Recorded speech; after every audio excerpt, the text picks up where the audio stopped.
Hey guys, it's Dude with Misaki, and welcome back to Fate Stay Night. So last time we got introduced to Saber Alter, who's gone to the dark side.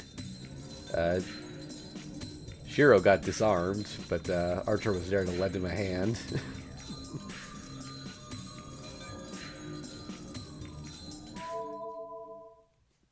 And we have what I believe is the final H scene for the game. Alright, so Chapter 12, Overdose.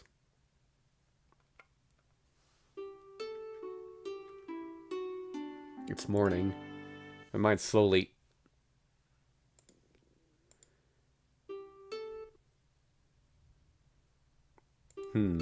It's morning. As my mind slowly awakens, I sit up. It's past 8 o'clock. I'm late for school. Well, it's not really true since I'm not going to school, but it makes no difference to the fact that I slept in. Well, I have to make breakfast. I get up and get changed. I can't avoid looking at the cloth wrapped around my left arm. Alright. I swing my arm as a warm-up exercise. It's fine. It raises up to my shoulders as I intended. It's getting better day by day. There's still no sensation, but at this rate... Doing, Shirou? Breakfast is already over. Huh? What? What? Ilya's in front of me. I should be in the living room, but I'm in the shed for some reason. Listening to me, Shirou? I'm asking what you're doing here.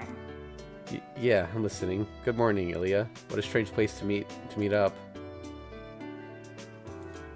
That was an odd reply on my part. Seems I'm not awake yet. Shirou? You're not feeling well? Huh? Oh no, it's just that I'm only half awake, so give me a minute. I shake my head. My body's dead tired, but my sleepiness goes away. Alright, so answering your question, I don't have any business here. I just made a stupid mistake because I was half asleep. See? Then let's go to the living room. I'll prepare your breakfast. Ilya happily runs across the yard. The sky is nice. It's bright blue, as if trying to wash away yesterday's gloomy air. I take a deep breath, and the cold, refreshing air fills my lungs. Did Ilya just say she'll make breakfast? That's the first thing I say after I'm fully awake. Ilya's breakfast. I'm looking forward to it, but I'm also worried at the same time. I'm pretty sure that Ilya has never even held a knife before, let alone cooked. Oh, I should go keep an eye on her. I run across the prickling grass to the living room. And I'm astonished once again. I must have been really out of it. What was I thinking coming here in my bare feet? 4 minutes after Ilya, I get up on the porch after wiping my feet. Oh, Senpai. I run into Sakura as she comes out of the living room. Good morning, Sakura. I'm sorry about this morning. I overslept, and it was past 8 when I noticed. Maybe she didn't hear me. She's just looking blankly at my face. Sakura?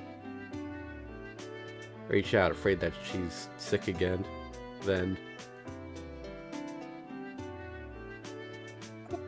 Morning, Senpai. Or maybe she isn't, because she greets me with lots of energy. Oh, you're full of energy, so I'm guessing you feel well? Yes, I'm doing great. Thanks to you. You gave me energy. Sakura sounds awkward.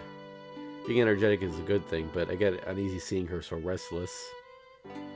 What's wrong, Sakura? You're acting weird. First of all, what do you mean by me giving you energy? Okay, just in case this is a flashback, I'm gonna put the screen up for a second. I think we're fine, but you never know.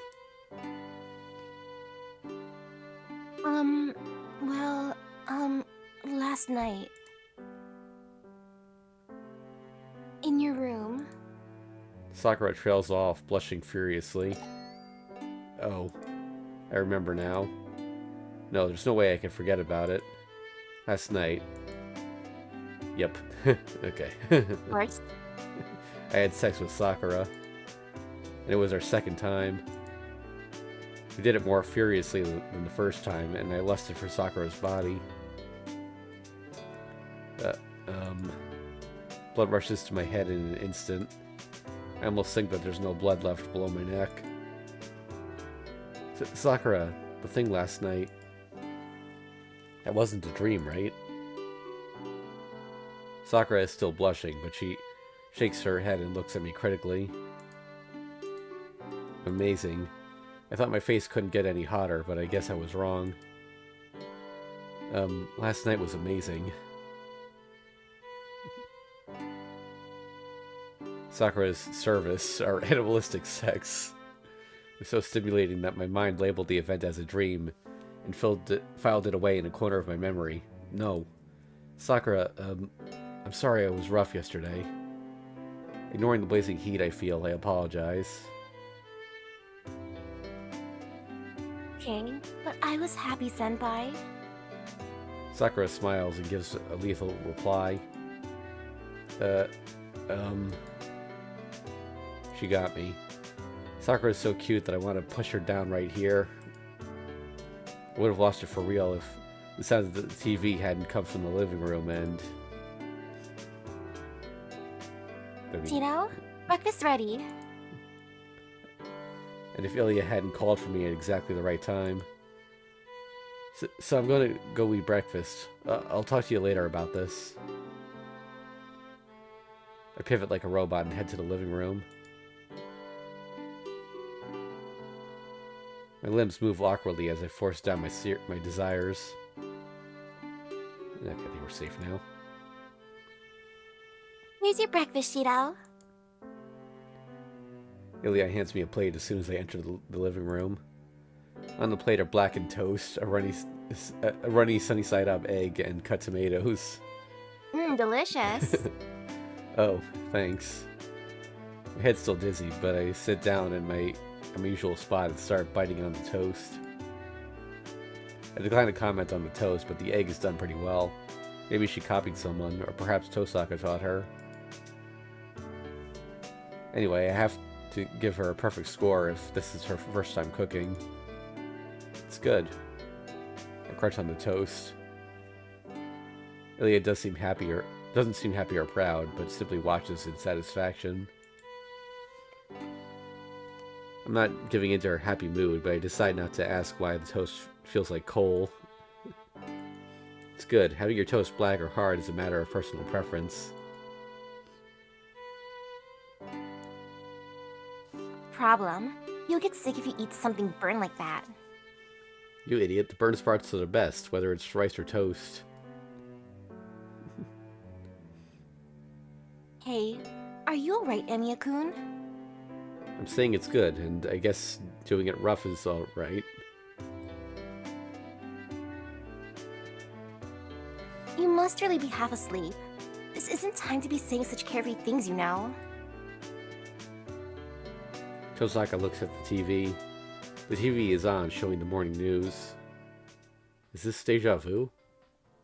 The news seems to be a story I've already seen, and my mind sharpens up. The captions on the screen. An incident of unexplained comas occurred in Shinto last night. Residents lost consciousness overnight. It's being treated like any other mysterious comas, but it's different from before. The area of the incident is 50 meters in diameter. It used to only happen in one building at a time, but the damage is spread so much further now. And that's not the only problem. At the end of the report, besides the triple-digit number of victims, is a new list called Missing People. Tosaka, this is... Yes, 14 missing people. I'm sure there'll be more once they look into it. Well, it looks like about a tenth of the people were completely swallowed. My mind freezes. And consciously...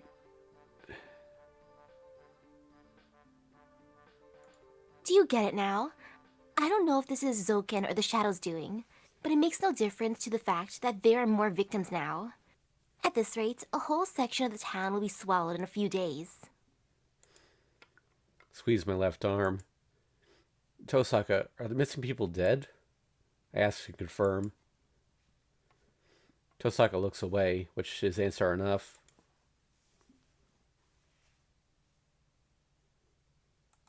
That's all. I understand how you feel, but feeling guilty can come later. Look, they're starting to do as they please because they think we can't do anything about it. They can do ridiculous things because they're taking us lightly. So I don't even need to say what we need to do, right? Tosaka quietly gets up. There's only one place she could be going. Tosaka does not urge me to join her, but goes to head to the dojo.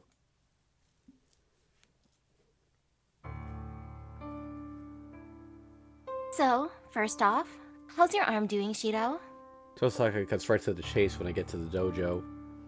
Well, I can move it fine, but that's not what you're asking me, right? Right. I'm asking if you understand Archer's arm. Ilya is watching us silently. I swear Tosaka doesn't know what this arm is. She doesn't know about the fear I felt last night. It'll be over for me if I take this cloth off. She doesn't know my body will be destroyed if I let this arm free, let alone use it. I recall the sensation, unavoidable death. It felt like being buried alive. Utter obliteration, where the world is covered beneath something mysterious and ends in silence. After just a glimpse of it, my mind repeated to itself in terror that I cannot use this arm. I'll die if I use it. Without some sort of miracle, I will definitely die.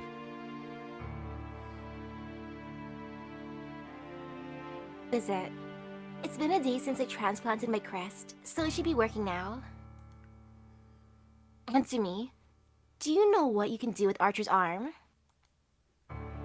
Hold on. Tosaka's question is not exactly what I've been expecting. I thought she wanted to know if I could use the arm. So you're not asking me if I can suppress his arm, but if I know what his noble phantasm is? Of course. It'll be terrible if you use Archer's arm, so there's no way I'm going to let you. Or what?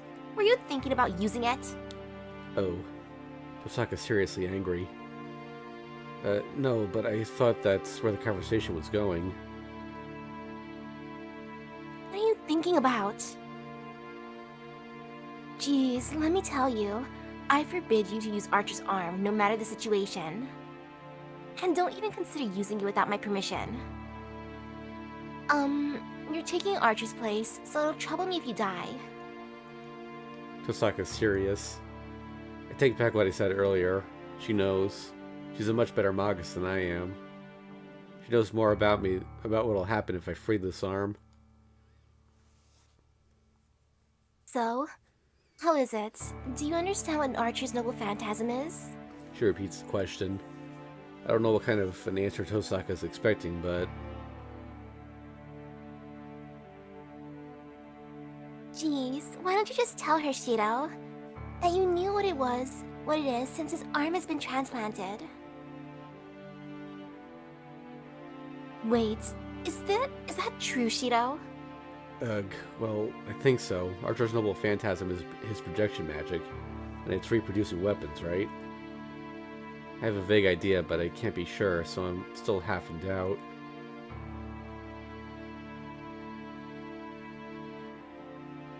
I guess I didn't need to be so nervous. So you're already connected to it.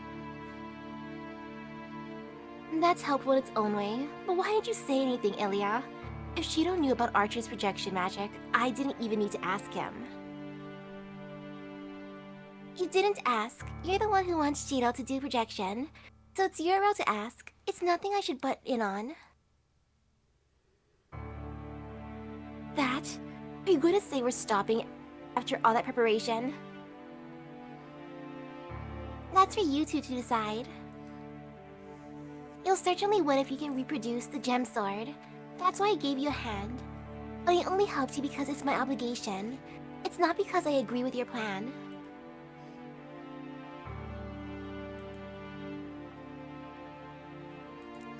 Judging by their conversation, Tosaka wants me to project something. Can I say something? So, in short, you have something you want reproduced? Yep. I need you to reproduce something for me. We can't match Saber or that shadow, so we have to create something in place of servants. A conceptual weapon that exceeds the servants. Conceptual weapon? Is that the fixed magical item that executes a set phenomenon? Yes. Yes, it's an outbreaker that defeats the opponent using the weight of its concept rather than physical damage. I'm going to have you project a special conceptual weapon that has been passed down through the Tosaka family. The goal is to make something that can match Saber's Noble Phantasm. You saw Saber's Noble Phantasm that defeated Berserker, right? In terms of raw power, Saber's weapon is the strongest. I'm sure even the shadow will be destroyed by a blow from a Noble Phantasm, and we can't dodge or block it if it's used against us. Conversely, we can manage a fight if we make a sword that exceeds Saber's Noble Phantasm, even if it's an imitation that breaks easily. It's a sound argument and a natural conclusion. Saber's Noble Phantasm is their strongest weapon. We just need to prepare something that outperforms it. Making a weapon that is stronger than your enemies. It's the simplest and surest way to win. But I don't know, I can't project such a strong Noble Phantasm. No, first of all, I've never succeeded at projection magic. Yes, I'm sure you've never been able to do the kind of projection that we Magi are familiar with. But your projection isn't on that level. You're merely doing it wrong because you didn't know how. But you now have Archer's knowledge, so you just need to trace it. With Archer as your example, you will succeed. Tozaka sounds confident. But even so, I have no confidence in myself. Look, I've told you before, but you're a Magus that uses projection, not strengthening. You might not be able to make a replica with the same power as the original, but you should get close to it if you follow Archer's theory. Our role is to back you up. We'll prepare the materials to be as close to the original as possible. Ilya is analyzing the blueprint that you'll be using during projection, and I'm preparing the materials that were used to make the real weapon. It'll be a little longer, but it's up to you after that. If you can reproduce my master's past, even if it's just a shape, we'll have a chance of victory against Soken. So they're going to prepare the blueprint and the materials, and I'm supposed to put it together? I have no problem if we can defeat Zoken that way. I'll happily go with her plan, but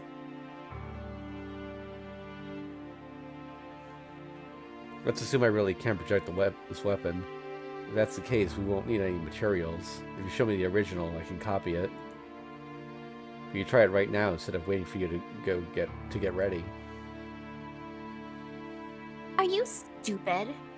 If it were that simple, I would have had you try it 2 days ago.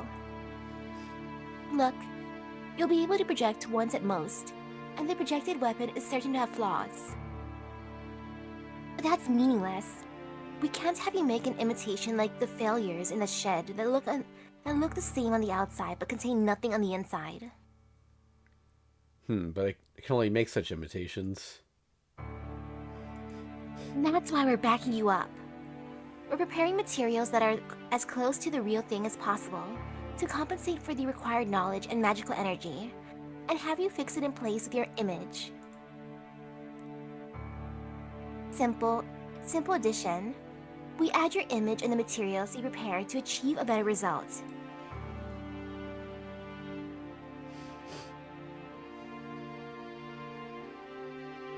Well, I'm sure we don't need the material or the blueprint if you use Archer's arm to project it, but that's not possible. This is the only way to prepare a weapon without relying on that arm. So we're strengthening what's there using projection, huh? Yeah, that does sounds plausible, and we might be able to do it with practice. But I don't know if it'll succeed or not. I wasn't able to consistently use strengthening magic until I became a master. I don't think I can do something like that on the spot. Oh, it's alright.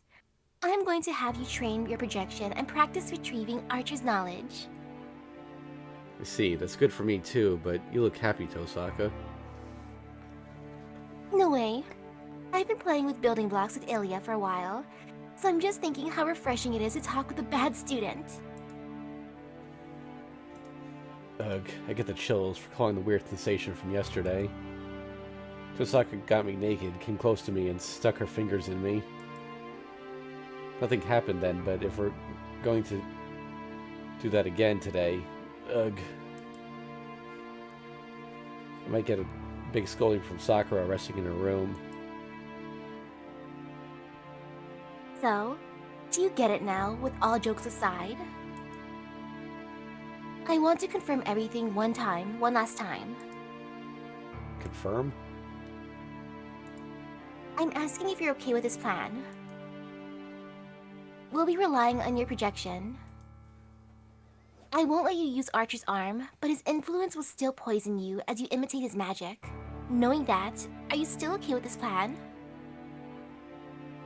Hey, I have no complaints if we can defeat Zoken. It's promising if you're the one training me in magic. I'll be honest here.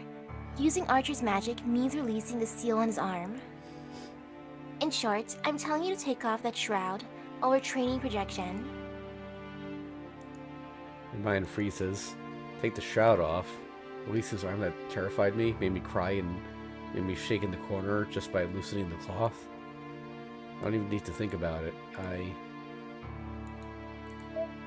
mean, of course we can't do that, right? Totally.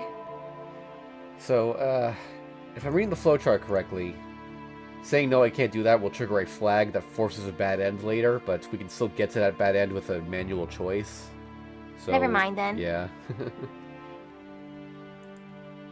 Yeah, so I nod. Okay, if that's what it takes. Muster all my resolve. I'll go with your plan. I need to take this cloth off, right? And I managed to nod. I see. So it's as I expected. What is it, Tosaka? Is my answer not good enough? No, I just reaffirmed that threatening you is meaningless. I didn't think you'd be okay with taking the shroud off, but your answer is satisfactory. Tosaka looks away, clearly displeased. Hey, you're acting strange, Tosaka. It took a lot of effort to agree to that, and now it feels like I'm at fault here. Yes, I'm the strange one. Your response was exactly what I wanted, but actually hearing it made me mad. But Shirou, I've already said this, and I won't let you use Archer's arm. That means never taking the shroud off. I'm not one to talk, but after testing your determination like that... But don't ever say that you'll take the shroud off. If you do, there'll be no turning back. It sounds more like a plea than a warning. I grasp my left arm that's covered by the red cloth. I don't want to take this off either, but... Then what about imitating Archer's magic? I won't be able to draw out his magic unless I take this off, right? Right, so I'm going to have you loosen the shroud a bit. That won't break the seal, and the reaction from the arm should be small, right? Yeah, that's... Then what you meant earlier by taking off the cloth is... Yes, I just meant loosening the cloth slightly. But that's still a big deal, so I tested your determination.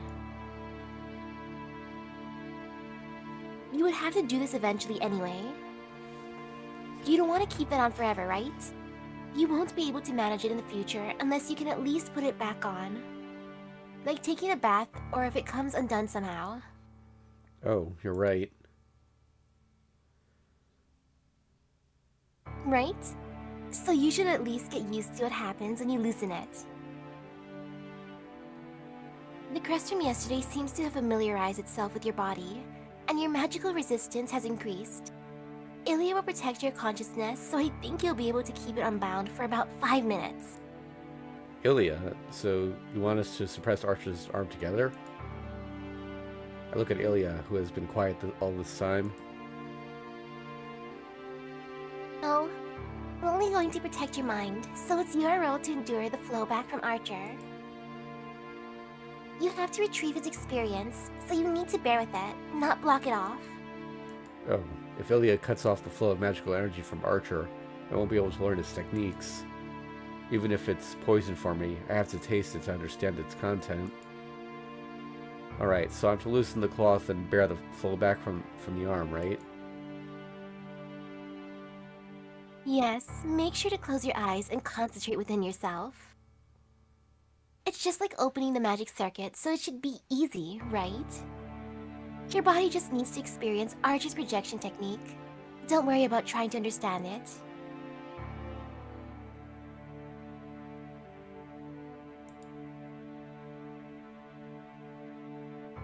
I'm sorry, but I'm going to leave for a bit. I'll leave the rest to you, Ilya. Please train Shirou while I'm gone. Tosaka suddenly gets up and leaves without hurry. What's up with her? Oh no, I think she forgot something.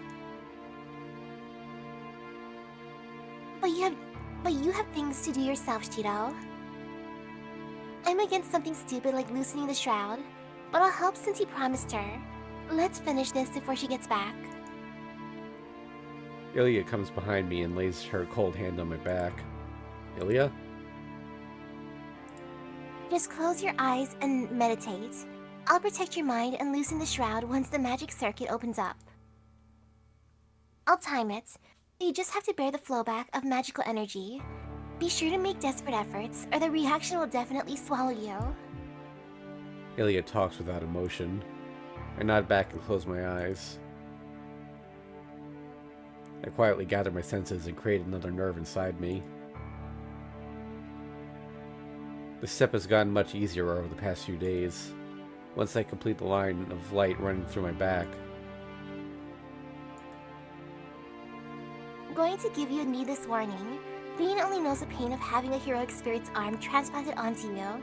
She doesn't know what this is going to cause. She has no idea what this is going to do to you. But it can't be helped.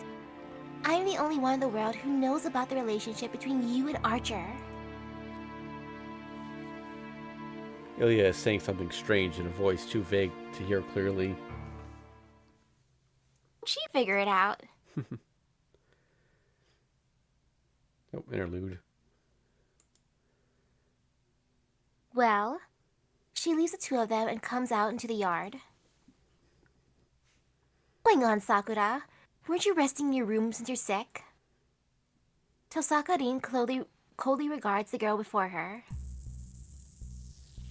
Mato Sakura looks down uneasily. There are no words between them. Rin mercilessly condemns the outsider Sakura, who is at a loss for words, feeling beholden and inferior. Sakura, if you're here because you're worried about Emiya-kun, go back. I'll pretend I didn't see you. Sakura trembles a bit. Her older sister is bitter. She corners Sakura even when she knows of her uneasiness. No, Nessan, I just... Pushing her resolve, Sakura looks at her ideal, her older sister. But... You don't need to explain. I'm telling you to go back to your room. I'm not going to let you in the dojo no matter what you tell me. Rin cuts off the girl's utmost resistance. Why can't I go in? Do I really need to spell it out? You're our enemy when we're acting as masters. Look, Sakura, even if you and Ryder are just staying in the house without fighting, it doesn't change the fact that you're under Zokin's control. There's no way we can train in front of such a person. Faced with the cold words, Sakura can only stand there. Tosaka-rin is serious. Unlike Shirou, her sister is worrying about when she might fall under Zokin's sway and become their enemy. No. Rin probably assumes they will end up as enemies. She bites her lip, but she can't talk back. As Rin says, Sakura can fall into Zoken's hands at any time. Her body is getting worse every day and her memory is becoming more vague. Her only respite came when she slept, but now she's begun having nightmares. It'll be no surprise if she goes crazy at any time. That's right, walking around when you have no magical energy only bothers us. You don't know when you might collapse. Well, I'm sure you won't collapse right now since you've settled down, but Emiya-kun will worry if you push yourself. He'd be even more concerned if that happens. That's not what you want, right? Rin is absolutely right. Sakura drops her gaze further, biting her lip helplessly. Do you understand? Then get going. I'll go get you at noon, so rest until then. She nods. Rin turns her back to her younger sister, as if to tell her that she's just a nuisance. Hold on, Nessan. What? You still have something to say? Yes, I understand your point. I'll go back to my room. Please tell me, what are you going to have Senpai do?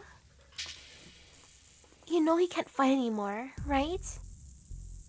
But you're seeing him, and what more are you going to make him do? She stops before leaving. Mato Sakura's appeal is born of desperation. A fury of emotion that the quiet girl has never shown. Though surprised, Rin answers her with the same coldness as before. I'm teaching him magic. We can't beat Saber, Zoken, or the Black Shadow as we are right now. So I'm going to have Shirou draw off magic from Archer's arm. That arm is filled with his experience. And that experience will flow continuously into Shirou if we loosen the shroud, forcing Shirou to level up. Well, as a magus of the motto, Sakura knows that this is a reckless plan.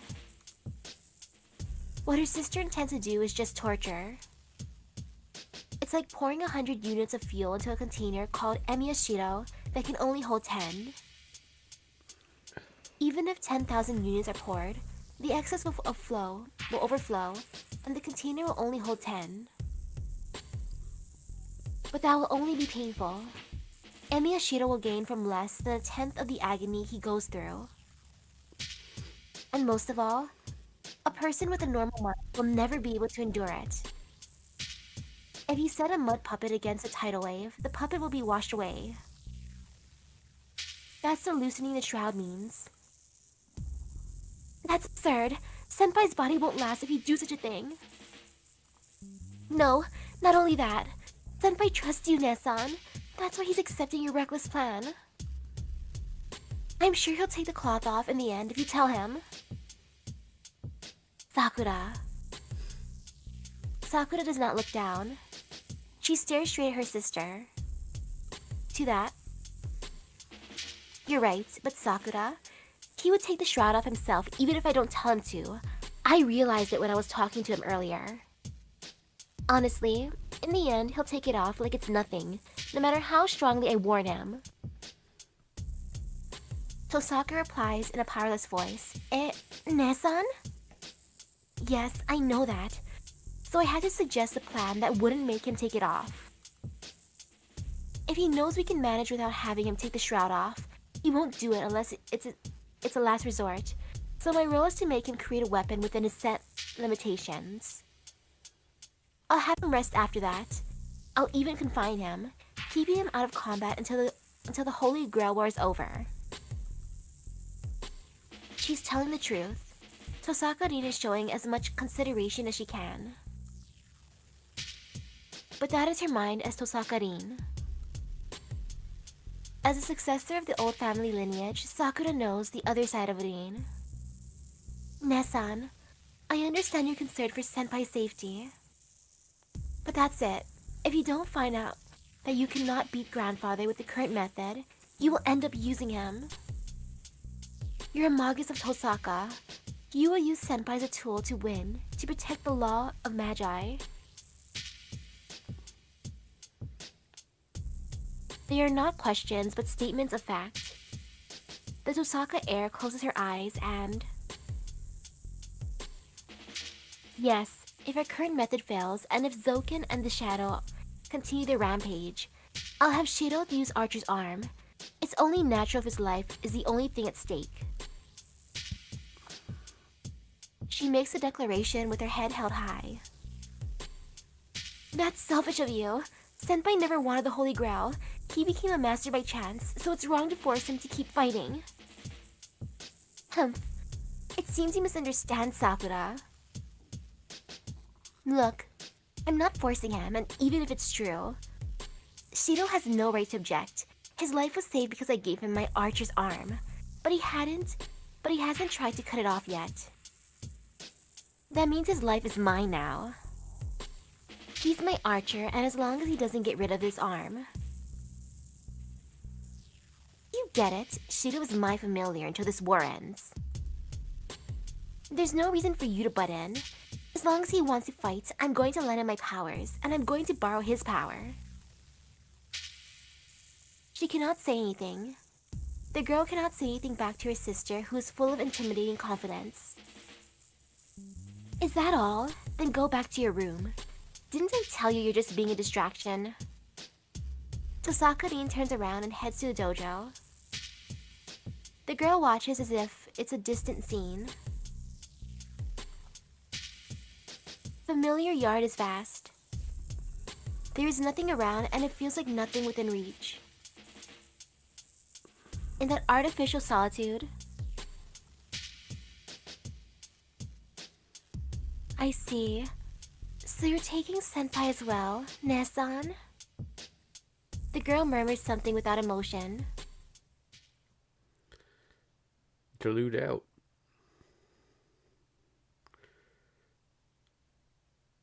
Excuse me a second. I got to get up and walk around. I'm getting a little, starting to doze off a little. Back in a second.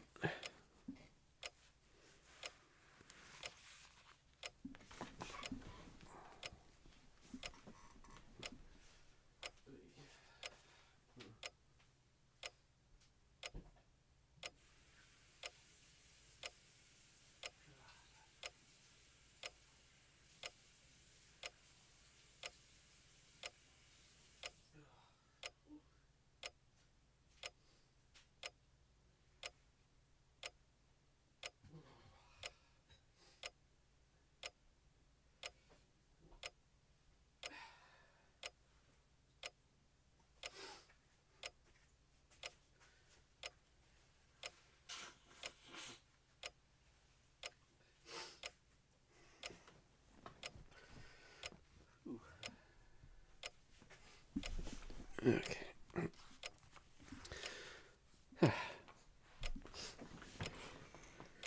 Perhaps I should start taking naps when on the weekends when you stream and then we do Fate Stay Night. Because I've been up for nearly 13 hours now, so. Okay. Well, I don't know when Tosaka got back, but she's in front of me. Huh? What are you doing here, Tosaka?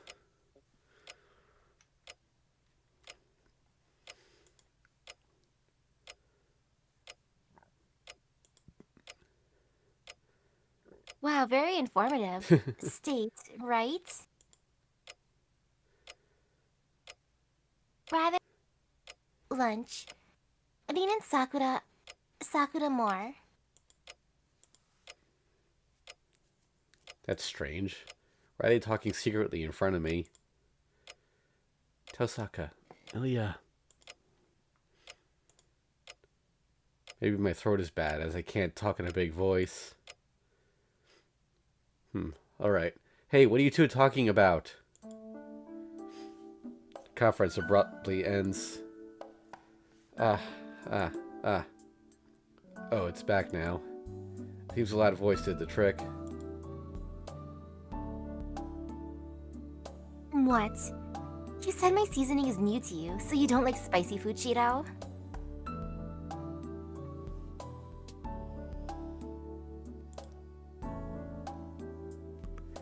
That's Ilya. Okay. Your food makes my tongue numb instead of just being spicy. We already decided to have Sakura cook lunch, so let it go already. Shirou said he wants Sakura stew too. Seems we're talking about lunch. Hey now, now's not the time for... Stop halfway into my sentence. I see the clock and find out it's almost noon.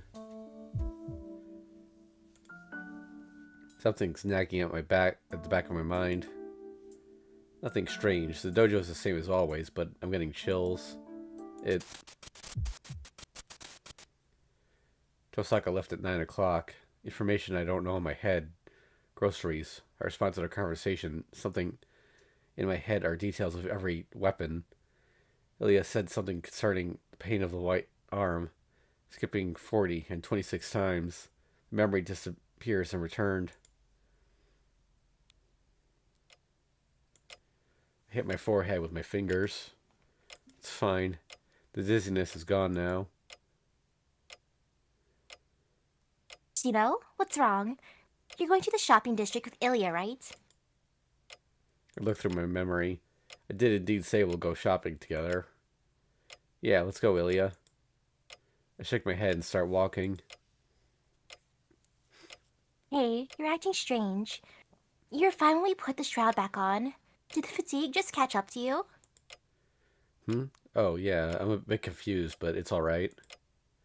This is nothing compared to the pain from yesterday, and my body feels fine. It was just a bit dizzy, so there's no problem at all.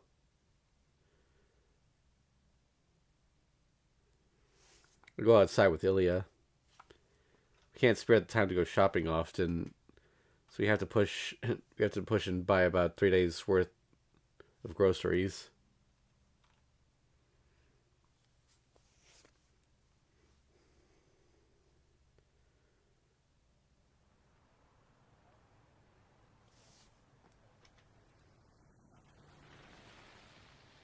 Let's buy a lot. What do you want, Ilya? Well, we have to start with today's lunch. Aren't we having stew for lunch? You said so earlier. Oh, yeah. It's good if it's decided. Sakura makes white stew, so let's go look at the chicken meat. We head to the familiar butcher. We're buying 3 days worth of groceries after all. We can't waste money, so we have to walk around to find cheap, high-quality goods. And after 30 minutes of fast-paced store hopping... Uh-huh. We bought a lot, Shirou. Ilya looks bored when we shopped, but she's laughing now that the groceries in hand. I'm sorry, I bought too much. Are those too heavy, Ilya? The bag is lighter, so let's swap. This bag is lighter. I hold out the lightest of the 7 bags I'm holding. No, it's not heavy, so I'm fine. Should I carry one more bag? You're carrying lots of bags and you look like grapes. Well, I'm fine, but grapes? That's a weird comparison. Yeah, you're more like a clown with balloons, but grapes are cuter, right? Ilya chatters happily, then starts running. Hey, wait, Ilya. It's not heavy, but it's hard to run with these. It's not heavy, but I'm scared of the tofus and eggs breaking. I'm scared, so I sigh and follow after Ilya with quick steps. That's the biggest comparison I can make since I was put in charge of buying groceries. So I follow after Ilya while being careful with what I'm carrying. Ilya must like it, because she looks really happy. Ilya stops running and starts to walk beside me once we get to the intersection.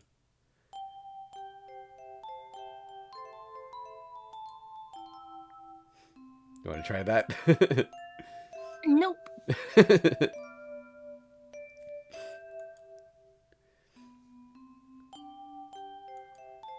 Ilya's singing. It's a familiar melody. I think I heard this song in school when I was a kid.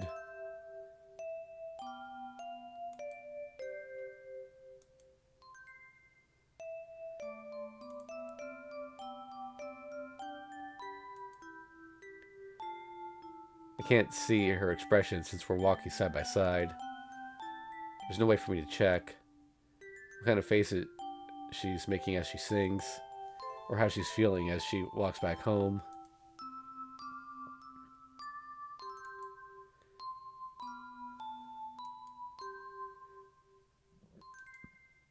What song is she singing? Is it an actual song? It probably is, but I can't tell now with the German anyway.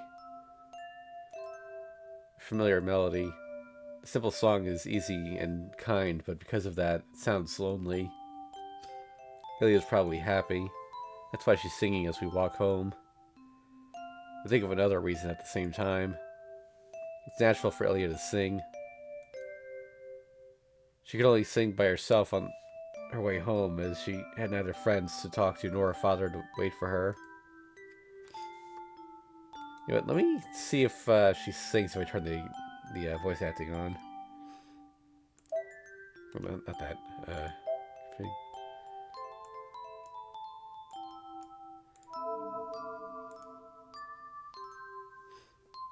Guess not.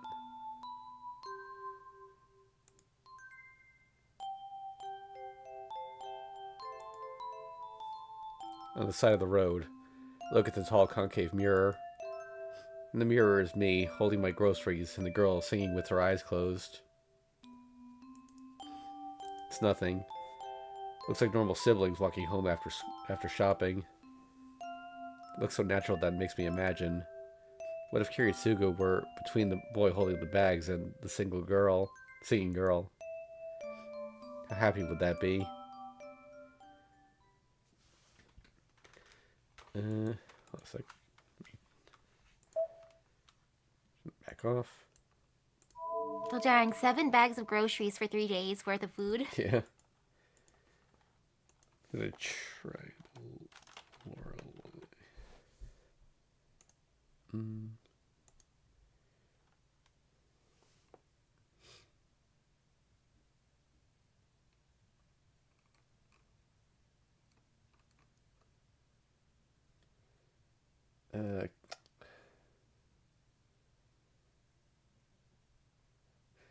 Yeah, so the name of the scene is Lorelei, and looks like there are several French songs by that name, so I'm not sure which one it's referring to.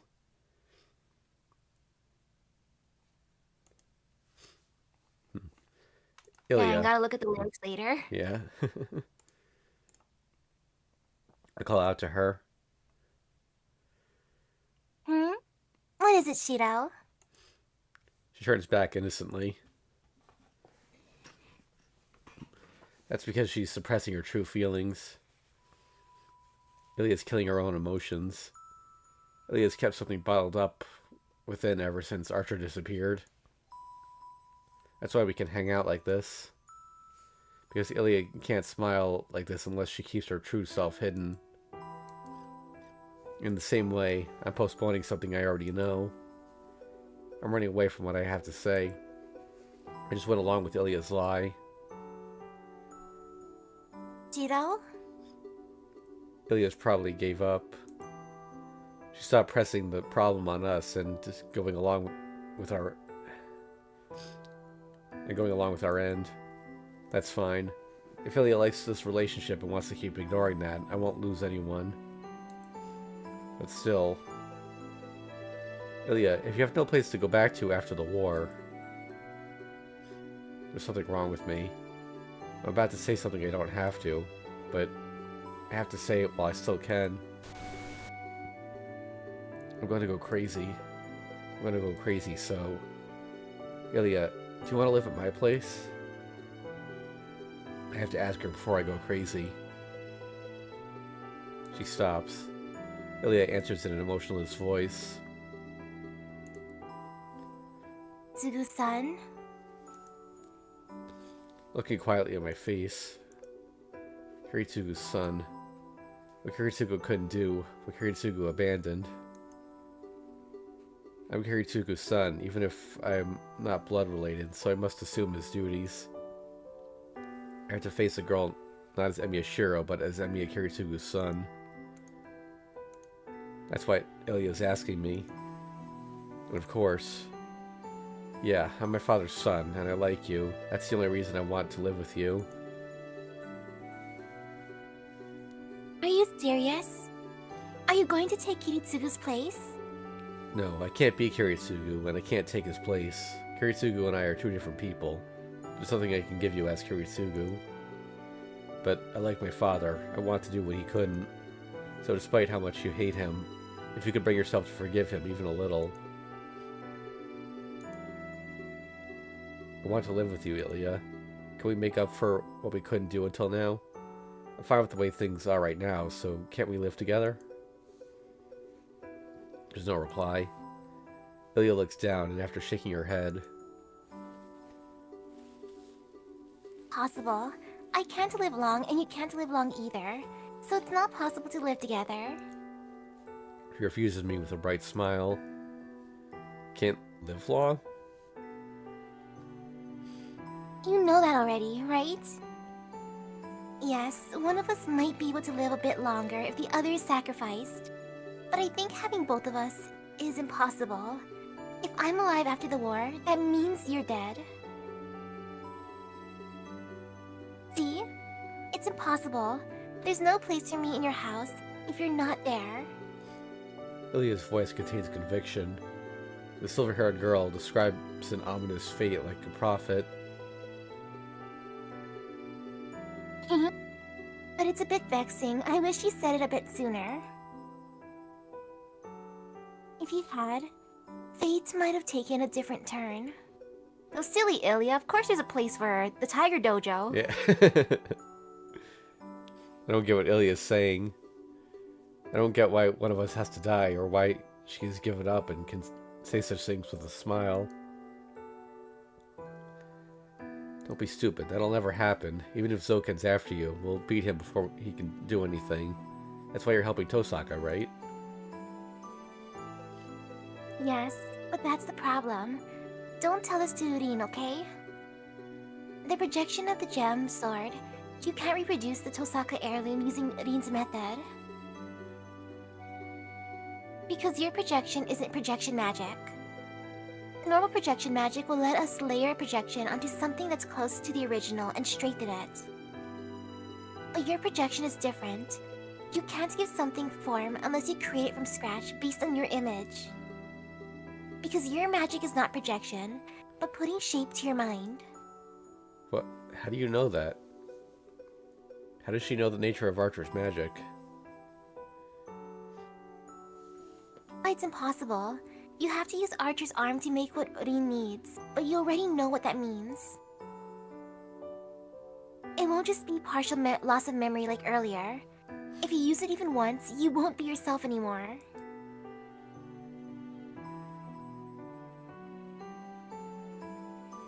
You're just a bit confused because of everything that's happened with you, Sakura, and me. So I'll forget about your offer. You know it too, right? You can't choose all, and you can only save one.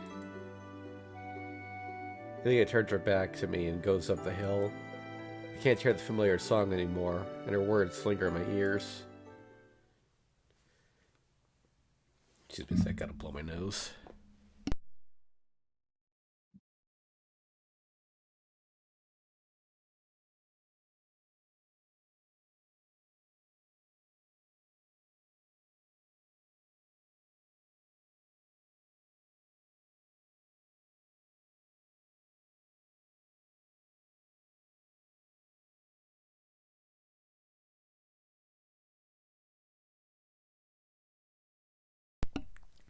Allergies are not fun.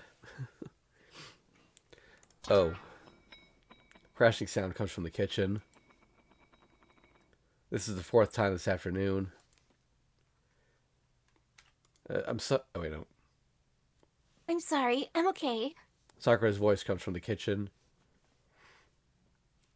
Tosaka must be tired of scolding her because she just sits there quietly. It's before 6. Sakura is making dinner as she requested. Tosaka and I were kicked out of the kitchen, so we're waiting for dinner without doing anything. Oh. The sound of a dropped plate. In just half a day, I've grown used to hearing the sound of Sakura's mistakes. It It all started earlier today. Sakura couldn't make her stew after we returned from shopping. When I came home, she was clearly not feeling well. I'm fine. I might have a fever, but I can still make lunch.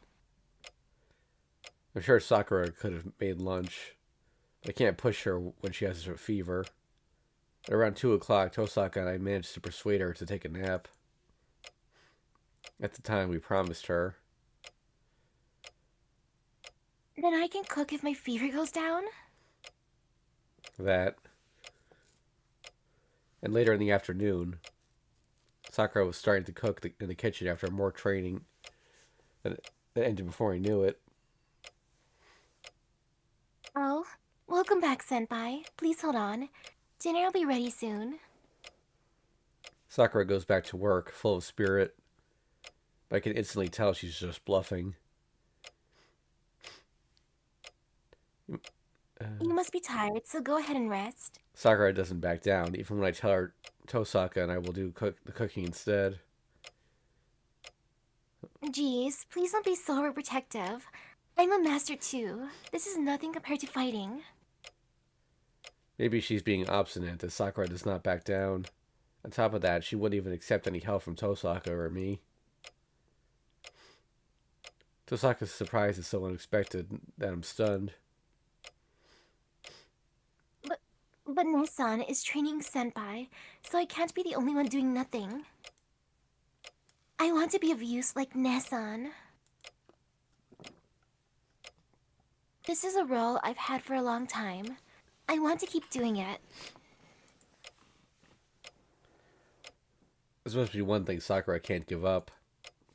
It only makes you uneasy if you can't do anything that's been part of your routine for a long time. Alright, I'll leave you in charge of dinner. Tosaka started to criticize me, but... Okay, I'll do my best, Senpai. It was nothing compared to Sakura's joy.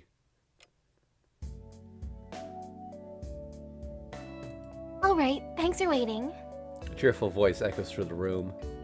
Sakura starts putting the dishes onto the table. Oh, seasoned rice. That's a complicated meal you made, Sakura. Yes, he brought some good clams and shrimps. So I went with seafood tonight. The rice is cooked along with the clams, the shrimps are steamed with minced meat, the squids are ethnic styled, and I made some hamburger steak for Ilya-chan.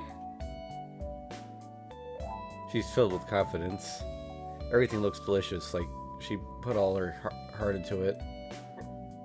I'm pretty sure the secret ingredient is her high spirits. Wow. Clap, clap, clap. Three of us at the table clap. I didn't know how it turned out, but it seems this will be worth the wait. Thanks for the meal. I'm not gonna hold back either. Can you pass me a fork, Shirou? Here you go. And I'm gonna have some as well. Okay, there's more, so please eat up. I bow and reach out for the steamed shrimp wrap. It's bite-sized. It looks more like steamed dumplings. It looks pretty with the topping of a green onion, ginger, and radish sprout. I was worried about letting Sakura cook for all of us, but this is more than a freeze. All three of us make a sour face for an instant. We continue eating as if nothing happened. No, we can only continue eating. None of the food on the table is good. It's not that they're terrible, but everything seems to lack something, and the taste is out of balance. An awkward silence. We don't make eye contact, but wordlessly continue eating. But it should be impossible to keep deceiving Sakura. She's the one who made it. She'll notice right away once we start eating. Our silence is only delaying the problem. I look at Sakura. She must have realized it by now. Sakura should be shocked, but she hasn't even taken a bite yet. I keep looking at her. What's going on? Sakura is looking down at her bowl and chopsticks with a troubled face. After a moment's hesitation, she reaches out. Chopsticks fall. She quickly grabs them and reaches out for the bowl. I can't keep watching this. Sakura keeps repeating the same action. She reaches out for the food with clumsy hands, but she drops her chopsticks every time, picks them up in a hurry. Doesn't seem like her fingers are merely numb. It looks so clumsy that it seems like she's forgetting how to use the chopsticks every time she picks them up.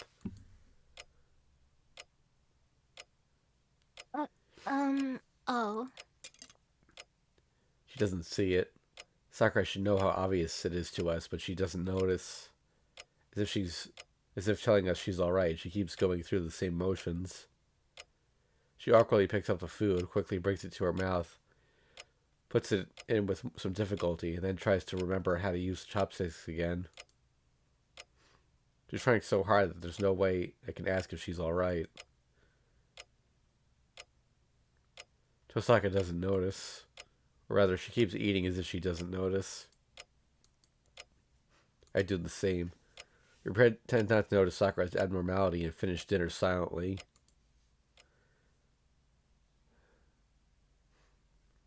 I decided to clean up afterward. Sakura wanted to, but I stopped her. It doesn't seem like she can handle it. And I don't want her to find out that she can't do something she's so accustomed to. Just go back to your room, warm yourself up, and go to sleep. A little rest took care of your fever from before, right? Then your fingers will work again if you sleep and rest. I naturally stopped myself.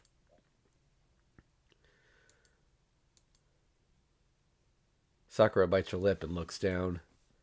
Sakura, it's not like you'll be like this forever. It'll just take longer to get better if you push yourself when you're sick. None of this is your fault, so you should rely on us a bit. That's not true. I'm not sick at all. My fever's gone and I can remember what happened yesterday. And I know who you are. There's nothing for you to be worried about, so please don't worry. You'll be fine even if we don't worry about you. Don't be stupid. I'll be direct if you're going to push yourself. You took 2 hours to make dinner. You dropped a plate 7 times. You seasoned the food all wrong. You screwed up the salt and used too much pepper.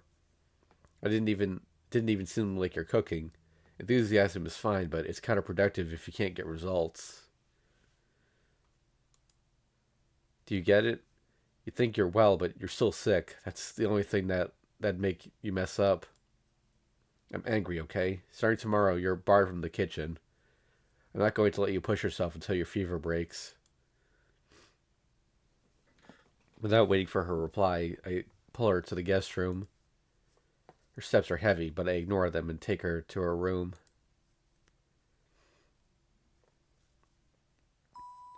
Tosaka is waiting at the door.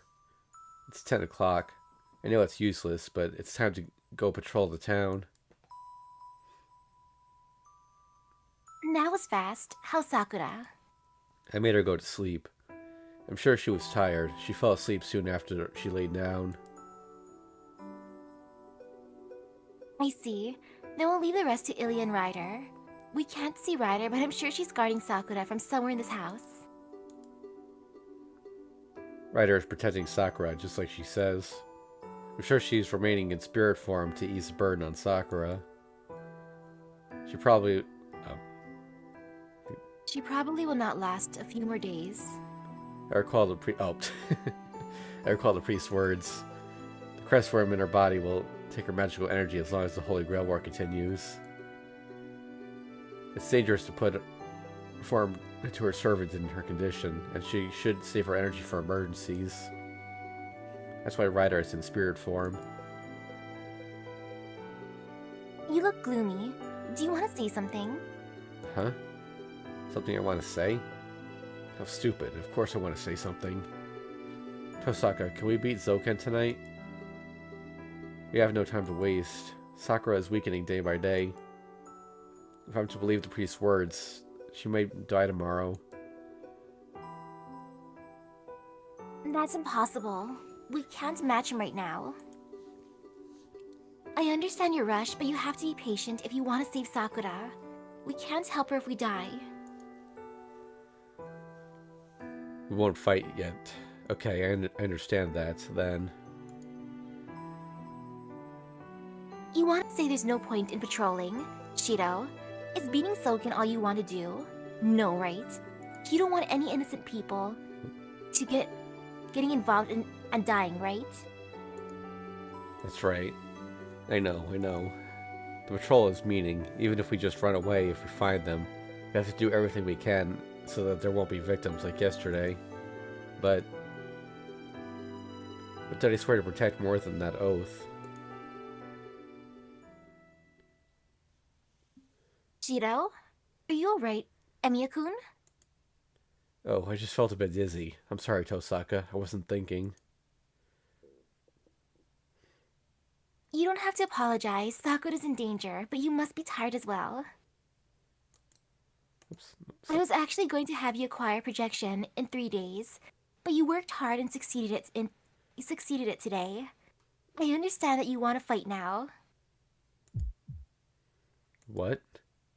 I'm able to use projection after just today's training? What? Did I say something weird? No, the training was so hard that I took everything I had to get through it, so it doesn't seem real. Yeah, you were absorbed in it, but you were able to project a dagger on your last try, thanks to that. Well, your success rate is below 10%, so you need to keep practicing. Well, I guess that's how it was if I was that into it. That's probably why it was late afternoon when I noticed.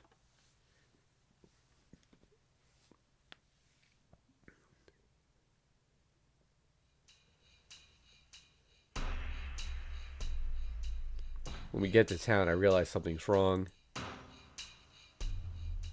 Tosaka must notice as well because she shuts her mouth and concentrates on the surroundings. The scene's the same as always. It's past 10 o'clock and the town is dark and quiet. There's no one out on the streets and there's no sound. It's become familiar since the Holy Grail War started. A quiet nighttime atmosphere. But It's quiet. Tosaka murmurs behind me. Yes, it's quiet here. The town has been quiet at night these past few days. It's the deepest silence, the deepest sleep. But still, the silence tonight is quieter even than that. Hey, was it like that over there yesterday? It's not unusual for houses to be dark, but even the street lamps are off. Or maybe that was her line, but Tosaka is looking down at the road that leads to Ryudo Temple. The opposite direction from Shinto, right into the suburbs.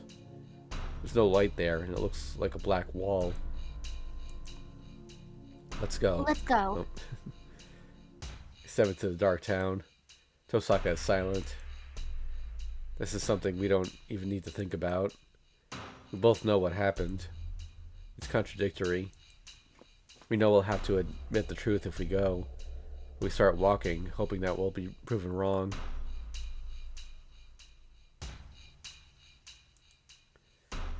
What did I feel when I first saw it? A black wall completely obscuring the other side. The instant I pass it, I understand what happened in this area. The town is too quiet. It's not that the town is asleep. This is nothingness, devoid of any human presence. It's total stillness, brought on by the death of everything in the area. I get dizzy. There's no change in the town. The area, about 50 households, are standing in the darkness with no change. There's no sign of broken doors. There's no sign of broken windows. And of course, there are no cranes to remove the roof and take everything out of the houses. And at the same time, the presence of the hundreds of people who should live in this area are gone. Oh, god damn it. Why now? Yeah, like unprepared. Like what? 111. Emiya-kun, let's go in that house. my god. How? Uh, she puts on the gloves and goes to the nearby house. At least 111's an easy time to remember. Man, Emiya, you're supposed to be thinking about this fight, not that. Yeah. She goes by the gate. She opens the front door. She walks through the hallway. She goes up the stairs, looks through the second floor, confirms that it's empty, and goes back outside. The people in the blacked-out houses are... Tosaka says they're gone. The town is like always. Buildings haven't even been scratched, and there are no corpses. It's so clean that nobody would notice the abnormality, even in the morning. But still... the area looks more barren than that time.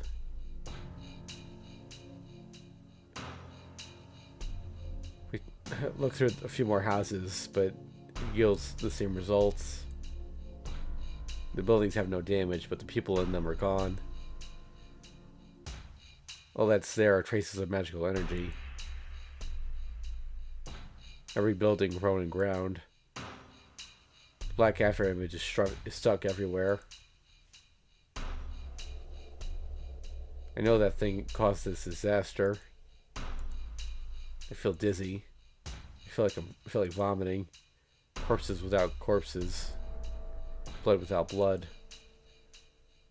Desolate town engulfed by the shadow. I'm walking in such a place. That's gonna keep happening, isn't it?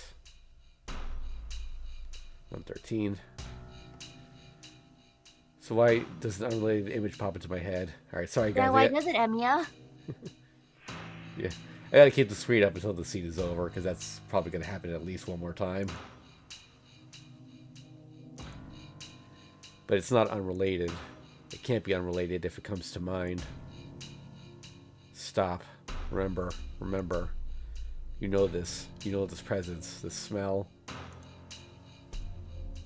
It flashes to the shadow again. It happened back then, too. What did you imagine when you saw it for the first time? Don't realize it. It's the same. No, something heavier engulfed this area. No. Flashes into the forest now. That time, too. Why did you...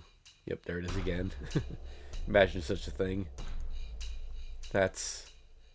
I have no positive proof. I have no reason. I have no motive. I have no evidence. Who is this similar to? That can't be. It's impossible. I can't admit it. But the more I think... If I come... Oh, that's Sakura. If I become a bad person... I have no proof. So I'm made to believe that my intuition is right. Still a black screen, by the way, folks. Yes, because the sensation is... Stop, don't think about stupid things. Too similar to the heavy nightmare that comes after making love to... Show what that is. Okay. Alright, brings on screen now. Shirou, why did you stop? Is something wrong? Shake my head to dispel the dizziness. It seems the traces of the shadow are getting to me. No, I just feel nauseous. Don't worry about me and go on. Really? That's bad. So its lingering presence affects you, even with your increased magical resistance. I guess that's to be expected with the amount of magical energy. You can't engulf a town unless that's the case. Oh, it's not like I'm out of energy. I just felt sick, so it didn't take anything from me. Tosaka understands. More importantly, we have to find out what happened here. So, what happened here? There. It's eating, just like all the other incidents. It's just that the scale is much greater. Guessing from the traces, it didn't go to each house individually. It probably engulfed the area like a tidal wave and melted into the ground. It must have been hungry. It wanted to finish the food with one mouthful. Seems it doesn't like inorganic stuff. It went past anything that wasn't alive, only digesting what was. If there's any comfort, it's that they disappeared right away. There was no time to feel any fear or pain. Boundary field of disillusion. Tosaka explains that it's like a boundary field rider set up at school, but much stronger and instantaneous. The problem is that I couldn't detect the magic, even though it's so powerful. If that shadow did this, it means it was not its magic, but just an ordinary action. In short, the dissolution in this area is like tossing around in its sleep for that shadow. I see. But it's over. The shadow is satisfied with the food and disappeared. There's no way or reason for us to follow it. There's no reason to keep patrolling. The damage has already been done, and we can't do anything without a way to sense the shadow. We thought we could save people if we rushed to the scene when the shadow or Zoken was attacking them. But it's meaningless now. Because we have no way to find that shadow, and most of all, I suspected it, but that thing is growing every day. It'll be an unstoppable monster next time it appears. We have no chance of victory right now. Okay, I think we're good now. Interlude.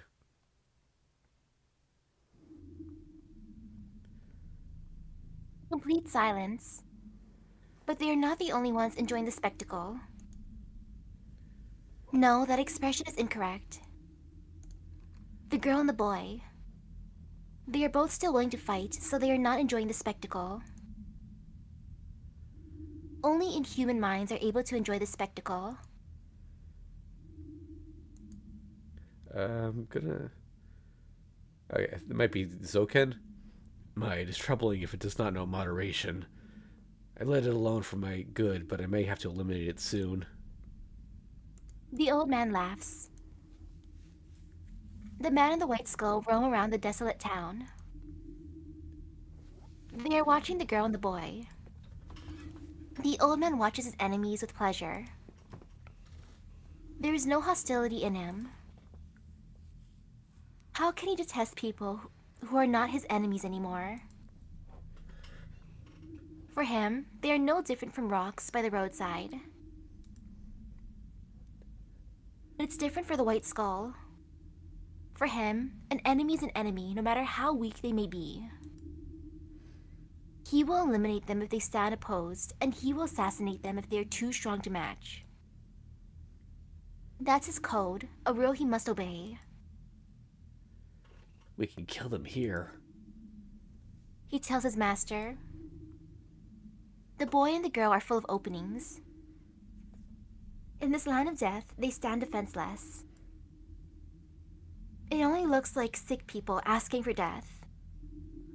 So he believes that he should be compassionate and kill them here. But...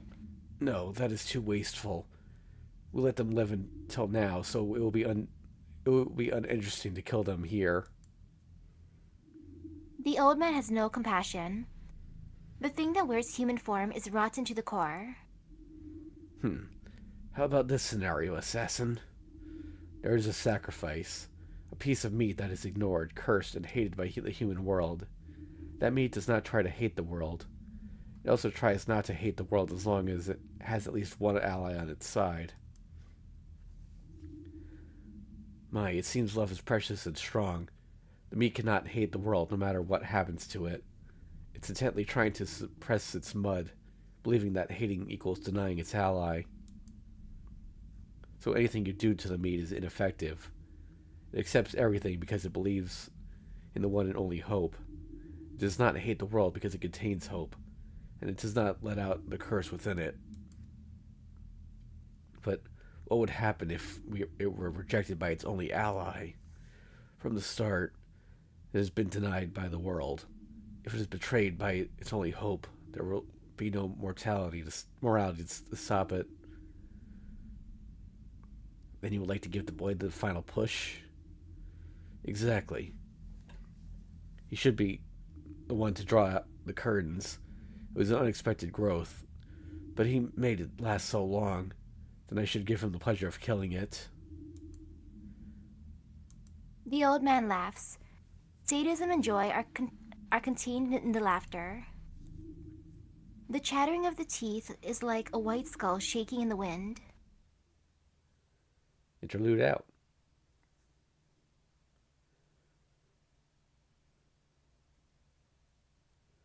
We return home before midnight.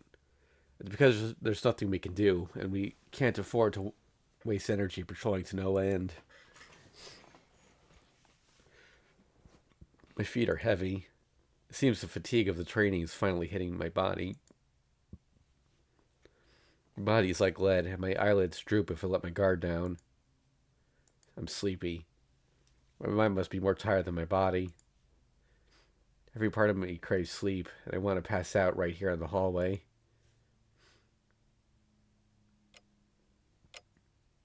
I'm back.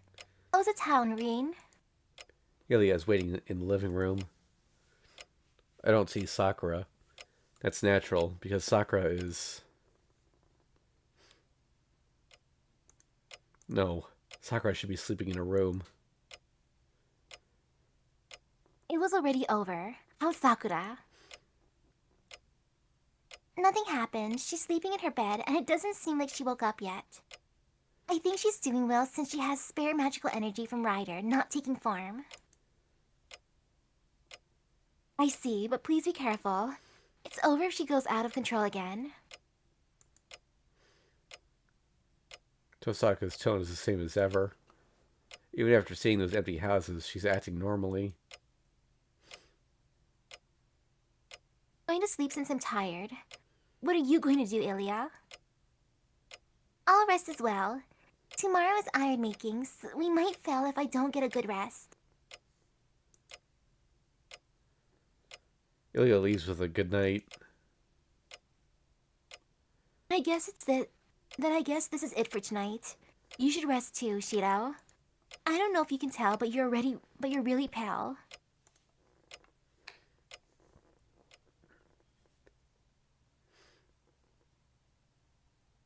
My body feels heavy.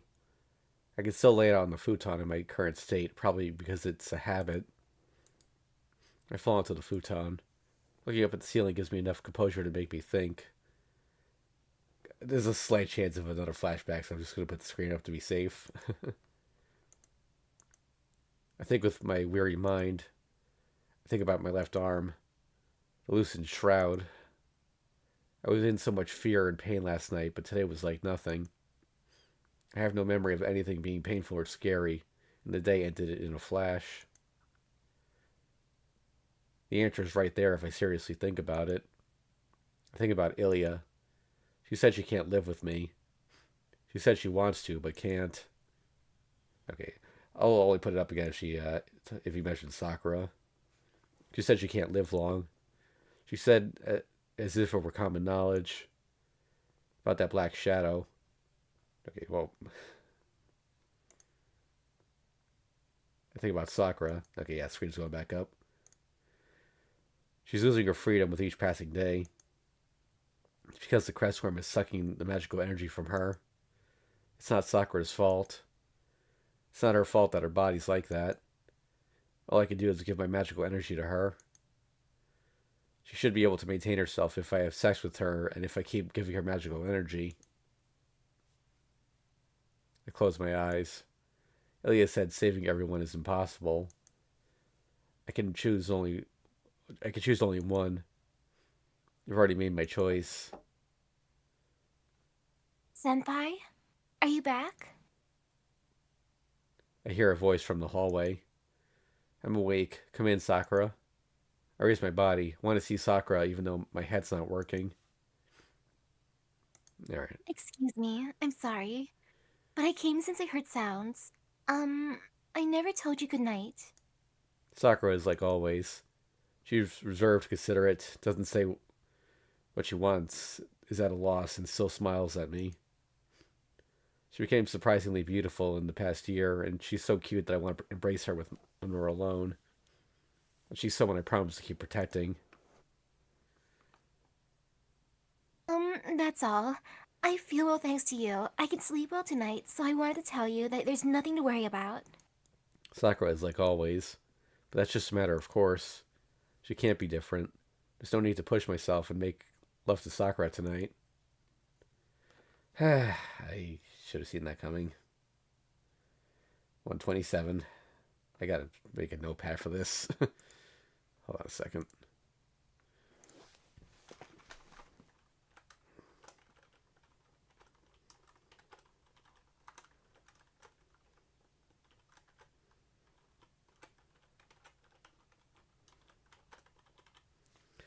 I knew Heaven's Shield was going to be the route that had the most of these, but I didn't think I'd get like 3 in a single stream. Okay. It's not as though Sakura's asking for it like that night. Alright, stream's going back up. Senpai? Am I disturbing you? You look really tired and sleepy. Sakura, were you sleeping like I told you? I just asked what's bothering me. My tired head can't think at all. Yes, I was sound asleep. I saw another scary dream, but I was able to bear it since you were there until I fell asleep. Scary dream. I have to ask her what kind of dream it was, but I can't say anything, reaching out for her long hair instead. Senpai? Come here, Sakura. Lower my hand to her shoulder and pull her to me. Senpai, I want to have sex with you tonight. You want to? I remember still embracing Sakura. Sakura doesn't fight back, but buries her face in my chest. Yes, I'm very happy. She relaxes and leans on me. There was a third scene? I thought there was only 2 of them. Unless they're not going to show it this time. I have sex with her. I can't hold it back. I've done it with her twice, but her body's limitless and new. Like I'm having sex with her for the first time.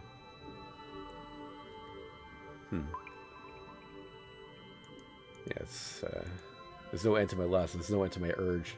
From the start, my reason has been obliterated. I don't want Sakura, but... yeah, it's a new CG, I guess. I don't know if I can really show much of this at all. I guess, like, the right side.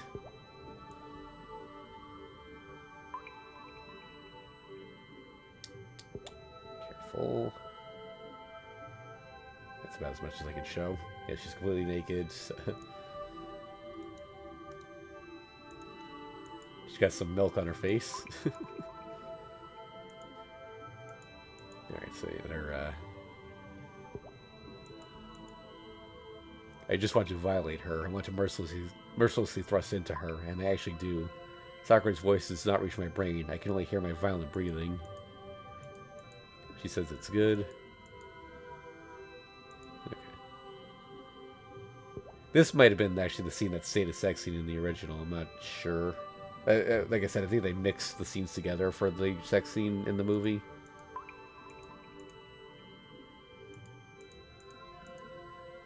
Actually, yeah. We haven't seen this picture yet, but I can't really show it also. Like, they're kind of just off on the side. Like, it's like a full body shot of them. Sakura's completely naked. You look part of Emiya. Yeah. I guess I can show it from the top, I guess. Like he's just bending over. Yeah. He's got his pants on, by the way. He's doing it from behind, and...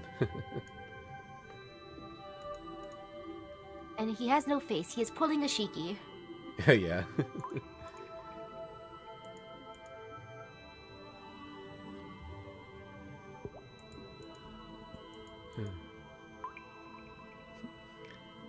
I hear a beast howl. My brain only hears myself. Then this wild, hungry voice must be mine. It's Sakura that needs to be satisfied, but I want it more than her.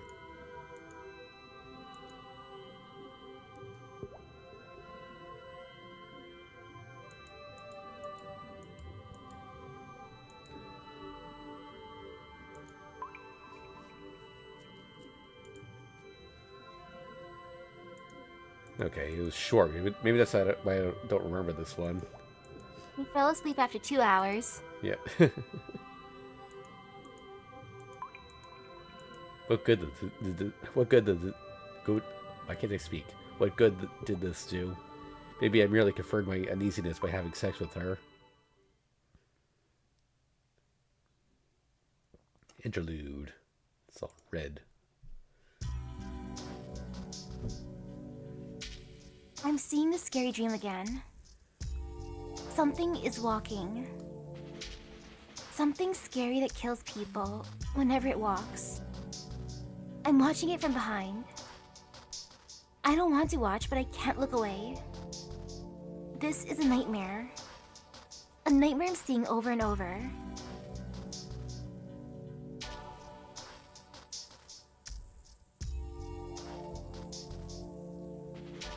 But to be honest, I feel a sense of intimacy with it.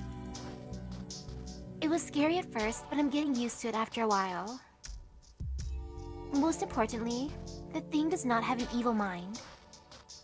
The thing is something similar to me that merely eats in a different way.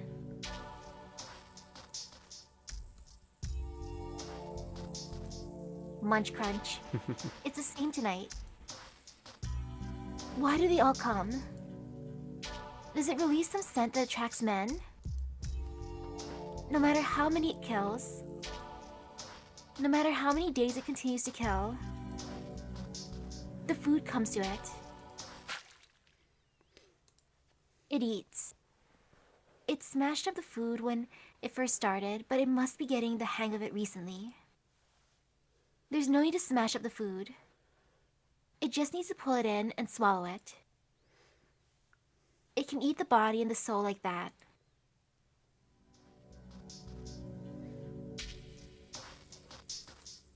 Sing and go. It's in a good mood tonight. It has never shown any emotion, but it seems to be happy tonight. I feel an affinity with it. I'm very happy tonight too. Because this is the first time. Senpai asked for my body for the first time. Yes. There's nothing to be afraid of now. I keep seeing this nightmare, but it's alright. The world looks so beautiful and kind now that Senpai's looking at me. So I feel like continuing this bad dream and going to look for another meal. But...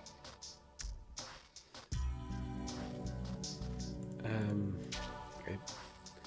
You are certainly working hard. Double the amount tonight. I meet someone that's scarier than a nightmare. It runs. The thing that never felt fear ran away from the person. Oh, okay. Golden hair and red eyes. It's Gilgamesh. The person that has the same smell as me.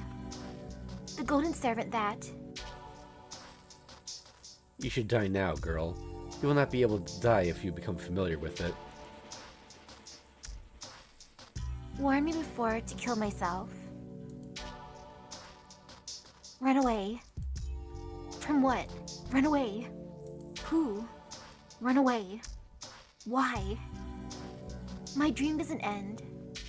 The thing panics and flees into the back alley. But that's the end. I was hoping for a poorly made Holy Grail, but I never expected to reach the actual thing. It is a waste, but... I will do this selection myself. Curse yourself for being too compatible. In an instant, the thing is showered with weapons. Huh? That's strange. It hurts. The thing is the one that was stabbed, so why am I in pain? The thing is the one that's dead, so why am I on the ground? I'm dreaming, so why?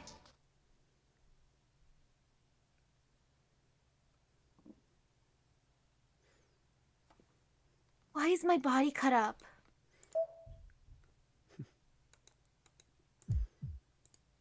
Huh? It hurts. It hurts even though this is a dream, senpai. Pink squishy stuff is hanging obscenely from my stomach. It hurts. I try moving my hands to put my intestines back in, but my hands are only connected by flaps of skin. Legs, there are legs, but I'm torn off from the waist down. No. When I cry out, it hurts as if lightning hit my back. But I can't jump up because I don't have my limbs. Why am I? You're still alive? You're clinging to your life too miserably, girl. He shows no mercy. The golden man snaps his fingers, summons a blade that's bigger than my body, and comes to cut my neck. Uh, a bad dream. This is a bad dream. This is like the bad dreams I've had. This isn't happening, and I'll be in Senpai's house when I wake up. So I have to wake up soon, because it hurts. It hurts so much that I could die, so if I don't wake up, I'll really... But I don't wake up. I don't wake up from the dream. Help. Help, it hurts, it hurts, help, help. Quick, wake up or I'll really... But I don't wake up. I don't wake up from the dream. The dream. I can't escape from my dream, Senpai.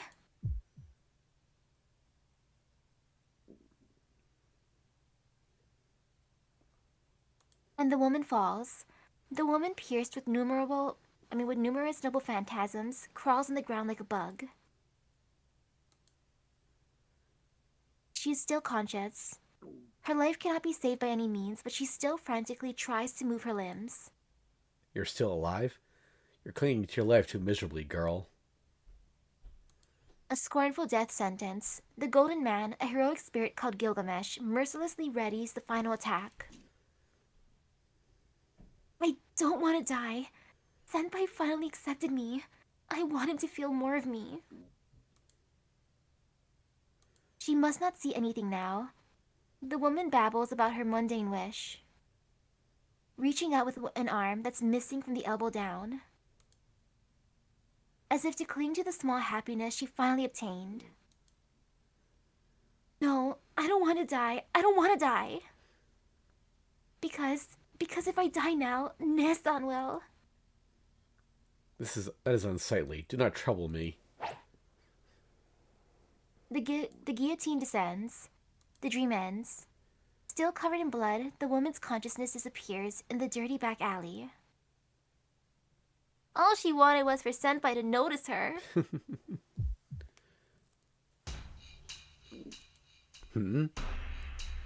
By the time he turns around, it's too late. You have already... Gah! He is swallowed, beginning with his feet. There is no way to run, because...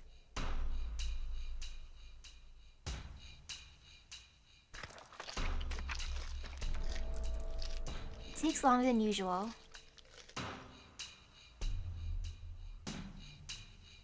It hurts. It doesn't heal because it's not enough.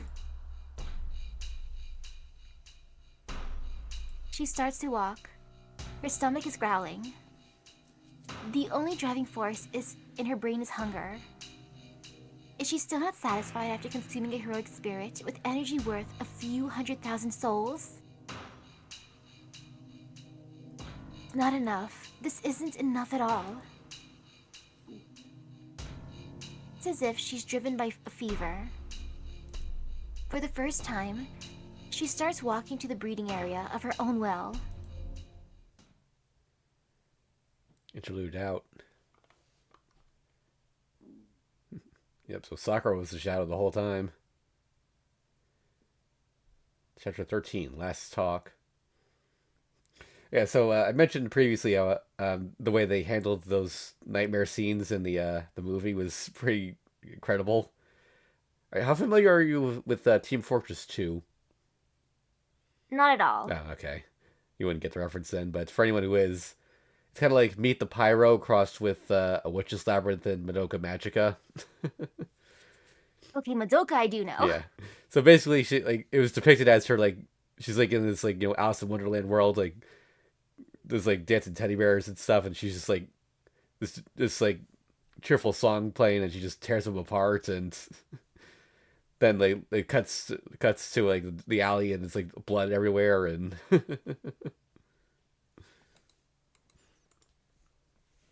Yeah, so, yeah, Gilgamesh just got taken out. It all happened 10 years ago. I kept pursuing the responsibility for being the only survivor in the fire. Are you going to. I never forgot about it. I survived, so I. Are you going to betray? I swore never to let such a thing happen again. I made an oath with myself to become like a superhero like Hiritsugu. I made sure his days were turned into that sole purpose. I let others use me so that I could hold my head up high before those who were not saved. I made it this far because of that. I know. I know fully well. But you, are you going to betray your previous self?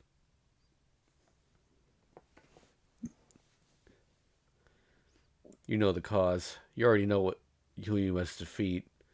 The Black Sun. If the shadow of the sky is the cause, you must kill it before it happens again. Ah, remember, what have you lived for until now? You have approved of yourself because you save innocent people, because you save people who ask for help. But if you're going to deny it just for one girl, if you're going to betray it, Amy Shirou will be judged by himself.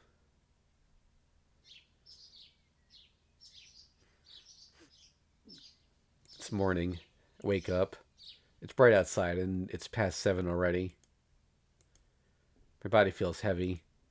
My limbs feel numb. My dull head can't remember who I am. Oh, what do you want for breakfast, Sakura? I pat Sakura, sleeping beside me. For a strange reason, I remember why she's there next to me. And I will put Put the this. screen up Yep. just in case. The fact that the girl I love is sleeping next to me is probably more important than my identity. It's morning, Sakura. We have to get up, or breakfast, or breakfast in Tosaka. I tap her shoulder. Sakura's cold. Not her attitude, but her sensation is cold, and she's also hard. Sakura? I raise my body and look around the room. She's not here. We slept together, and I held on to her hand, but Sakura is nowhere in the room. Okay, I think. All right, so it just transitions through the rooms. So we're in her room now. I'll take the screen down because I think we're past that. Sakura, she's nowhere to be seen. The guest room is silent.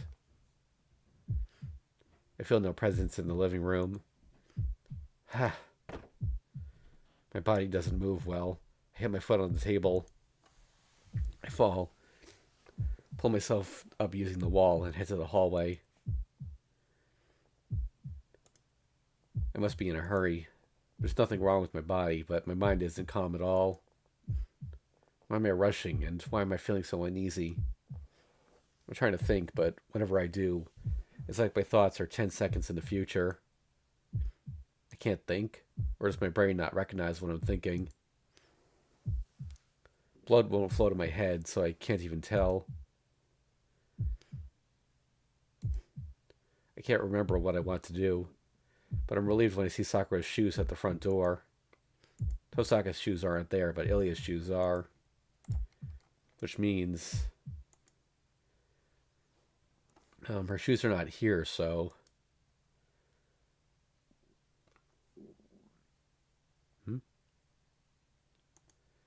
Yeah, Tosaka's the only one outside, so it means Sakura's in the house. Oh, so that's why I feel relieved. Sakura hasn't gone anywhere. Alright, I'm getting sharper. So yeah, Sakura just woke up before me, so she's probably doing something like washing her face, preparing breakfast, training in the dojo, eating Gilgamesh, or doing laundry in the yard. Man, I got worked up over nothing. I sigh and head back to the living room. Shirou? Tosaka comes running inside. What, Tosaka, are you taking a walk?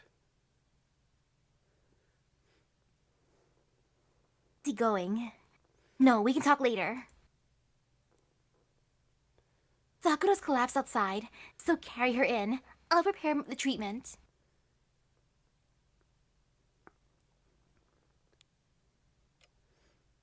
The clock ticks. It's past 9 o'clock. It's been 2 hours since I carried Sakura in from where she collapsed by the entrance. Function is finally returning to my numbed mind. Shirou? Yeah, I'm fine now. I'm sorry for worrying you, Ilya. I don't remember what happened the last 2 hours, so I don't remember what kind of stupid things I may have done. Thing. You carried Sakura inside, then held her hand while Rin treated her. She didn't have any external wounds, and you just sat down once you found out it was only a high fever. I see. Where's Tosaka? I think she took Sakura to her room. Rin was checking out the closet earlier.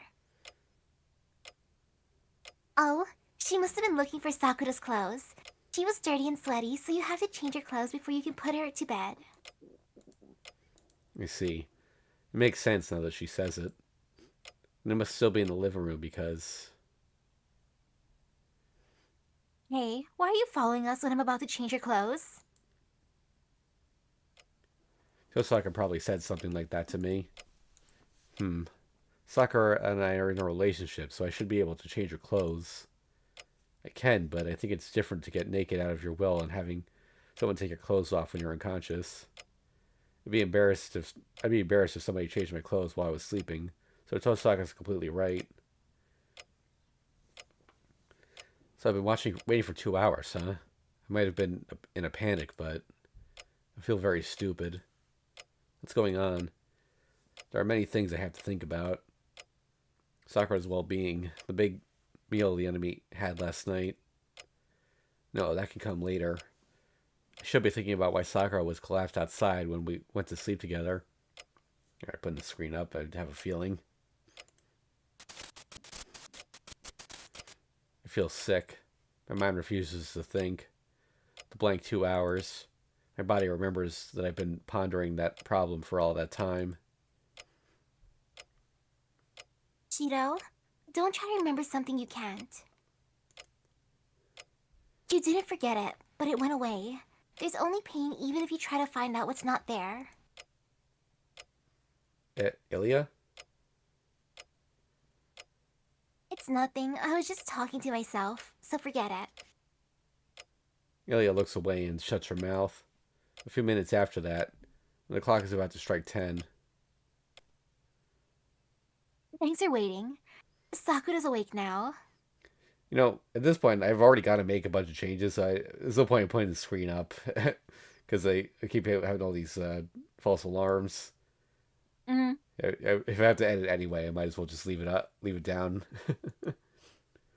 Tosaka enters, acting like nothing's happened. Tosaka, is Sakura all right? I don't know. You should go ask her yourself. There's nothing for me to say. All right, I'm going. I get up. I leave Ilya and Tosaka in the living room and head to the Sakura's room.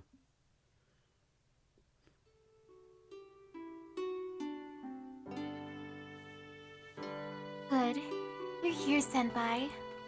Sakura is breathing hard, but she speaks the instant she sees me. Of course I'll come, you idiots. I'll go anywhere for you if you collapse. Tosaka got the job this time, but it's me that should be treating you. I get the chair and sit down. I try to sit level with Sakura, who's lying on the bed. So how are you doing? Tosaka didn't tell me anything. Oh, I see. So Nessa is keeping quiet. No, she said I should ask you. She's being considerate, huh? Oh, you seem happy, Senpai. I thought so for a while, but you like the strict part of Nessan, right? You idiot, that's not true. Osaka's a steady girl, but I don't want to deal with that at all. First of all, we can't manage unless she's considerate at times like these. Sakura nods, smiling. Her satisfied expression dispels my uneasiness somewhat. Good, I guess you're alright. What was Tosaka saying, Sakura? I'm just exhausted and malnourished, with a light fever. There's nothing to worry about if I'm resting, so she told me I have to stay in bed all day. She's still breathing hard. Just lying there must be painful. She's probably trying to breathe normally so she doesn't worry me. I see. Then keep resting. You have enough magical energy, right? Oh, yes. You were amazing last night, so I have enough. Even though I'm the one that asked, I still blush. This is something I have to know. And you'll get well right away if you eat something good and nutritious. I'll put in my best efforts for today's lunch. I roll up my sleeve in a show of confidence. But I'm sorry. I should be cooking for you. If I could just stand up, I could help you. I hate that I can't even do that. it seems my words hurt her. That's right. Sakura is concerned about her role. She knows she can't do anything, but she just tries to be the normal Mato Sakura. She can't even manage something as simple as that. Well, just bear it for now. A sick person has to rest like one.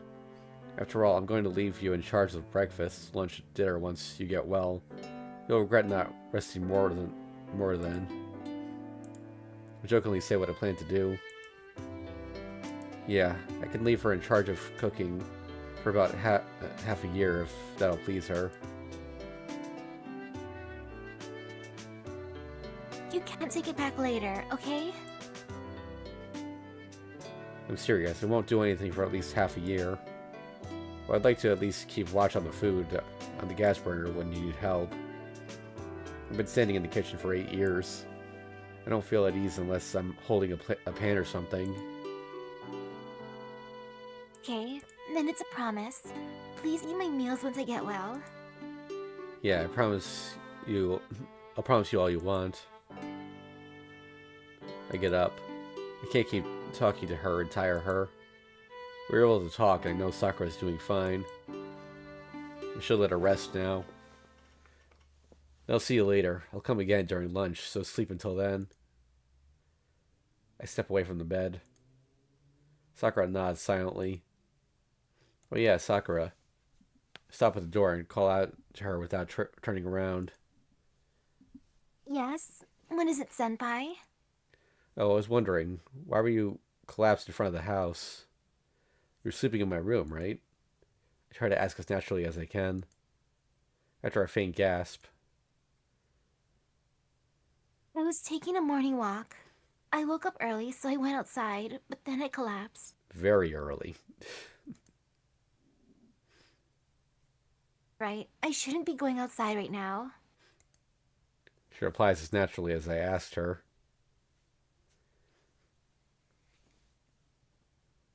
Tosaka and Ilya aren't there when I return. They must have gone to their rooms. Oh yeah, they're busy trying to reproduce the gem sword. It can only help after they make a replica similar to the original. My job for now is to draw out as much of Archer's experience as I can. I am the bone of my sword, huh? Archer's original spell, which flowed into me along with the pain. If I use this strangely familiar incantation to look within myself, my rate of success greatly increases. Projection now succeeds half the time. I'm copying Archer to make a copy of something, but I can only create a fake. Projection is reproducing something identical to the original. Anyway, Shirou can only create an inferior imagination.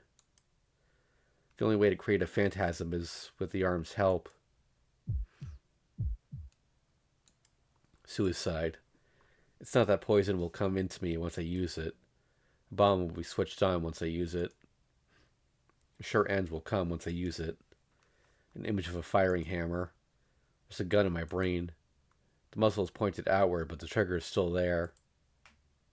This image must be the time bomb Kotomine spoke of. But if I can take the gun out of my head, the switch won't go off even if I use it. No, the switch will be outside my body. That's the best solution. But of course, I have no idea how to do that. Well, yeah, the news. I turned the TV on. I have to know what happened yesterday, so I watched the news. It's easy to find the right channel. They're all talking about that incident. The unexplained disappearances. There are over 40 houses with missing residents. None of the survivors noticed their neighbor's disappearance. And almost 60 people will never return. I memorize each missing person's name as it appears. One by one, I engrave the strangers' names into my mind. And I replace the names with people I know. Will you be able to forgive it? Will you still be able to forgive it when the time comes? Will you be able to forgive the thing that's causing it? Will you be able to forgive yourself for overlooking it? The crime. If I cannot protect it from the crime, it will be painless salvation to stop it before it commits any more crime. The TV switches off. The news that has been informing me of the incident is... Don't be stupid. We're not decent enough people to mourn over what's already done. mercilessly cut off by Tosaka. Tosaka. Here, I brewed some tea, so drink it up. I have nothing to do because Ilya wants to be alone. Tosaka places the teacup on the table. Reasoning doesn't sound right. So I have to do what she tells me to, but... I don't have to do what she tells me to, but... I'll drink the tea.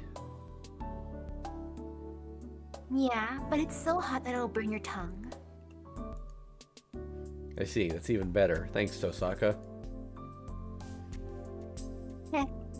I just wanted to get myself together. You just happened to be here, okay? If this is how she wants to show her concern for me, I'll just have to accept it. Time passes. We just drank the tea silently. I don't feel nervous for some reason.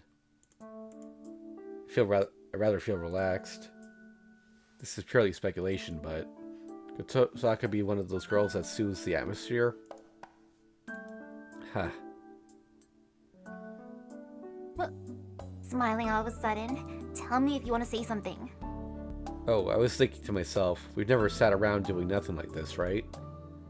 Whenever we're together, we talk about the Holy Grail War, so I thought we had a pretty savage relationship. I'll bet that's how it all started. Or what? Do you want me to talk about what might come up on the finals or what stores I'd like to go to? Huh? I guess it's fine as is. I think this dangerous relationship is suited for us. But we were so relaxed that it felt weird and funny.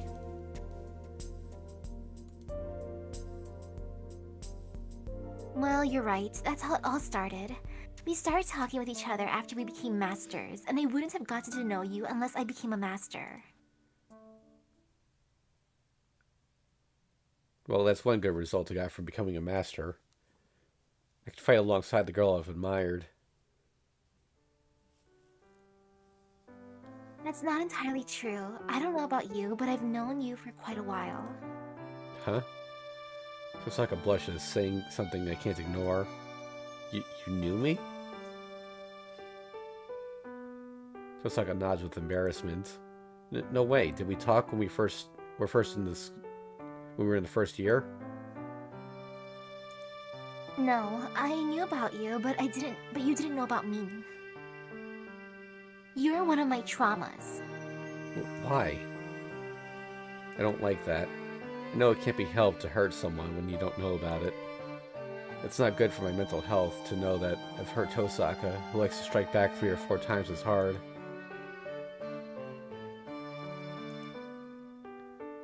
The one who wants to ask that. First, this is a good opportunity, so let me grumble a bit. It happened around this time 4 years ago. I don't know why, but you were there after school, doing running high jumps into the sunset, right? And we go back again to the end of Unlimited Blade Works, where she mentioned him being on the track team. Huh? I'm taken aback by the unexpected question. It's not the question itself. What surprised me is that Sakura was talking about the exact same thing. Yeah, so what? Watching that, I was right by the school entrance. I was an idiot watching another idiot who kept trying to jump a height that he couldn't clear. Hold on. That can't be. Sakura was the one watching me, and first of all...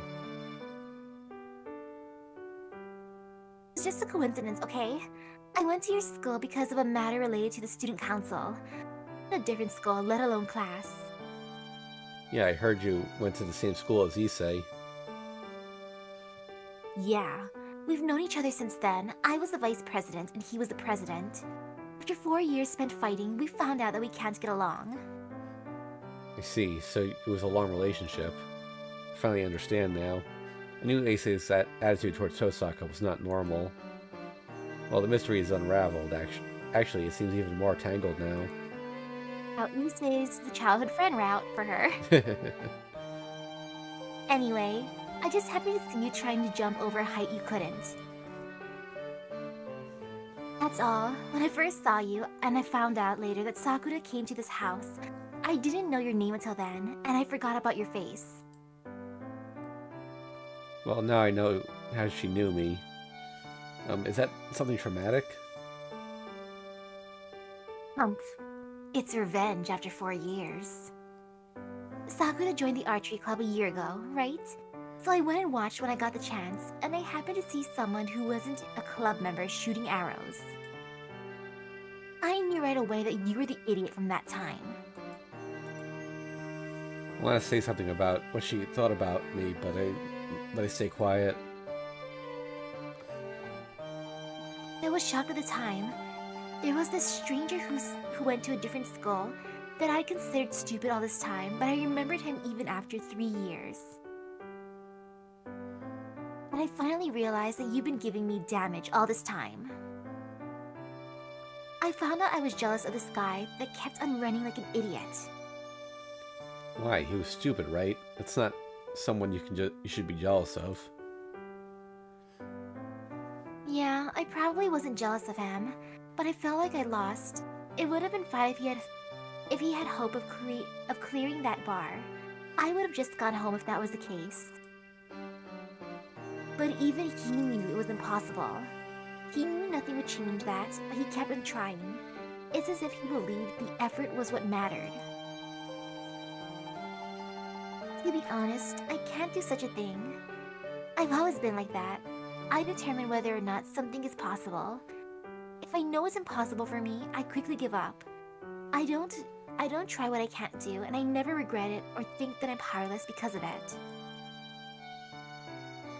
I'm cold like that.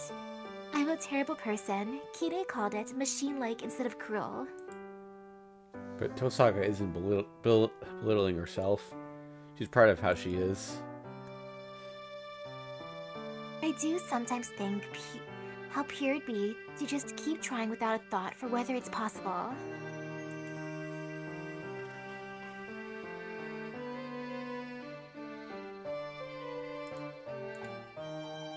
Okay, well, as a child, it was shocking to see someone that's completely the opposite of you, right?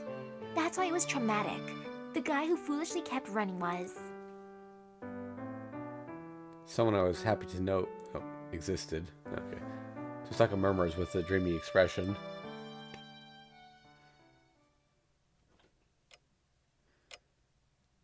Oh, that was a boring talk. Maybe I'm being nervous because things aren't going well. Tosaka gets up as if to say the break's over. I'm going back to my room. I'll be creating the framework with Ilya in the afternoon, so you go watch Sakura. She puts her cup in the sink and heads to the hallway. But... Hey, how was Sakura? She stops and asks as if she just remembered. She seemed well. She still has a fever, but it's better than the last time she collapsed. Sakura is calm as well. She pushed herself to do things around the house, but she's been obedient and resting today. That being the case, I'm sure she'll be better in no time. Of course she's staying still. She can't get up by herself now. What? She can't get up by herself now. Why? She seemed to have enough magical energy. And shouldn't she have enough physical energy as well? Yes, she has more than enough magical and physical energy, but it's terrible inside. I don't know what happened last night, but she definitely died once. That's the only sound explanation for why the muscles in her limbs are so badly damaged. No way, she didn't have any external wounds. It's just that it's cleanly connected on the outside. I don't know if the crest worm ripped her apart, or if someone else tore her limbs. If something really did tear her body apart, the pain would have destroyed her sanity. Let me ask, did she recognize you? I swallow my affirmation. Tosaka's expression is agonized. Then that means Sakurai didn't recognize you? She did. She knew me, and she called me Nesan. But she wasn't looking at me, but was looking at the Tosaka-rin she imagined. Yeah, I really wanted to kill her when she said things like, "Nice to meet you," and "I wanted to meet you sooner." Tosaka looks away at her as her words turn cold. Wanted to kill. Tosaka felt murderous intent against Sakura. In short, I can't do it. I can't protect Sakura until the very end like you, and I don't intend to either. Tosaka. I told you, right? I don't do impossible things. As long as I'm Tosaka-rin, I'll kill Sakura the moment I determine that it's not possible to let her go on. Well, I don't need to say it again because that was our deal all along, but I thought I'd remind you.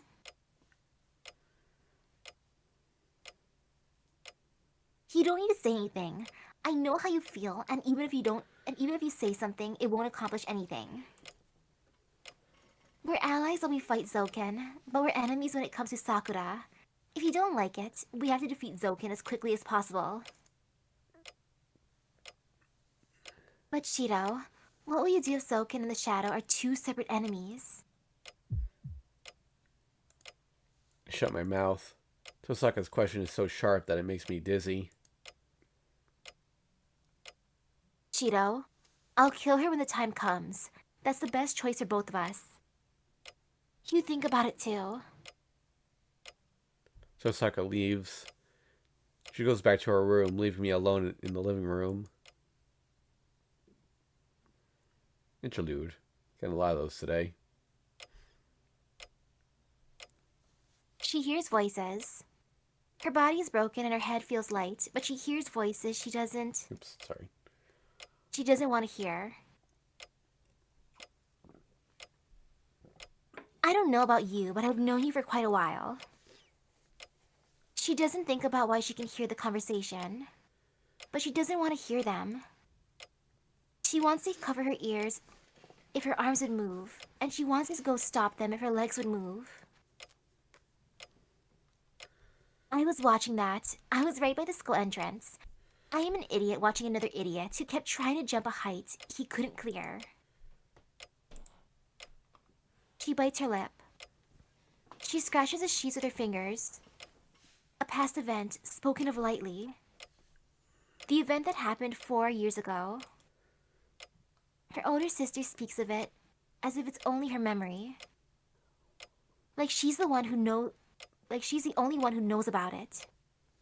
She's immersed in her beautiful memory, never even realizing that another girl was there. Ilya. That'd be a funny plot twist if all three of them were there somehow. Stop, please don't. Don't take away my memory. She strains her voice and makes a plea that none can hear. The older sister's monologue continues.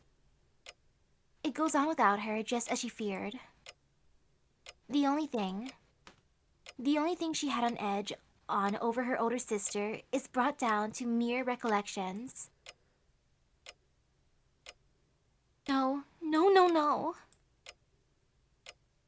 Using magical energy to bridge the gaps in her ripped nerves, she covers her ears with her hands. This is torture. How could she know what's going on in the living room? Has her shadow stretched that far? No, she doesn't want to hear anything right now. No more. She will go crazy if she hears any more. Knowing this instinctively, she covers her ears, but the voices do not get any quieter. Her sister's voice resounds directly into her brain. She cannot get away, even if she covers her ears or eyes. And... Shirou, I'll kill her when the time comes. That's the best choice for both of us. You think about it too. Her sister coldly says the words she does not want to hear. To the last person she wants to hear them. Voices stop. She cannot tell what's going on in the living room anymore. It's only natural. Her only world is this dark room. There's no way for her to step into the world of light. Her eyes are hot. She realizes that she's crying. Heartbroken and frustrated. Her older sister is a coward. Why is she pushing that onto the girl's senpai now? It's her responsibility as a Tosaka's magus, but now she's trying to involve someone else. Her sister is trying to turn her only ally against her. Nessan. She hates her. She knows it's selfish, but she still hates her. She's making him abandon Mato Sakura. She hates Tosaka-rin for trying to induce him. Nessan. But it's strange. This is what she wants, so why does she hate her so much? Her sister is saying she should disappear. The girl also knows that she should disappear. She doesn't know how it's come to this, but she does know that Emiyashiro will be saved if she disappears.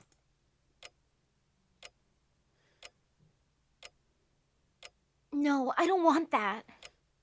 She can't. She doesn't want to lose anything. She doesn't want to be alone anymore. She learned of warmth, so going back to the cold is frightening. She learned of warmth, so warm people are detestable. She will not disappear. She will not be killed. Because nothing is my fault. Right? Everyone else is at fault. She did not wish for such a thing.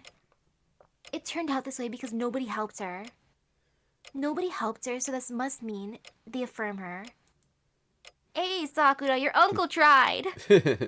My best boy from Zero. Come on! They didn't object. It's the same as agreeing with her. So, no one can punish her. I won't die. I won't end up as Nessan plans. No. In reality, she will not die. Nobody can kill her. Even if someone still wants to try, that's fine. If she's to be killed, she would rather beep. Not only her older sister, she will be merciless even to her senpai. Yes, if he will turn away from her in disgust, then she would rather.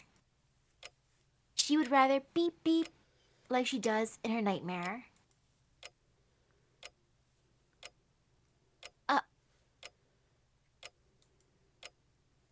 Coughs violently.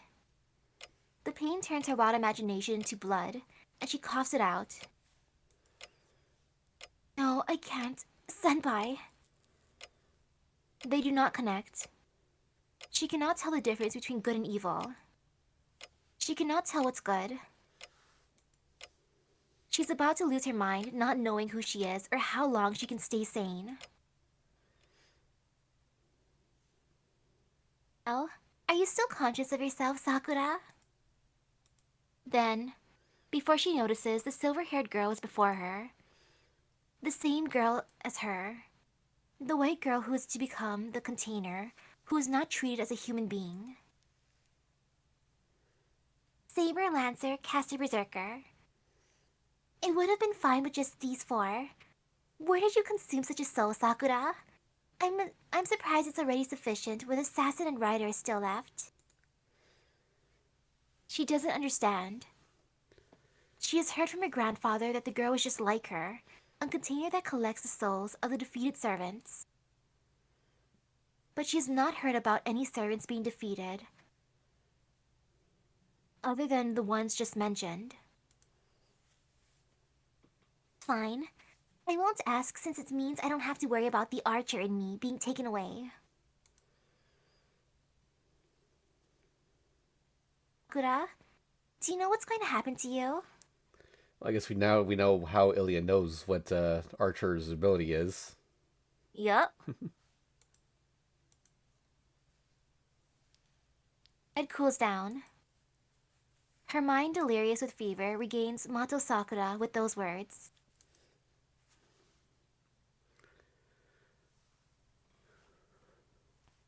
I don't know. What will happen to me? The white girl shuts her mouth. Ainsburn's master. She was meant to be a vessel from the beginning, unlike the fake Mato Sakura. You'll die. You can't be saved no matter what. And the girl tells her about the destiny that awaits them both. Interlude out.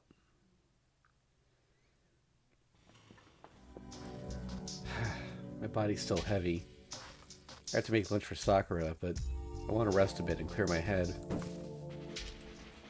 I fall into my futon, letting my face sink into the pillow.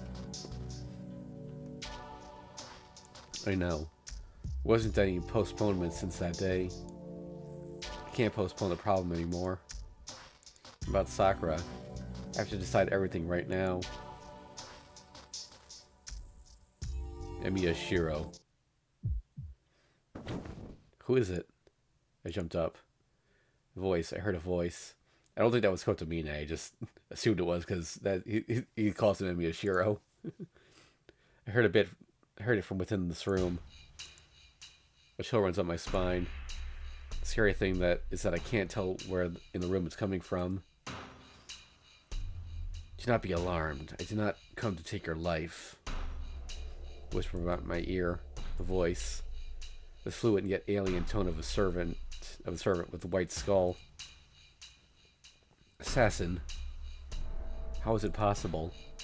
His specialty may be killing people, but he made it here without being noticed or setting off the boundary field around the house. You didn't come to kill me? Then you just want to talk? I search for the presence behind me while I measure the distance to the hallway. I take 2 full steps. 3 full seconds to dash out to the hallway into the yard. Assassin can kill me 4 times over in that time. My only way to live is to go along with him. Not I. It is the Magus who wishes to speak with you. Magus? You mean Zoken? Yes, he's waiting for you at the Mato household. He has no desire to fight. He will welcome you if you go there alone. Assassin's words can't be trusted to some degree. Can be trusted to some degree. If he wanted to kill me, he could have done it in the instant he snuck into the room. He didn't kill me because Zoken wants to talk to me. That's not to say it isn't actually a trap, but... Let's put save down. No, wait, I ain't going anywhere near this guy. It's obviously a trap. I'm curious about what Zoken wants to discuss, but I can't be away from Sakura right now. I refuse. I can't trust you. Tell him to come to me if he wants to talk. I see. Then I shall tell him so. I don't hear Assassin's voice after that. He must already be out of my house, heading back to Zoken. This is fine. This should be alright. Even if I can face off against Zoken, I have no way to kill him. First of all, he's a monster one can't talk with. I have all the weapons ready I have to have all the weapons ready if I confront him. Gem sword, huh? The secret weapon Tosaka and Ilya are trying to make. Even Archer's arm, which remembers close to 1,000 swords, has no information on such a weapon. But we can win if we can reproduce it. I can believe in you, right, Tosaka? Lie down on the tatami. I'm tired, so I'll sleep. After I wake up, I'll go see Sakura, prepare for dinner, and help Tosaka.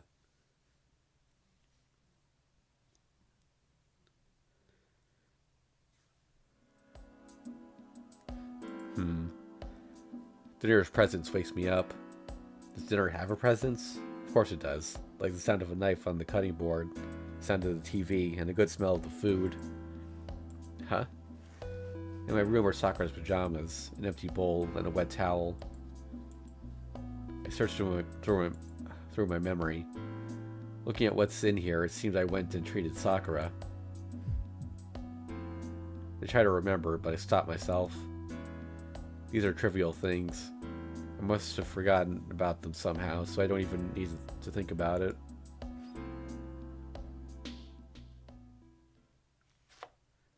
Tosaka is the one preparing dinner. Sakura and Ilya aren't here. They must be in the guest rooms. Oh, you're back? You just went out saying you were tired and wanted to rest. My face stiffens for a second. No, I'll help. You must be tired as well, so I can't let you do all the work. I try to respond naturally so I won't sound suspicious. Stupid. I appreciate the offer, but you can't use a knife with an arm of yours.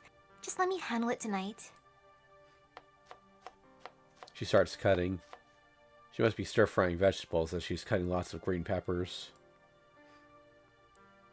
I see. Then I'll go prepare the bath. Oh, I guess I'll do the laundry while I'm at it. Can I go get your laundry? Are you saying such a stupid thing? I'm going to do that myself, of course. She slams a knife down on the cutting board. She's dicing up some beef. I guess we're having meat tonight. What is she making? I head to the bath. I don't know what she's going to make, but I'm looking forward to it. The lights go off.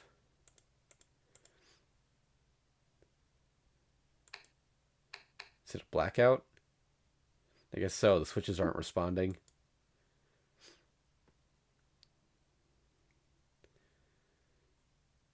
Yeah, the boundary field hasn't been activated, so it's not an intruder. Yeah, even if it's looking attacks us, the boundary field will not necessarily be activated. Remember what happened this morning. Assassin was able to pass through the boundary field without any difficulty. Stay here, Tosaka. I'm gonna go check just in case. Hey, hold on. I'll go too. It's dangerous to go by yourself. Oh, yeah. No, then please go check on Sakura. I'll head there right after I go get Ilya. Okay, you can leave Sakura to me. I hurry to Ilya's room. It's dead quiet, but the house feels normal.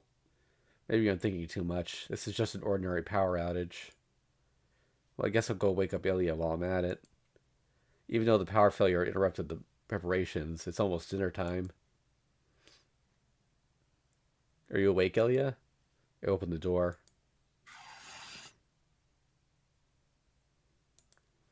Only scattered red comes into my view. Ilya. Ilya isn't here. All that's left are traces of blood.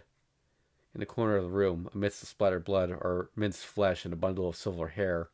But that's not Ilya. Ilya's not human anymore. Oh, not Ilya again. Yeah. I jump out of the room. I cool down my head that's about to and head to the guest room. Sakura is in danger. I grasp the situation in a second, but I haven't actually grasped the situation at all. I jump out into the yard. There.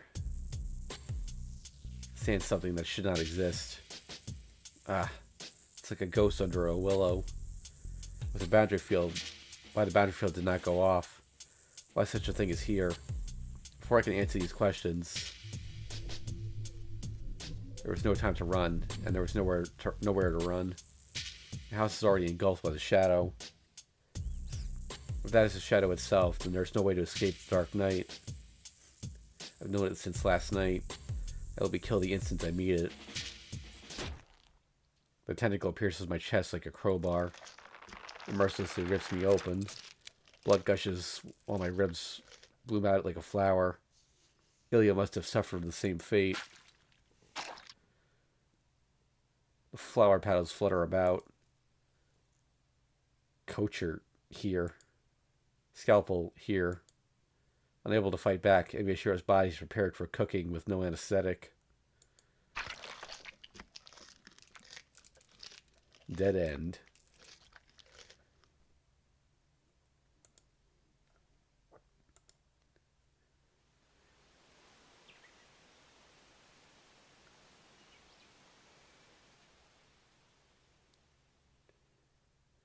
I told you to stop with the scary stories.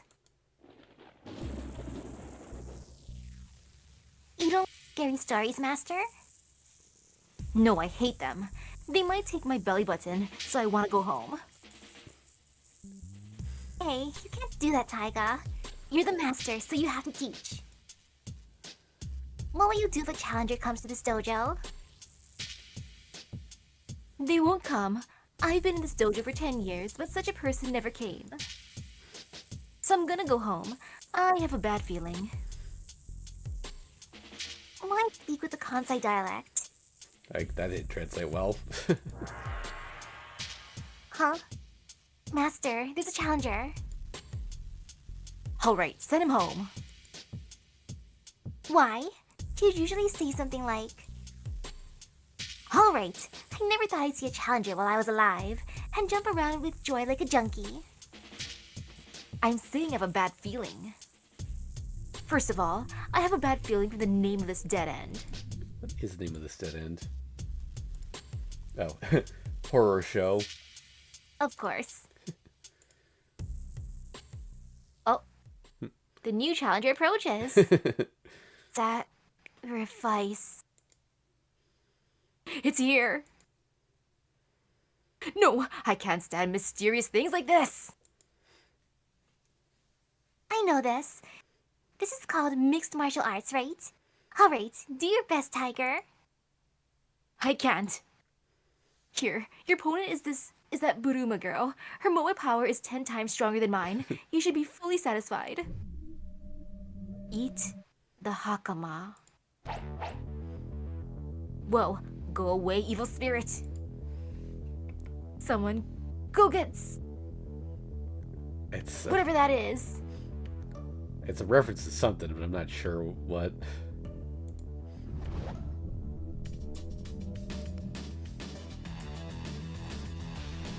That was the match. Tiger versus the Black Shadow. It seems the Black Shadow is dominating, but Tiger is turning defiant. Oh, she bit it. Tiger's being swallowed, but is trying to swallow it back. She's fighting it. Master can match it. Gah, God of Babylonia, give me your powers. Well, I don't really care. You'll just end up losing if you fight that thing, so don't even think about it, okay, Shirou? All you have to do is figure out what the shadow is. No pain, no gain. Go back to the previous choice and go with Assassin's Invitation. No, I can't. I'm tapping. Hey, referee, I'm tapping out. Fine. I'll be the master of the next Tiger Dojo if everything goes well.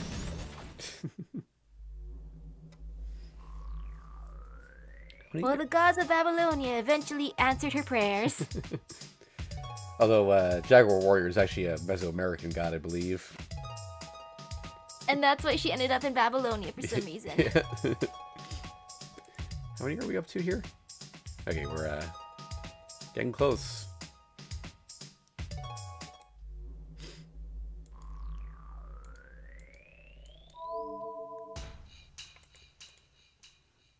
It's not to say it isn't actually a trap, but except it's a trap. It's obviously a trap. But it's true that I might never have another chance to talk with Zouken one-on-one. I don't really have a choice.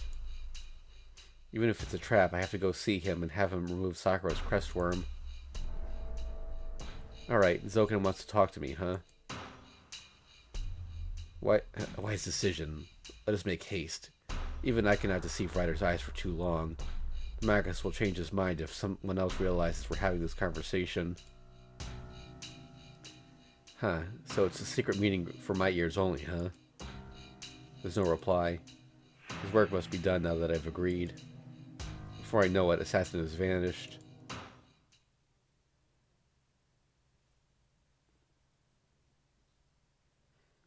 I sneak out of the house that head to the Mato household. The sky is filled with clouds. Maybe it's because of the dark sky, but the house is filled with an ominous air. I go inside without ringing the doorbell. It's been a year since I last came here. I go through the hallway following my faint memory and head to the living room. Oh, you came earlier than I thought, Emiya's successor. Zoken is the only one here. I don't see Assassin or Black Saber. Seems he really does want to talk with me. Yeah, I actually don't know when the name Saber Alter got coined. That might have been Fate Unlimited Codes. Oh, you don't even want to exchange greetings with me? My, you must hate me. I feel no hostility from Zoken.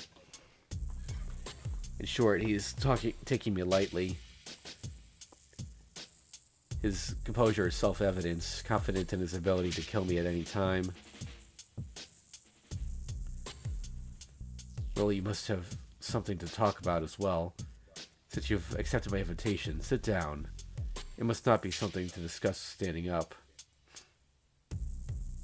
No way, standing up is just fine for what we have to say. I suppress the urge to jump at him and punch him, and glare at him as if it could kill him.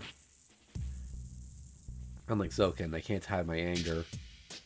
I won't let my guard down against the guy who changed Sakura's body.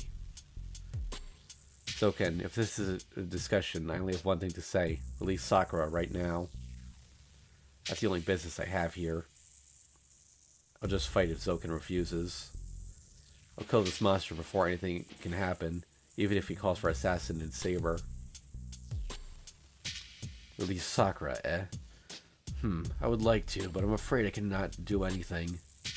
Then, the old Magus before me speaks in disappointed tones. What? She cannot be saved no matter what I do.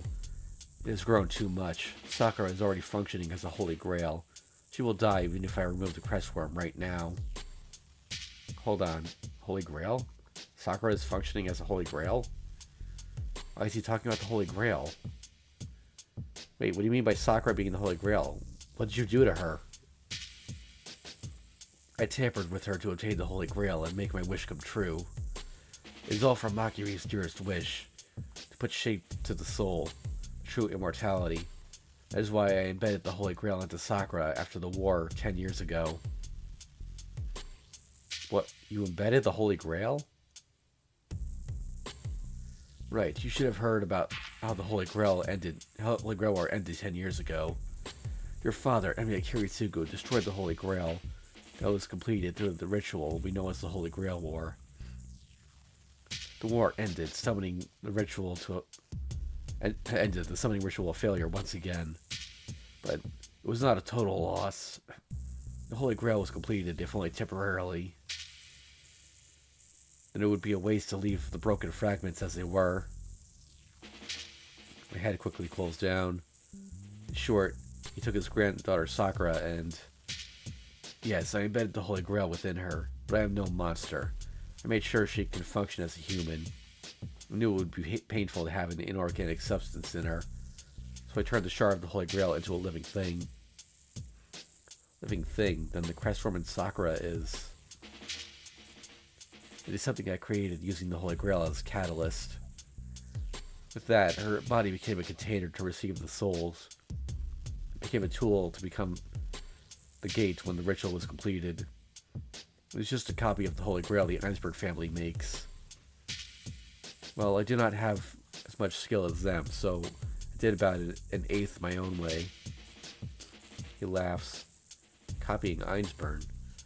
All he did was pick up a piece of the finished product and implant it within Sakura. You bastard. can't make a Holy Grail, so you used a human being to make an imitation of the Holy Grail. Experiment. It's just an experiment, heir to Emiya. This experiment is merely a stepping stone to the next. My plan was to slowly change her to something like a Holy Grail over several decades. It was supposed to be an experiment of Makiryu's Holy Grail, which lives as a human but still has the function to collect souls. Sakura is an experiment? Of course, Sakura was given to the Mato family for that reason. To give a daughter to the Mato family means giving us a foundation to achieve our goal. Tosaka is well aware of that. Both have the same goals.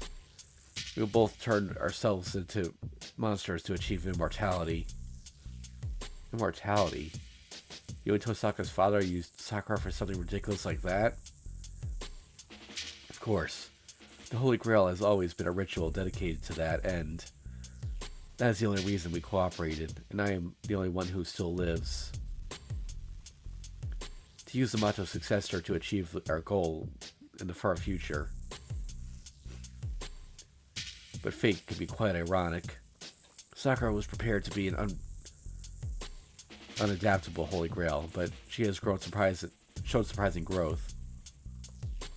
I have gotten old. I never expected Sakura to have that much talent. Not only does she still live in spite of taking in so many servants, but she still retains her sense of being Mato Sakura. She is a true Holy Grail, like that of the Einsburn, which I thought was impossible to make myself. I can't hold it anymore. I'm not patient enough to keep listening to the monster's nonsense. Forgetting the possibility of assassin's intervention.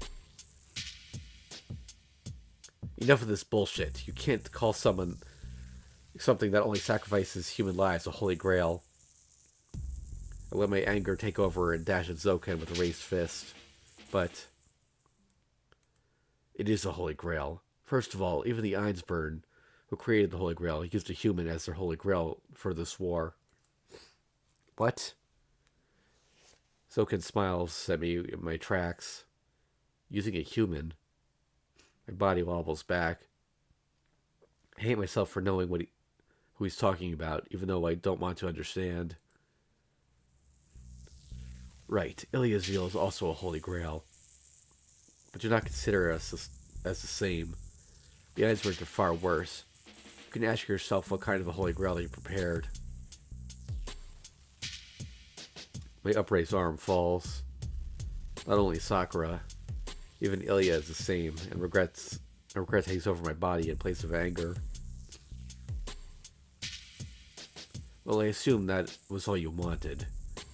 It's my turn now. The reason I called for you. I wanted to discuss the shadow with you. What? Discuss the shadow? He must be talking about the black shadow that's attacking people in this town. But what are you saying? That thing is on your side. So what do you need to talk about? Do you want us to beat it? I glower at Zoken, my voice thick with sarcasm. Kaka. That simplifies matters. Yes, I want you to do something about that shadow. That is why I need your powers, Emiya Shirou. What, are you serious? You guys are on the same side, right? On the same side? Well, I have helped it, but it has never helped me. I cannot even communicate with it. I merely arranged its path so that it would not run wild. I calmed it down every night to minimize the damage it dealt, but as of last night, I can no longer continue. Did I not tell you? I cannot manage it anymore. My heart thumps loudly. I cannot manage it anymore. Who's that directed to? Zoken.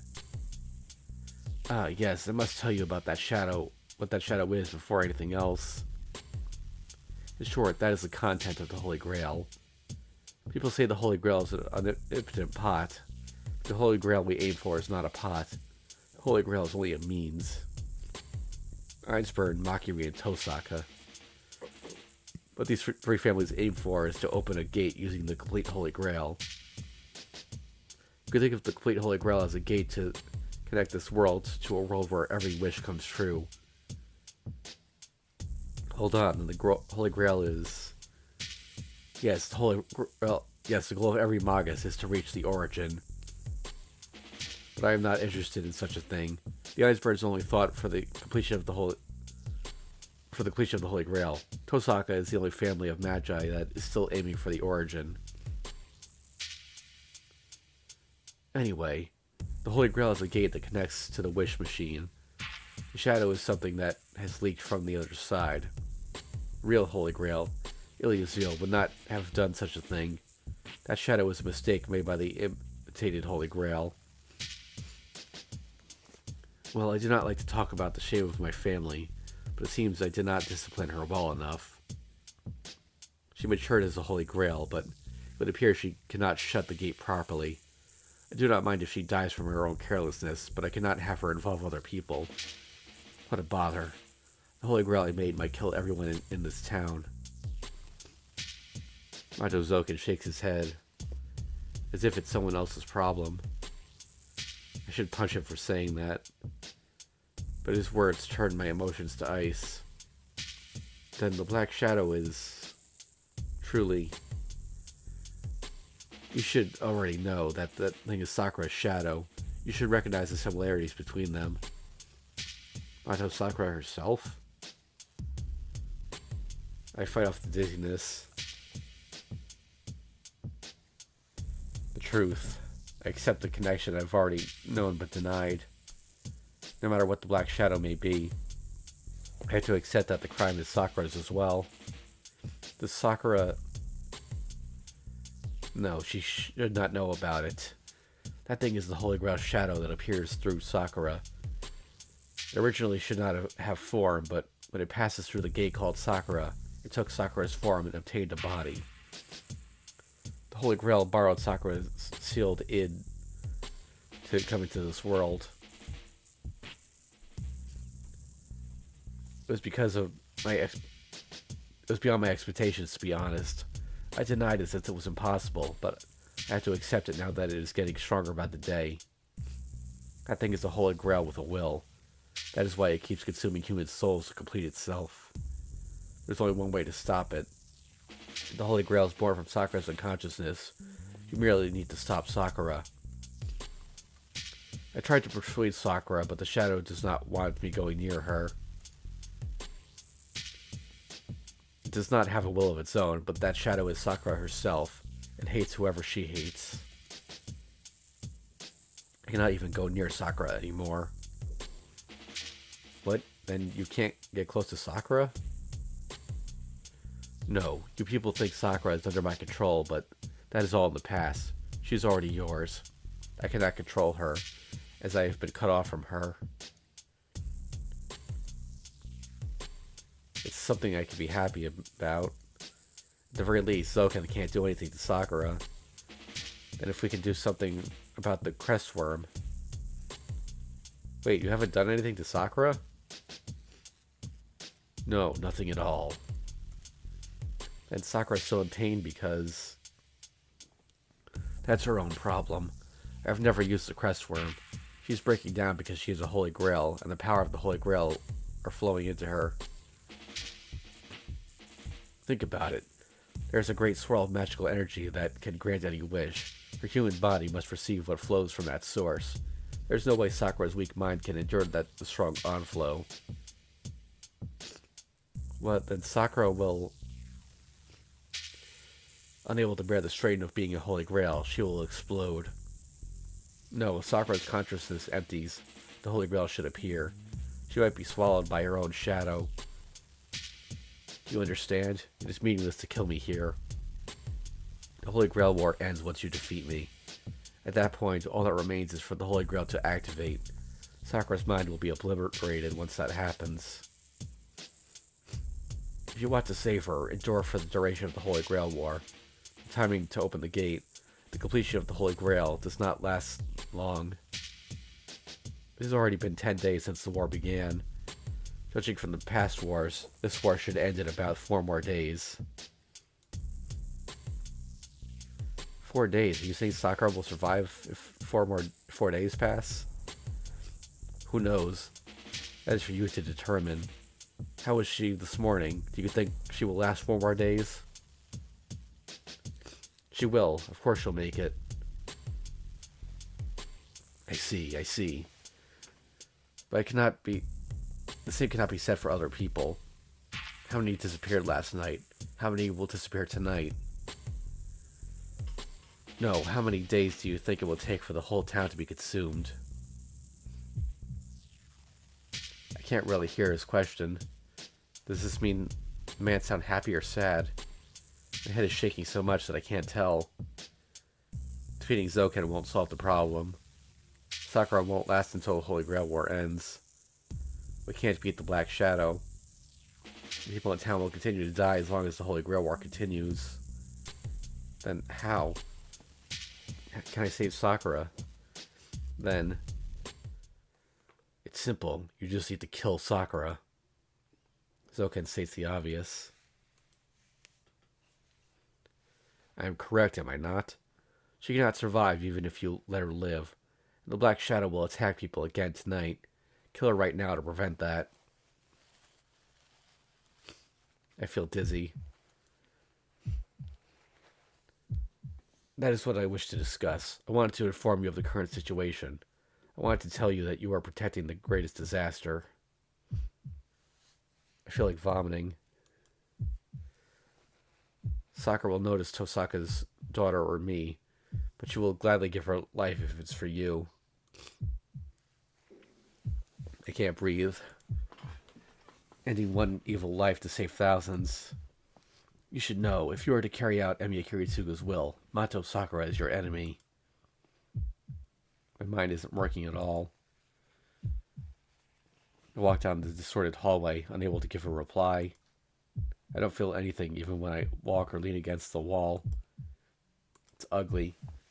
It feels like I'm in a twisted nightmare without an exit. I go outside, still forgetting to breathe. You will not make the wrong choice. It is a pity for Sakura, but this is fate. Stay night. I walk. But I will thank you in my granddaughter's place. She has never done anything for herself. She never cursed herself for being thrown away by her father. She did not wish to be almighty like her older sister. She was a mere puppet. I walk. The puppet was able to sleep with the man it loved. Surely it must be satisfied. Do not content yourself too much. You gave my pitiful granddaughter a gift in the end. I walk. I stumble toward my house where Sakura is waiting. Hold on 1 second, gotta blow my nose.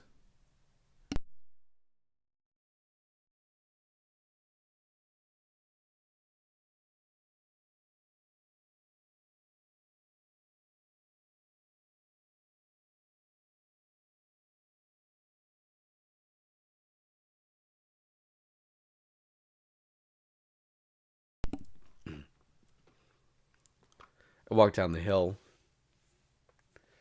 I reach the Emiya household once I go up the usual hill. I can't leave my room empty forever. No matter what the reason may be, I secretly met with Zoken. It's not good to let Tosaka or Sakura know about it. So I had to go home before they notice. Go home and I have to make a decision. The contents of my stomach come out of my throat. I chose to ally with Sakura. I swore to protect her no matter what. I chose to be with Sakura instead of becoming a superhero. But that means allowing another disaster to occur, taking hundreds of lives. I can't do that. I mean, Shirou cannot break that oath. It's like denying myself. If you, the only one to survive that tragedy, are allowed to, or to allow that tragedy, you will be rejected by everything that has supported you until now. No matter the end, your crime will never be forgiven. To not do anything means silently approving of the action. There are innocent people who will be killed tonight. If you know that, but still will not kill the cause, you're no different than the cause of the fire that day. If you deny what you have been until now to protect one person. Oh, wait. Will you be by my side no matter what? This is a choice between protecting one person or protecting everyone besides that person. Who will I side with in the end? Have to decide by tonight.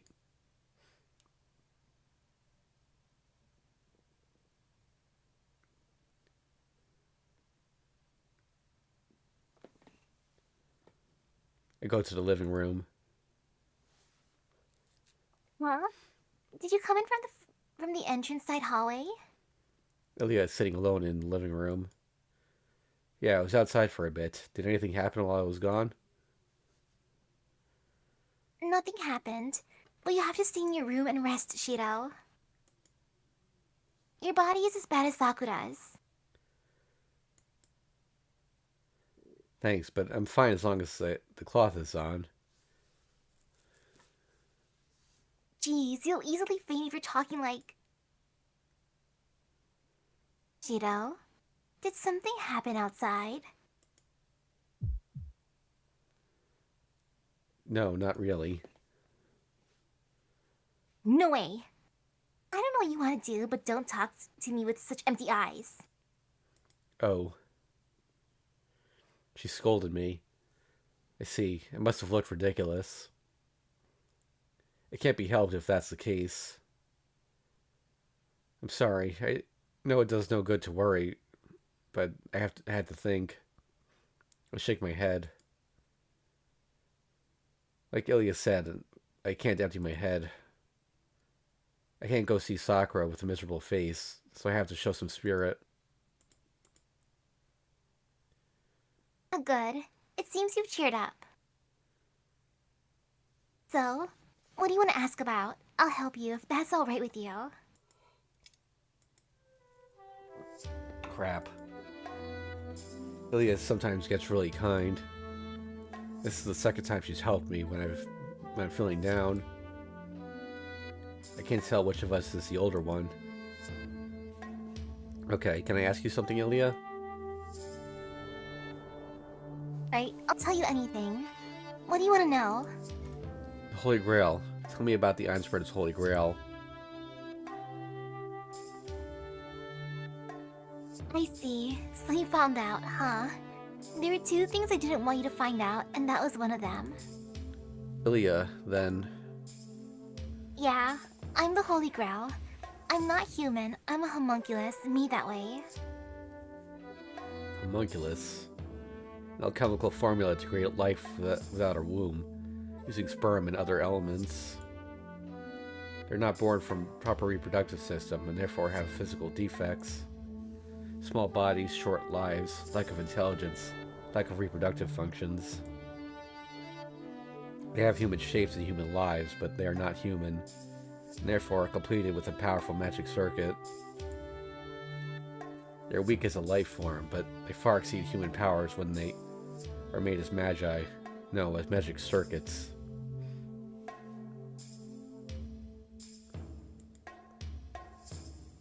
He raised me to function as both a Holy Grail and a Master. The function of the Holy Grail is to collect the souls of defeated heroic spirits. Humans, coffins, stew pots, it doesn't matter what it's made of as long as it has that special function. It just has to be sufficiently large container of souls. Ilya sounds like she's not interested, but this is the first time I've heard that the Holy Grail collects servants. Retrieving them, then collecting them. Servants are summoned by the Holy Grail. That's its natural. Then it's natural that they return through the Holy Grail after they're defeated. I'm the only Holy Grail of Einsburn, so I should have collected all of them. It seems there's someone else that's functioning as a Holy Grail. It took Castor and Lancer when I noticed, and its drawing power was greater. Sakura took most of the servants. I was able to collect Archer because he disappeared right in front of me. It doesn't even need to be Oh said. no, that's him. Doesn't even need to be said. The other Holy Grail is Sakura. According to Ilya, Sakura has already taken in Caster and Lancer, as well as Saber and Berserker. 4 servants worth of souls, but can you hold such a thing? Isn't it a general rule that the human body can only contain 1 soul? Yeah. So if it's the soul of a heroic spirit. The magical energy of a servant that lost its shell, called class, is enormous. Having one in your body is like creating a typhoon in your body. But it's the function of the Holy Grail to collect 7 in the end. There's no space for the soul of the container itself. That's why all of the Holy Grails until now were inorganic substances without souls. The function of the Holy Grail is to collect the souls of all 7 servants and then to unify and manage them. You don't need extra programs in there. The personality of the Holy Grail will only be erased by the function of the Holy Grail.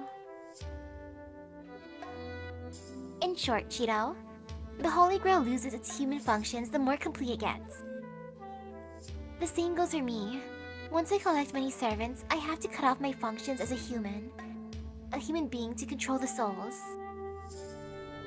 I can manage them if I cut off the energy that moves my limbs. I won't let the souls out if I stop breathing. I can stabilize the integration of the souls if I use all the power I've used to construct my human form. Same for Sakura. You can't function as a human once you become a Holy Grail. You don't have the power to spare. But yes, if there is a difference between us, it's that I can switch at will, but Sakura is forced to. Sakura is an incomplete black Holy Grail, so she has no right to refuse. Ilya shows no emotion as she continues. She knew it. She probably knew it since the time she was born. No, even before she was born. She knew that her life was made for such a stupid reason.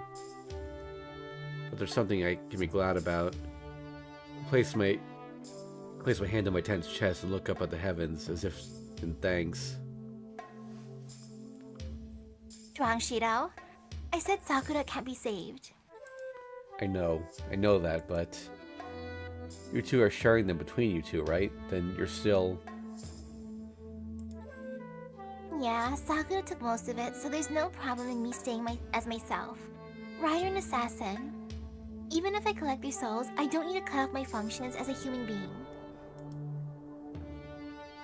Yes, that's fortunate. If I lose Ilya as well, it will mean I can't protect anybody. Shirou? Before I know it, I'm embracing Ilya. I can't promise her anything, and it's not like I want something. Shirou. Her body is small, so I can't hold her too tightly. I just touch her, holding her in my arms. I let my fingers feel the weight of what I must protect. It's almost 2 o'clock. It's late, but I decide to make lunch and take it to Sakura's room. Well, I take off my apron and put the rice porridge on a tray. I take a deep breath, and I fill my heart with ice. I don't know what I'll say if I go see Sakura in this condition. I can't do that. If Sakura figures out I'm troubled, she'll just be even more troubled herself. I have to freeze my emotions so that I don't reveal anything. This will be the last time. This will be the last time we'll be together. Oh my god, I can't speak today. This will be the last time we will be together to just casually see each other's faces. I want our precious time together to end in laughter. I was just thinking about the H scene because he still didn't have the shroud on his arm. Yep. Are you awake, Sakura? It's late, but let's eat lunch. I knock and enter her room. It seems Sakura was sleeping, but her face brightens up as soon as I enter. Yes, I'm glad you came, Senpai. She happily smiles. Time passes. Sakura is getting better. She can sit up on her own, and she even ate the rice porridge without assistance. Lunch ends, and we talk about meaningless things. Apparently sleepy after eating, Sakura continues to talk while lying in bed. That's it. That's all we can do right now. Sakura seems well. She's breathing normally, and her cheeks are red and healthy looking. I can believe that she won't last even a few more days.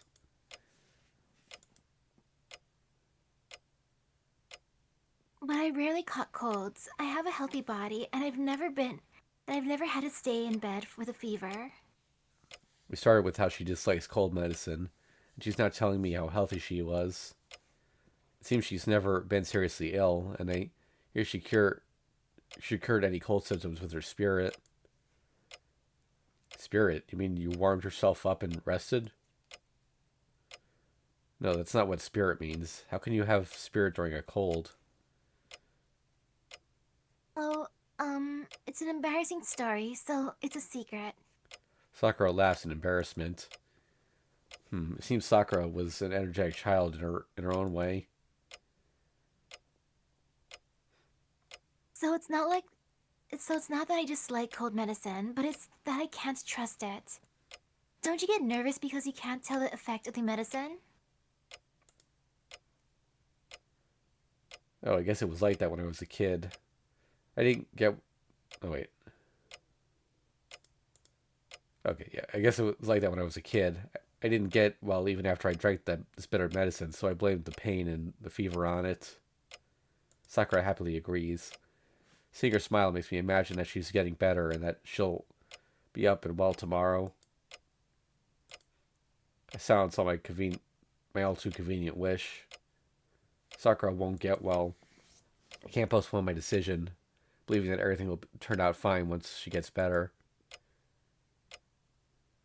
Hey, Sakura. Maybe it's because I've accepted the cold reality. What do you want to do once you get better? Ask her about a what if.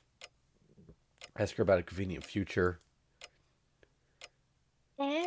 What I want to do? Yeah, something that's fun for you. Anything's fine.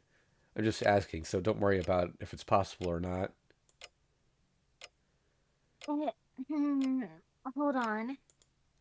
Sakura looks around, troubled. After some pondering,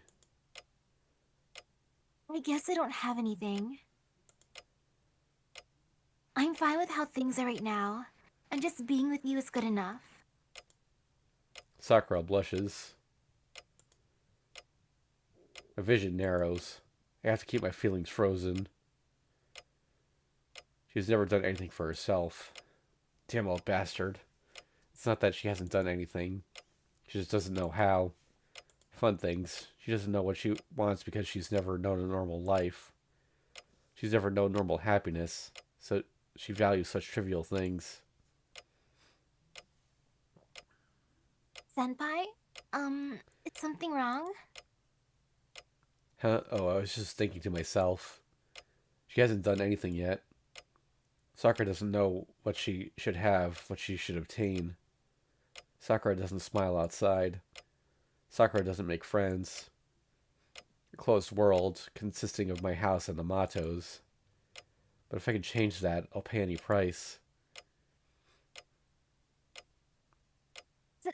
Senpai, you're acting strange. Does your left hand hurt? No, it's not that. Sakura, let's go somewhere far away once this is all over.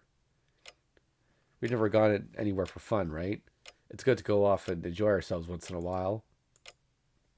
Sakura blankly stares at me. It looks like she's surprised. Like she thinks it's all a dream.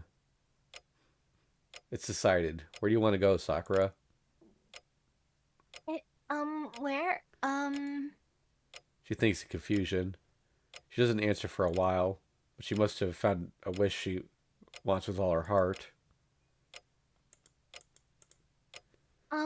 It can be anything, right? Sakura timidly looks up at me. Yeah, there's nowhere you can't go if you put your mind to it. I'm serious, but it seems she took it as a joke. Sakura smiles with relief. Go cherry blossom viewing. And she makes a trivial wish. Cherry blossom viewing? You mean that cherry blossom viewing? Yes, we can do it here. But there are only plum trees here. I want to go cherry blossom viewing in a big field on a sunny day. I see. That certainly sounds really fun. It'd be great to watch cherry blossoms under a clear blue sky at the at the park by the bridge. There are many fun things. Starting out with cherry blossom viewing with suits Sakura. All right, then it's a promise. Let's go there together once you get well and once this whole mess is over. Sakura shows a satisfied smile. I make the promise and stand up. Yes. How great will it be if we can really do that? Imagine my own happiness that I've never imagined since the fire 10 years ago. Leave her room. All that's left is a trivial promise. It's not just Sakura's wish.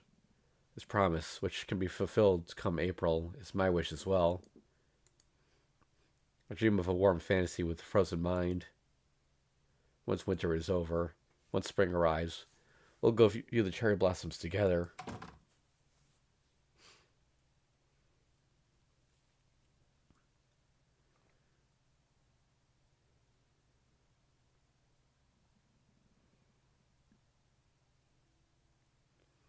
And it's the night I have to make my decision.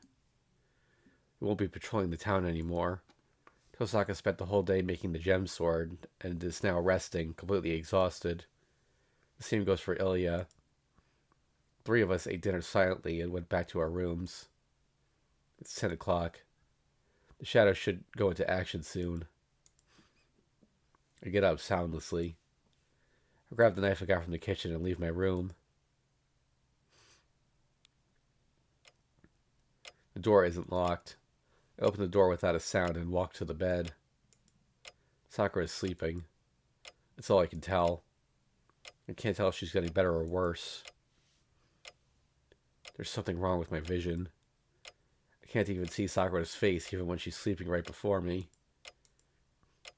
Suppress my dizziness and trembling. Prepare yourself. The shadow might be attacking people while I hesitate. There's no way to directly kill it. I have to Sakura here. Even if it's not Sakura's fault, people are harmed. There'll be victims. There'll be people who cannot prevent the harm. And Sakura will commit crimes she does not want to commit. I raise the knife. My mouth is dry. Feels like my tongue's turned into a piece of cardboard. The inorganic knife sends a chill up my spine. My eyes become numb as I think about sticking this thin scrap of metal, whose only reason of existence is its sharpness, into a living human's throat. Sakura's soft flesh. It's like stumbling and falling eye first into a flathead screwdriver. The blind pain of numbness peels the cerebral membrane like an orange peel. There's something wrong with my senses. The fingers holding the knife look as if they're all bending the wrong way. Looks like a psychic power in the movies. I ignore it and tighten my grip. So I'm a bit confused by the flowchart here. So, remember I told you before about a forced bad end? Yes. So, it says here the conditions for that are to trigger that flag and to have 10 or fewer Sakura points. But to have the choice to go there is the condition is to have 11 or more Sakura points. I don't know what happens if you if you trigger the flag, but like, I don't know if this is an and or an or for the condition. I hope it's an or. Well, no, like we have the choice here, so we got the so we didn't trigger the flag, and we have more than 10 Sakura points. But Okay, good. yeah, I'm confused. Like if it was one or the other, or if we had to hit both, and if it's both, what if we had less than 10 Sakura points? Because then we don't have more than 11, and we wouldn't get the choice. So Man, it's tempting to test it out, but nah. Yeah. But yeah, so obviously the bad end is to kill Sakura. I bring the knife down. Sakura doesn't move. Her eyelids are shaking in fear, but she doesn't try to move away. I drop the knife onto her white neck. It slices it right open. Is there a fire? Red blood sharply splatters against the wall like a fire hose.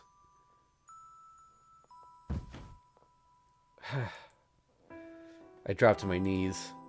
I hear wheezing sounds. The splashing noise is coming not from Sakura's throat, but from my own. I see. Even if Sakura had accepted her death, she won't allow it. I tried to use the knife against the defenseless Sakura, and she attacked with her dagger, because I was even more defenseless. I don't feel any pain. Rather, I feel relieved. But regret remains like a blood stain. After I ace the stage, who will atone for Sakura's sin? Dead end. Like, did he forget Medusa was there?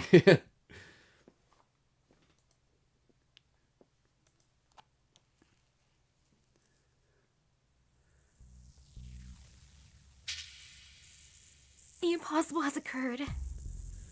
The door was locked from the inside when Fujimura-san went into her room. Into the room. The only one in the room are me, Fujimura-san, and Lady Ilya. Wait, who's narrating then, if it's not Fujimura?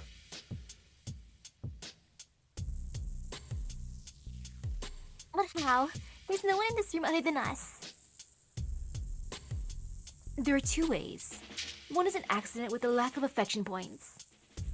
The victim had low Sakura-chan affection score, so he mistook the ornamental guillotine for the bed, and he went to sleep. I see. It seems very unlikely, but it's certainly possible. That kind of taste is expected from Sakura. I see. Sakura's taste sure is troublesome. So the bed turned into a guillotine the instant someone got on it. Yes, so the solution would be to start over from day 9 and increase Sakura-chan's affection points. The other method is a direct offense brought on by an external factor. The victim was also the assailant. He tried to kill Sakura-chan there, but he was killed instead because of the knife-throwing security system was set off. Mississippi system, huh? Setting such a scary trap. Sakura is the scary girl. Their speculation heats up, but I think of another method that doesn't fall under either scenario. It goes like this. Going back to yesterday morning, Oh, what okay. if my death was determined? This is Shirou narrating. Okay, that's why it's still this text box. Going back to yesterday morning, what if my death was determined the instant I said no to Tosaka-san's question? Anyway, the case is solved. Let's go, Lady Iliasfiel. We can leave the rest to the police and get away from this haunted mansion. Okay, but this case left a bad aftertaste. The actors leave. The only one left on the stage is me, the corpse. The conclusion is, I wish they'd never again do a one-time ridiculous Tiger Dojo that has no logical solution. So yeah, so I guess it was an or condition rather than an and condition.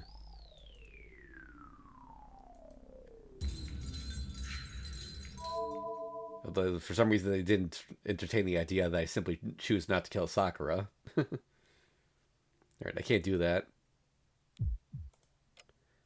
My heart hurts. Blood drips down my fingers where they grasp the knife. I grit my teeth. I frantically swallow against the sob rising in my throat. My eyes are hot. I can't manage it looking down, so I tilt my face up and restrain my anger. Pushing the knife down. I can't do something so simple. I'm pissed. There's something really wrong with me. I had to come this far before I realized my own feelings. Am I stupid? Right. I had the answer already. My path was set the moment I embraced Sakura under the rain.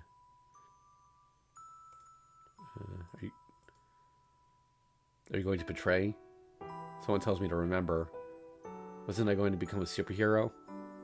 My body is racked by contradictory thoughts.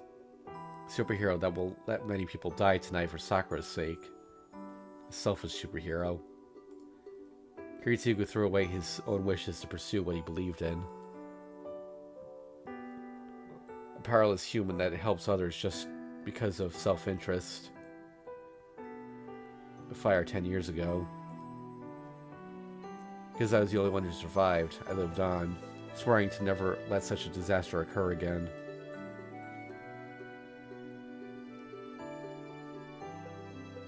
All the time until now. The idea I believed in for 10 years is piercing my heart, asking if I'm betraying it. Will I betray myself, who cried and tried to live on, ignoring the voice of the people who died helplessly? The atonement. Am I going to betray my previous self, who had to cling to that atonement to continue living? Yes. No apologies will ever bring me forgiveness. I can't make amends for this crime. I'm throwing myself away. Even if my life turns out to be a fake after losing what I've believed in until now, I will betray them. I'll choose what I want to protect in the future. If Sakura's smile is there, I won't care even if I have to live by deceiving myself. There's nothing wrong with it.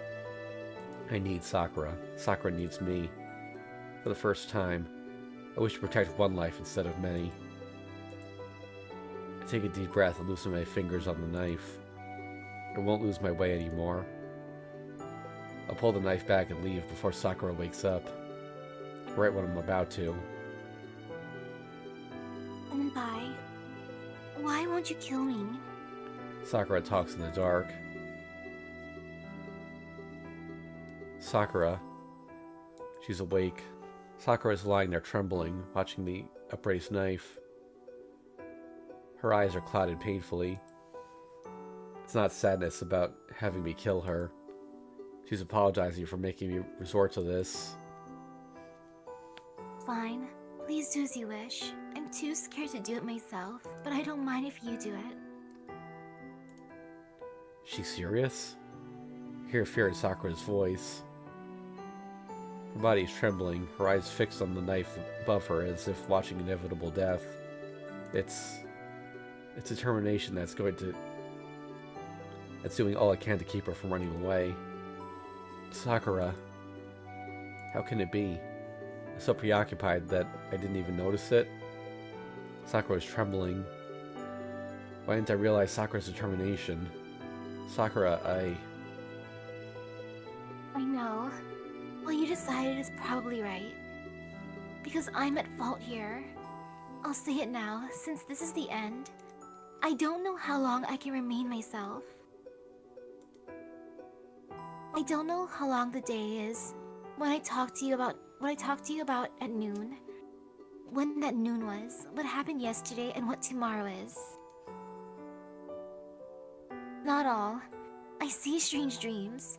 It's a scary dream. I'm always covered in blood, but a part of me finds it pleasant, and everything about it is scary. I'm the bad guy in that dream. I'm laughing as I'm stealing a lot of things from everybody. I was scared, asked for help, but nobody helped me. So I told myself it can't be helped, that everyone's getting killed. They won't help others, so it's natural that others won't help them, and I ignored everything, thinking it's just a dream. But I was wrong. I wanted that dream. I'm actually cowardly, filthy, cunning. I hated everyone, and all I could do was curse them. It's my fault for thinking that dream was pleasant, even for a second. It's not the dream that's bad, it's me. The one who watches it. That should never have existed. Senpai, I'm slowly breaking down. At this rate, I'll see nothing but those dreams and forget about you. I'll be a villain for real, going around and killing people. So please, if you can finish it here before I become the bad guy, then... Sakura tries to say she'll be saved, but... Oh, I silence her with an embrace. I hold her to me tightly. The embrace I could not accomplish before. I pull her to me with the arms that only touched her back then. I hold Sakura's body with all my strength. Sakura doesn't resist.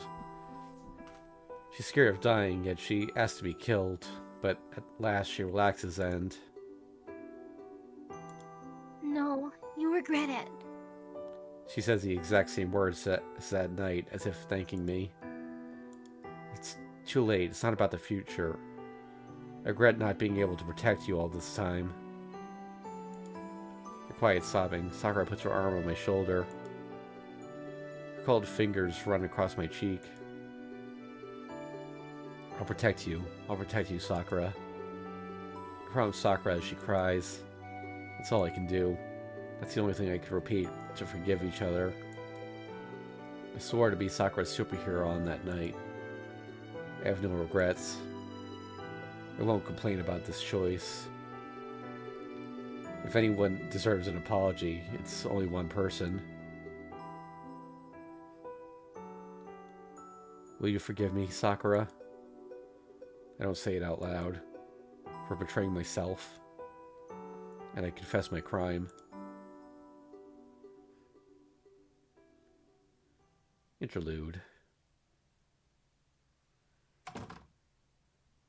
The door closes. The boy who said he'd protect the girl, as if trying to convince himself, left after making sure she fell asleep. Wa. The girl, Mato Sakura, painfully moans in the darkness. She is not asleep. She only pretended to be asleep so that the boy, who was more tired than her, can rest. And she cannot afford to sleep anymore. She'll see the dream again if she sleeps. She'll see something similar to her kill people. It's frightening. She doesn't remember what kind of dream she had last night. She doesn't remember why she wasn't conscious outside. So, it feels like she will never wake up again if she falls asleep tonight. She will end up betraying the boy who held her close. The boy threw away his self and believed in the weak and sly Mato Sakura. His decision is still hurting her heart, so she will not be able to see him again if she turns out to be like the dream. Yes, she has destroyed his mind to the point that it cannot be fixed. So she has to bear it. She has to stay conscious, not sleep, and never see that dream again. A person exists that will protect her. Even if she may be dirty and cowardly, she has to maintain control with all her might while she still remains. I'm fine with that, but there's something that cannot be returned. She has committed a crime that she cannot atone for with a life that remains to her. I'll protect you. He repeated it, knowing there's no hope or future. Recalling it makes her cry.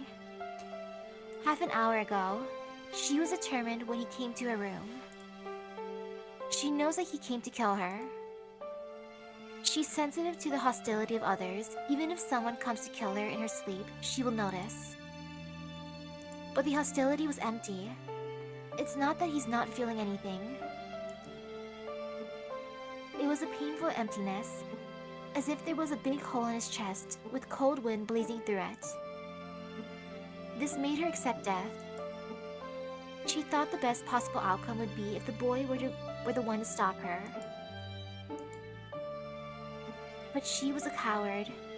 As she had known, she was ready for death, but she could not stop trembling.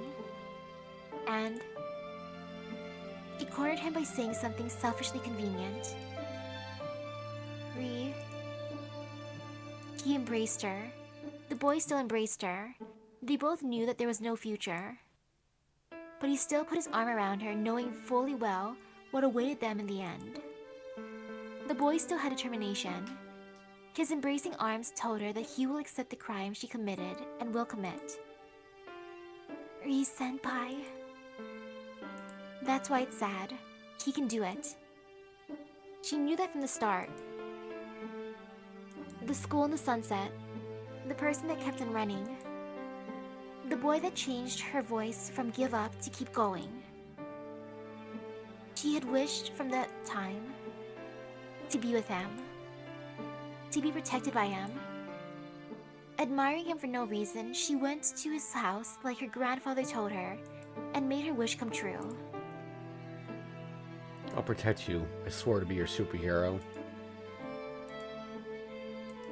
This is the result. As his life goes on, he will only continue to break down. Sorry. I'm sorry, Senpai. What she admired. She finally understands why. The boy was beautiful in her eyes. He's different from her, who's a coward. She wished for him to keep his upstanding character. But Yes, she remembers. She wanted to protect him. She wanted to protect the boy. She wanted to protect the clumsy but upright boy that she found in the setting sun. I broke it.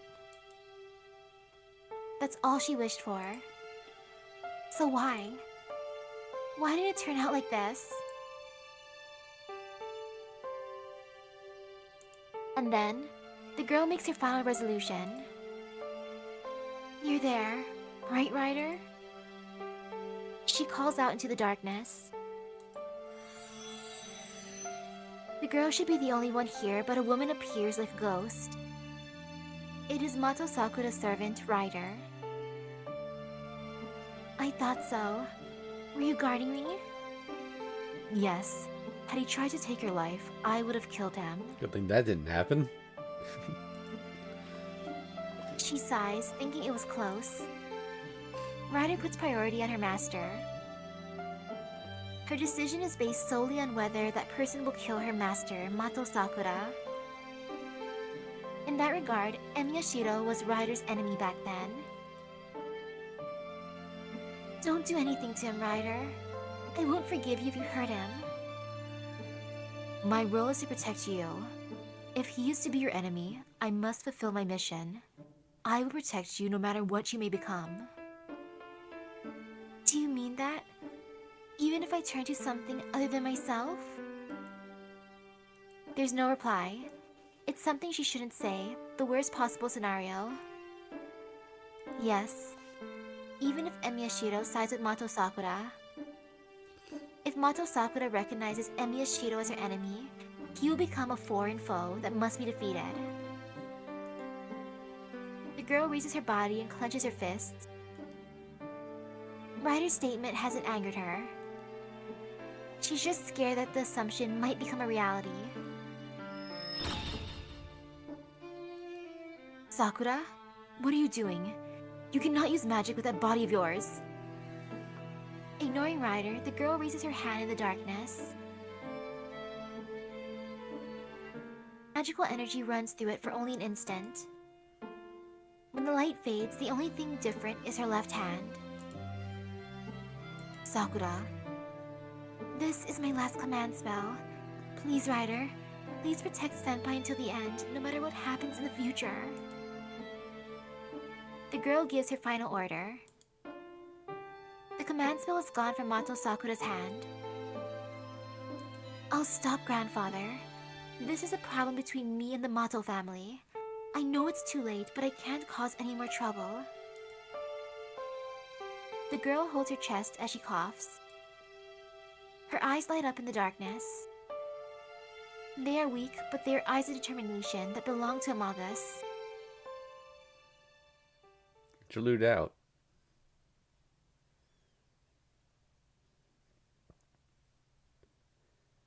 Chapter 14, Servant Eater.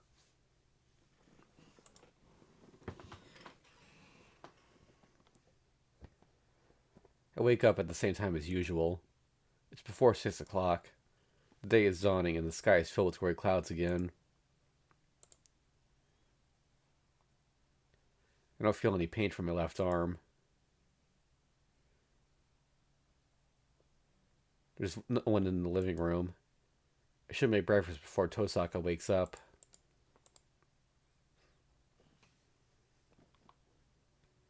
The news is on. It's become my daily routine to check the news in the morning.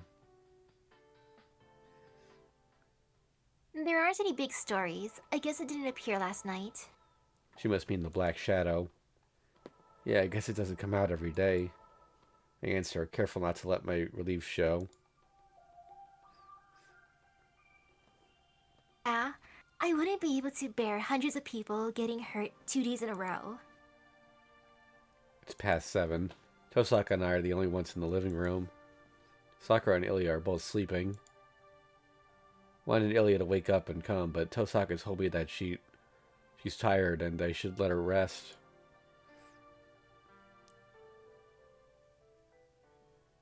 You should rest too in preparation for tonight. Tosaka says this out of the blue. Why? The creation of our secret weapon.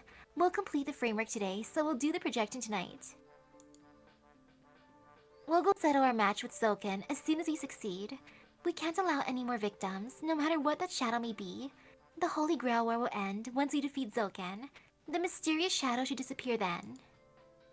Tosaka, I really think the shadow will disappear once the war is over? It will. Whatever it is, I'm sure it appeared because of the Holy Grail. I don't know if it wants the Holy Grail or if the Holy Grail summoned it. But either way, it's here because of the Holy Grail. So it'll disappear once the Holy Grail is gone. In short, the shadow will disappear once the war ends. That will happen then. That will happen when the time expires, when only one master remains, or when the Holy Grail's vessel dies. Tosaka, you already knew what the shadow is? I'm just guessing. It might not disappear even if we defeat Zoken. It might not disappear even when the war ends. So I'm going to take the surest method. We can't rely on uncertainties like obtaining the Holy Grail ourselves. We have to take down both Zoken and the Shadow with our own powers. Tosaka gets up. I don't know why, but she takes the water jug and pajamas to prepare for Sakura. Hey, what are you doing? Sakura's doing. Her room is next to mine, so I'm in a better position to look after her. Hey, no, I'll take care of Sakura. Don't be stupid. You didn't get any sleep last night, did you? Can't you tell that you'll just be a liability in your condition? I didn't get any sleep? Don't be stupid. I slept last night. I don't believe this. You're so tired that you don't even notice it? Jeez, go look in the mirror if you think I'm lying. If you went to nurse Sakura with dark circles around your eyes and looking pale, it'd just make her worried. What? Are you serious? I lie. Jeez, just go to your room and rest. I'll go get you in the afternoon. Oh, and if you can't go to sleep, I can help you. If you don't mind me copying Ryder, I can put you under for about a day. Copying Rider means copying her mystic eyes, but as far as I know, Tosaka doesn't have mystic eyes. In short, she's... Are you telling me to be your guinea pig? Exactly. I wasn't interested before, but mystic eyes might not be that bad. I can't do anything on that scale, but I might be able to do something like sleep suggestion. Don't lie. What's that about them not being bad? You just don't want to say defeated, so you want to learn it too, right? Say it. So what about it? Do you want to try it or not? No, you idiot. I'm having nothing to do with such a dangerous experiment. First of all, if I sleep for a day, I can't wake up until tomorrow morning. Oh, right. It'll be paralysis instead of sleep if it works too well. I think it'll work well on you since you're simple-minded. Tosaka seems to be convinced. I want to object, but I stay quiet since she might test it on me if I do object. Well, I'm not that sensitive, so I can sleep if I want. You don't have to worry about me. Really? Then can you rest in your room and let me handle Sakura's care? Then, Tosaka drops her joking manner and asks me with serious eyes. I can't answer right away. I want to be with Sakura, but I have other things to do, and I can't let Sakura see me if I look as terrible as Tosaka says.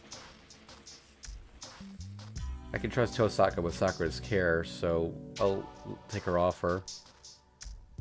You're right, then I'll be in my room. I'll bring her lunch and dinner, so can you take care of her the rest of the time? Yeah, you can leave her to me. I'll scold her and put her back in bed as she tries to get up. So, can you really sleep by yourself? Don't you want to try it out once? You're persistent. I don't want anything dangerous.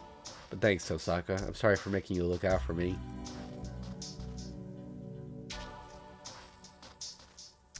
Out for you. I'm going, so you go to sleep, okay? Tosaka leaves in a hurry. Man, I don't know if she's perceptive or not, but nor if she's a good person or a cold person. I hear geniuses tend to leave everyone else behind them, and I'm guessing that's Tosaka's type. Sakura has it tough. I'd never have peace of mind if Tosaka were my older sister. Well, I bet every day would be fun, though. Right. That's why I wanted them back to being sisters as quickly as possible. Sakura and Tosaka can be together again once the war ends, and the promise between their families goes away. The 11-year gap won't be bridged that easily, but I want them to get close enough together to laugh together over trivial matters. I'll do anything to help. I think this is the most I can do for Sakura.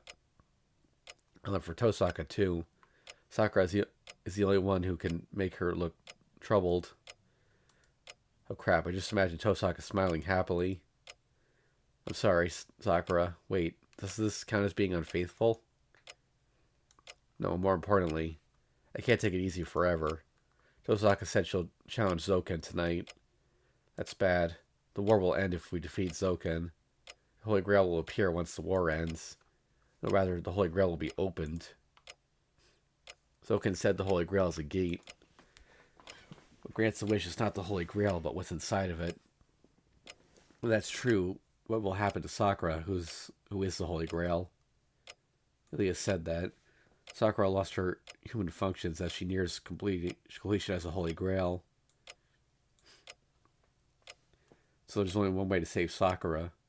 Protect her until the Holy Grail War ends. I don't know how the Holy Grail will appear. I don't know if it appears when there's only one master left, or if the last master summons it. There's no problem if it's the latter. I just have to defeat Zoken, eliminate what's threatening Sakura, and wait for the duration of the war. Tosaka said we'll challenge Zoken tonight. Then we can beat Zoken. If she says we're fighting, that means we have a high chance of winning. Then there's only one problem. The Black Shadow. Being Zoken won't make it disappear. It will continue to surface as long as the Holy Grail of Sakura exists. It will take many lives every time. Waiting for the deadline means doing nothing about that shadow. I have to defeat it. I have to defeat the shadow myself. That is the only possible choice. But can I beat it? If that thing came from the Holy Grail, the shadow should not have a concept of death. If I'm to eliminate it, I'll have to eliminate the projector, Sakura herself, or destroy the main body that's sending magical energy to the projector. Main body, huh? I don't think such a thing exists. But I can't come up with any effective plans unless I assume so. The content of the Holy Grail. Zoken implanted within Sakura a piece of the Holy Grail that was shattered in the previous war. Did it contain anything back then? Oh, wait a minute. Zoken said he made the crest for him from a piece of the Holy Grail. Kotomine, he didn't notice that? No way. He extracted some pressure from Sakura. He removed just a small quantity, but he treated Sakura's body. There's no way he wouldn't notice. He's the supervisor of the Holy Grail War, and he was one of the last surviving masters in the previous war. And he should know what's wrong with her body. Ha. I ran out the door. Compelled by the sudden insight, I can only think about the priest. Damn, why didn't I realize earlier? If I just thought about it, I would have seen it right away. A shadow that appears in Sakura's subconscious form. The man should know what's inside the Holy Grail. Interlude. Does Emiya keep forgetting he has a bicycle? Oh yeah, I actually forgot about that myself. Like, he only used it in, what is it, the first route? And afterwards Yeah. it kind of went away. Maybe he is using it and just didn't say it in the narration. So I feel like he's probably just running because he's not thinking. Yeah. Aw, is that Shirou that just went outside? Tosaka-rin wonders about the sound from the front door. She looks out the window and, sure enough, she sees him running down the hill. Yep, he's running. That idiot. I told him to rest, but he never listens to people.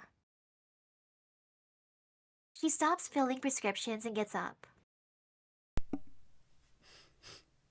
His medicine is important, but stopping Shirou comes first. Man, morning's going one ear, not the other for him. He doesn't even realize how exhausted he is. She dashes down the stairs. She hurries to the entrance to quickly follow after Shirou. Oh, before that, she has to check on Sakura just in case. She hasn't given her the water jug or the pajamas, and she was planning to bring them with the medicine. She hasn't taken her temperature either. Shirou's recklessness angers her, but she can't scold Shirou if she ignores Sakura. Well, it seems like she's sleeping. It's only been a minute. Shirou should quickly lose his breath, stop, and rest at the bottom of the hill. He shouldn't even be able to run a kilometer in his condition. The worst part is that he doesn't realize it. If she runs, she can catch up with him in no time. Of the people in the house right now, she has the most energy. It's natural that the strongest one looks after the weaker members. In Sakura. She goes in without waiting for reply. I'm going outside. I won't be long, so keep resting. I'll leave her change of clothes here, so... She stops her sentence. And... You did it, Sakura. Rin punches the wall hard enough to break it.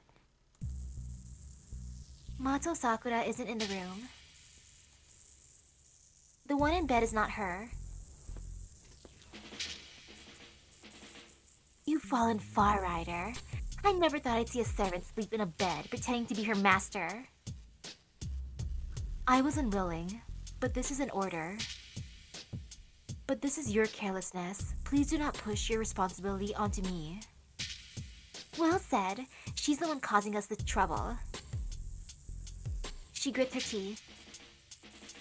Rin glares at Ryder with hostility, and Ryder ignores it coldly. Tosaka Rin, if there's a next time, that a better observer, you cannot deceive Sakura with a mere jade bird familiar. She does not match you in ability, but her instincts are as good as yours. I see. Thanks for the advice. But I guess that's not all, huh? Of course not. She instructed me not to let you out of the house until she returns. Rin clucks her tongue. She can't do anything now. By herself, she cannot defeat or escape from Ryder. She can only stay here just as Sakura planned. I'm really pissed. He tried to help her since she can't handle it by herself, but now she's gone alone to settle things.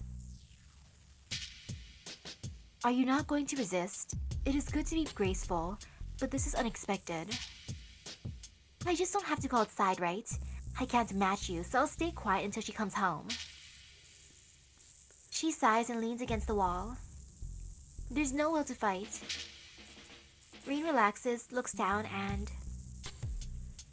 But Ryder, she won't come back. No. Even if she does come back, she won't be the Mato Sakura we know. Mentions the worst possible future with the cold voice of a magus. Interlude out. Smart having Ryder pretend to be her since they both have purple hair. Yeah. And right into their interlude. I think this is Sakura's perspective. My chest hurts. My heart has been sending me a danger signal for a while now. Thump thump, splat thump.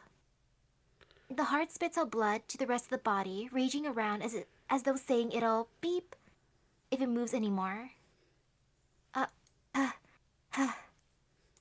My throat hurts. It feels like I'm swallowing needles every time I take a breath. So it's too scary to breathe. I'm already oxygen deprived, so intentionally limiting my breathing is like suicide. My limbs don't move well because they lack oxygen. I made it this far with unsteady steps, but I might fall unconscious at any time.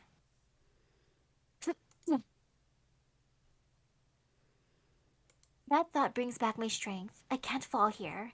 Sneaking out would become meaningless. I need to settle my match. I have to stop the old man that made me a master, even if it cost me my life.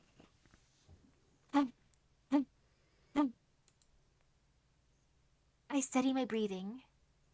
It's fine, it's not hard. It might be hard for others, but it's no problem for me. I just have to look at him like I do every night at dinner and shake my head. And that old man's scheme will end. I don't think about what happened after I disobey the monster. If I do, I won't be able to go through with it. So I stopped thinking too much. Fortunately, the memory in my head is vague. I won't remember what I'm doing now in the next instant, so the fear is relatively small.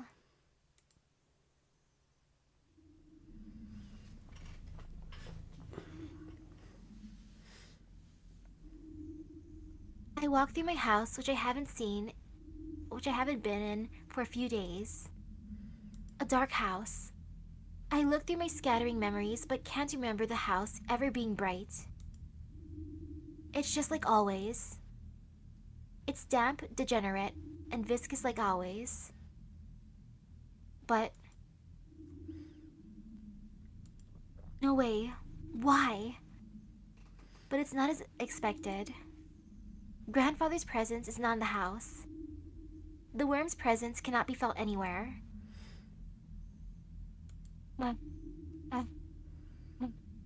I hold myself upright and look around the empty living room. Something's wrong. Something's wrong. Something's wrong. The old man is not in this house. His laughing voice is not in the basement. No way. Why? It doesn't make sense. Grandfather, Mato Zoken wants me back. But he couldn't do anything until now because I was at the Emiya household. So now should be his best chance. He will definitely come and try to turn me into the Holy Grail if I'm alone. So why isn't he coming out? My consciousness is fading away. That's bad. I have to see Mato Zoken before I fall asleep, before Senpai goes into action. I have to see him and end it right now. It'll all be over once I see him, so why isn't he appearing today of all days? He should know. Right, there's no way he doesn't know.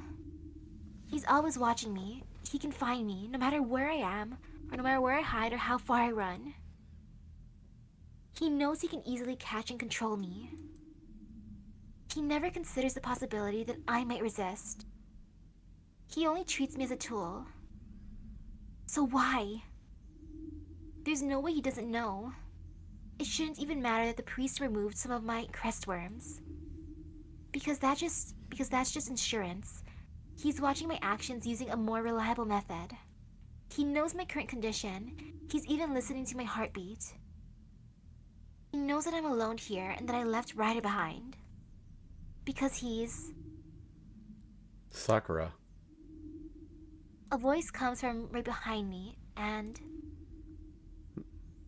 Ni-san? Right when I realize it's Ni-san and turn around. Interlude out. No, punch him! I don't stop until I reach the church. I was breathing hard when I was running down the hill, but my fatigue went away by the time I got to the intersection.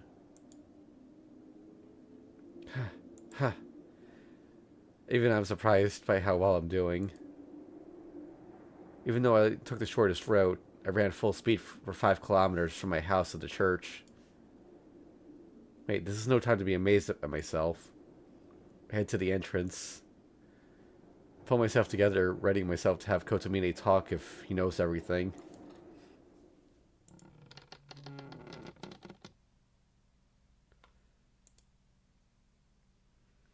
The priest is in the chapel.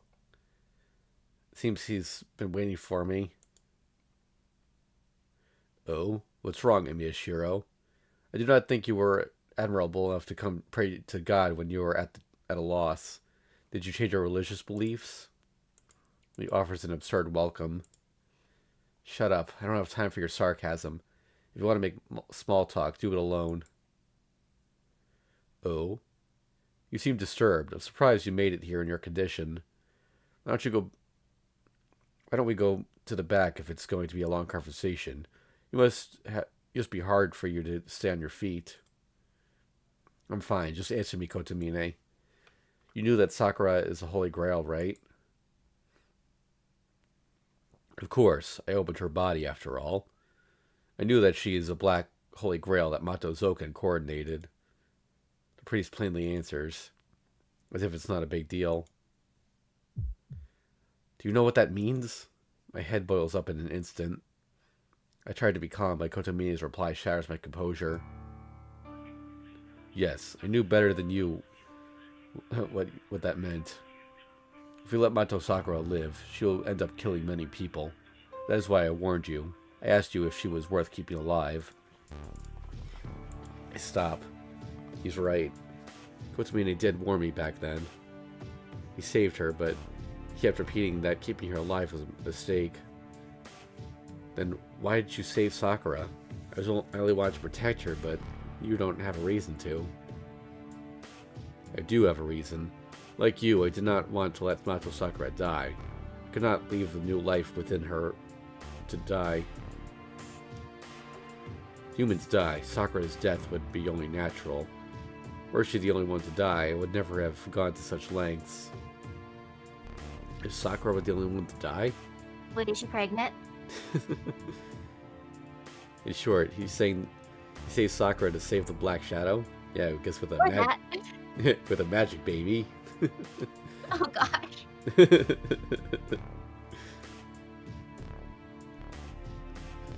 That is exactly right, Emiya Shirou. It is the law of nature for people to die from wounds, but you cannot kill what has not yet come into existence. You protected Mato Sakura to save her. I saved Mato Sakura to protect the darkness that she conceived. That is my motive. We had different goals, but we both needed the girl to live. Are you dissatisfied with the result? I'm not dissatisfied. No matter what his intentions were, I have no choice but to ask for his help back then. And he sacrificed his entire magic crest to save Sakura. I should at least thank him for the result. You're right, I'm not interested in what your motives are. But let me ask you, if you're saying that, you must know what that thing is. You must mean the shadow threatening the town. Well, I have an idea, but what about it? What do you think it is? What about you? What do you think it is? Zoken said it's the contents of the Holy Grail. He said that what's inside the Holy Grail is coming out through Sakura. You asked him yourself, eh? I see. This is certainly something you might think of. So, do you believe everything he said? Do you believe the shadow is the contents of the Holy Grail appearing through Mato Sakura? and that it will continue to kill people as long as she's alive. I won't trust Zoken, but his explanation matches the facts. I have to admit that Sakura and the Shadow are related. Yes, Zoken's explanation contains no lie, but he is not telling the whole truth either. The power of the Holy Grail is colorless. It's colorless, so it will never attack people on its own. Power without direction only disperses. Oh, what he's saying makes sense. First of all, why is something that's leaked out of the gate indiscriminately attacking people? What's going on? Why is it attacking people? I do not need to mention why. There exists something that kills people inside the Holy Grail. That is the only possible explanation. What? Something that kills people? The thing is inside the Holy Grail and ruining Sakura? My vision wavers. It's too ridiculous to be true. But didn't I look up at such a thing 10 years ago? That makes even less sense. If the Holy Grail's power is colorless, something that has a purpose like killing people shouldn't exist in it. Correct. It is something that should not exist. It is a contradiction that should never have been created. But it is definitely there, within the Holy Grail. 10 years ago, I already told you how Kiritsugu and I fought for the Holy Grail. Its contents were already tainted at that time. The power that should have been colorless was inside a swirl that interpreted everything as slaughter.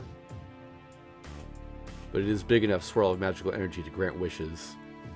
That function has not been lost. The only problem is that the idea of happiness is to use the evil to expose the good. That is why we brought on that tragic fire 10 years ago. Why it brought on... Yeah, okay. I still find the Holy Grail worthy, but Kiritsugu destroyed it, unable to accept its evil. I need not remind you of the result. My servant was showered with its tainted contents, and the mud that leaked from the Holy Grail burned the town and caused many deaths. You should remember the scene. Yeah, I did see it. I saw the cause of it. Then the black hole is... Yes, it is a gate called the Holy Grail. How ironic, the cup that receives the purest souls. That pure object was completely tainted with a small amount of poison was mixed into it. It is colorless after all. No matter how deep and magnificent the Holy Grail may have been, it was powerless against a colored foreign substance. Foreign substance? That's what caused the content of the Holy Grail to change colors? Most likely. The Ainsburn summoned something that they could not have in the third ritual. As a result, an impurity was introduced into the Holy Grail, the ritual they had prepared. 60 years passed between the third and fourth wars, but the impurity that had waited for so long for its birth still could not emerge into the outside world. The fourth Holy Grail was too narrow. The war reached its deadline with Archer and Saber still remaining, and the Holy Grail was not complete. The gate did open, but Kiritsugu instantly destroyed it. Impurity, then that guy's the main body of the Black Shadow? That guy is hardly the proper term. Even if the contents of the Holy Grail are tainted, it is still only a swirl of raw power. What's inside is magical energy with a direction. It is a cursed swirl that's specialized and directed at killing people. It is the pure evil that is the embodiment of human evil. That is the phenomenon inside the Holy Grail, the main body of the shadow roaming the town at night. Well, it is still only an expected baby that cannot even produce the shadow without Mato Sakura. By the way, this is why I think this is why we see a fetus sometimes when we die on this route. Okay, makes sense. Yeah. Expected baby. Don't be ridiculous. Are you saying Sakura has given birth to something mysterious like that? No, it will appear from her body if she is a legitimately made Holy Grail. But she is special. That thing is trying to consume her and become the gate itself. Its birth, it is trying to come into this world by transferring its power to her. It is power without a body. It has no need for a human form. It can exist in this world if someone inherits its power. The contents of the Holy Grail is not leaking out. It is an evil that is trying to bring itself into the world by permeating Mato Sakura. Therefore, the Black Shadow is not the contents of the Holy Grail. It is already Mato Sakura herself. It is permeating into the Master. Once the power has completely succeeded, she will turn into the Shadow. Hold on. Hold on a minute, Kotomine. Even if you say that, I can't think straight. It was an incomplete Holy Grail from the start. No, she had already made the contract when she tainted the Holy Grail from the last war was used. When the tainted Holy Grail from the last war was used. It would not have ended this way if the Einspurn's Holy Grail were used. It would have been filled with curses, but they would not be compatible. Shut up. First of all, your talks are too long. You should keep things simple. Like how that shadow is in Sakura's subconscious. That's what Zoken said, but the shadow is attacking people because that's its nature. Sakura. It's not something she wished for. The curse swirling within the Holy Grail. The curse would not have been able to take form unless the Holy Grail was compatible with it. Instead, it connected with something that could give it shape. It would not have taken a definite form if it were a normal Holy Grail, such as Einspurn's gold or bronze using a body of a magus. It is a curse that has mass, after all. In some cases, it might turn into an expanding lump of flesh. An expanding lump of flesh, huh? Sounds familiar. I said I don't care about things that don't concern me. Get to the point. Let me know the conclusion. I thought I could save Sakura if I defeated the Shadow. I thought I could save her if I could defeat it before Sakura completely turned into the Holy Grail. But if that Shadow is Sakura herself, the curse obtains a host named Mato Sakura. She is a human who was raised to be a magic circuit, embedded with the scent of touch that leaked out during the previous war. The more she opens the gate as the Holy Grail, the more she will combine with what is inside. But do not worry. So long as she retains her sanity, the Shadow will remain a shadow. No matter how much the curse may contaminate her, she still has command. As long as she tries to close the gate as the Holy Grail, the content will stay in her and not be able to escape outside.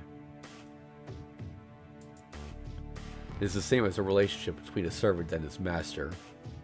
The servant, the curse, cannot use its power unless the master, Mato Sakura, allows it. One cannot overturn this relationship, no matter how strong one may be. Mato Sakura's sanity obstructs the curse's desire to kill people.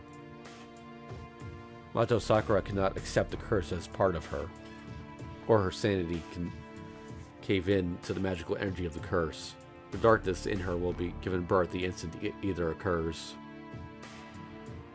She is a shadow already. Even if the war were over, you could never return her to her original form. That means, when I defeated the Black Shadow and see its corpse, Sakura's body will come out from beneath its darkness.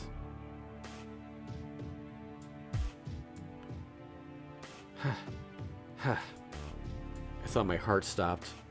I clutched my chest and forced myself to breathe. Then letting Sakura live means letting the Black Shadow emerge. Her mind will eventually die, and hell will take form. Well, I did not think her body could endure it, but you have done well, Emiya Shirou. She is still functioning as the Holy Grail, thanks to you. Do you want to turn Sakura into a monster? Of course, no matter what it may be, we cannot stop it as long as it has the will to be born. Do not misunderstand, Emiya Shirou.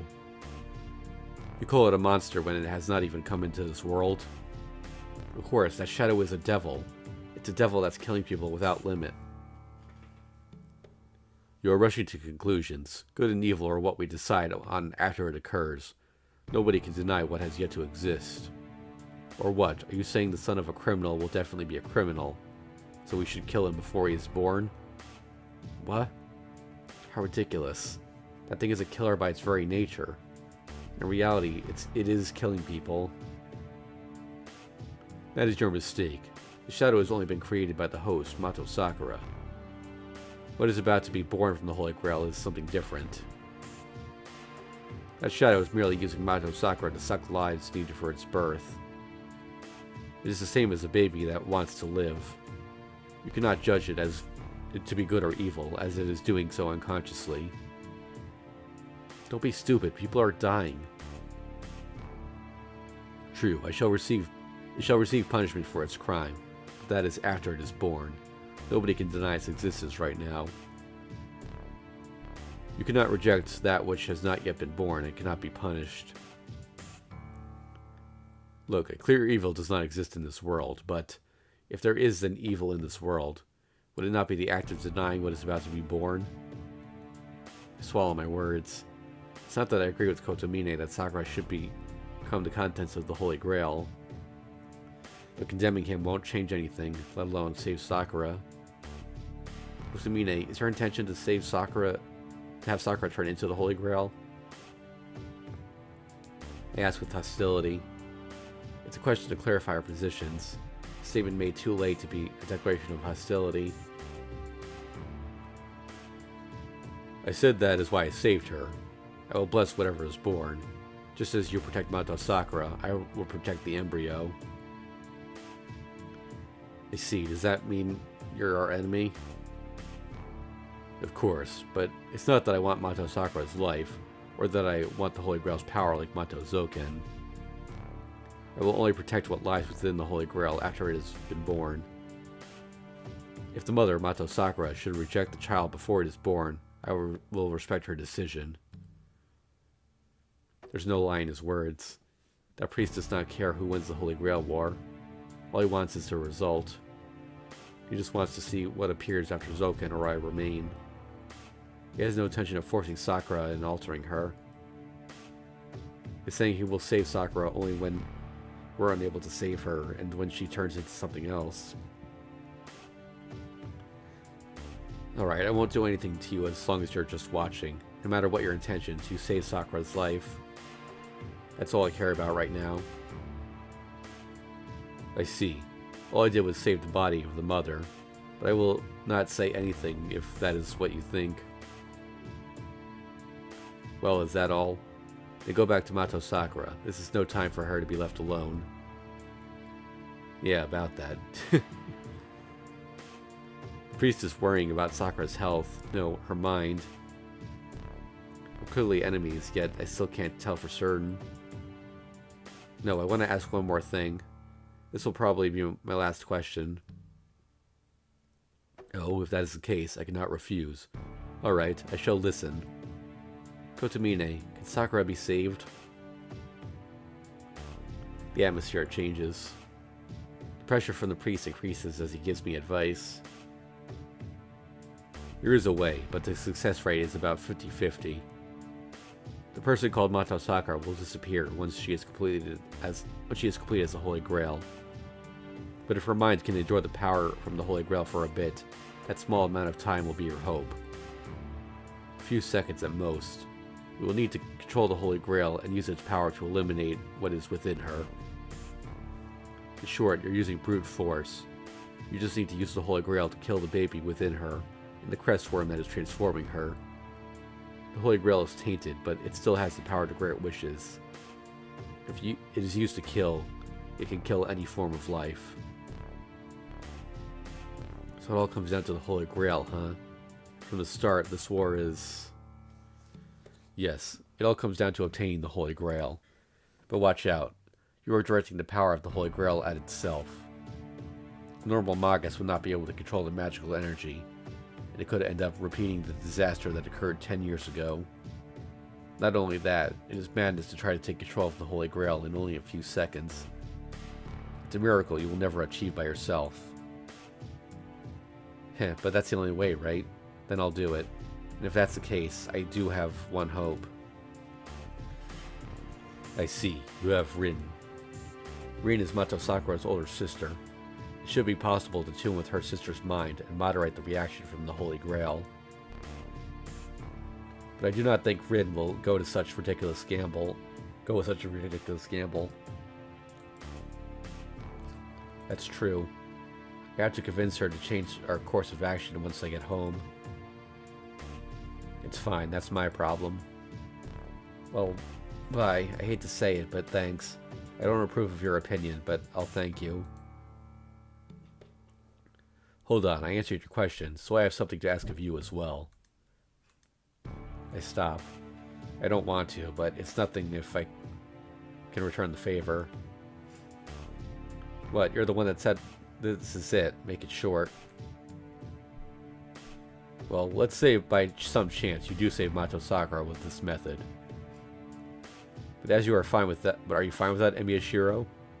Even if Mato Sakura is not a Holy Grail anymore, it will not change the fact that she ate humans.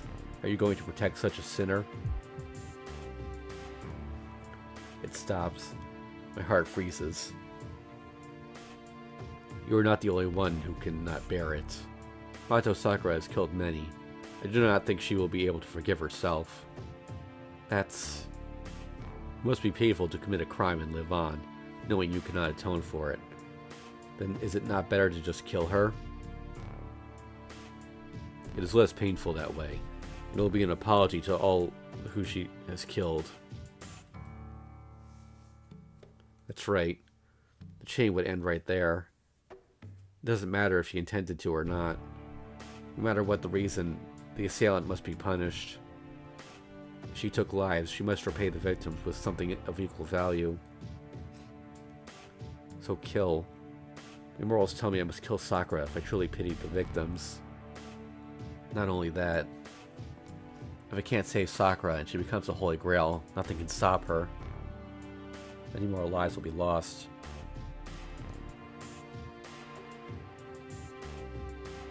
Just like that day. Innocent people will die without knowing the meaning of their death. I swallowed the gastric juice coming up in my throat. My eyes become bloodshot. I might bleed out of my eyes. I slash the pressure with thousands of swords and... Right, but that won't be atonement. I confess that I'll still protect Sakura. I see. So that means you will not follow Kiritsugu's path. He talks as if he's disinterested. Priest regards me with a bored expression, as if disappointed. Father's path? That's right, your father loved humans. Higher, wider, farther. He loved humans as they go over their limits without end. That is why he turned himself into the definite evil. That man would have killed Mato Sakura. He threw away his human emotions for the sake of justice. Is that different from you? Casting away one person's happiness just for the sake of justice.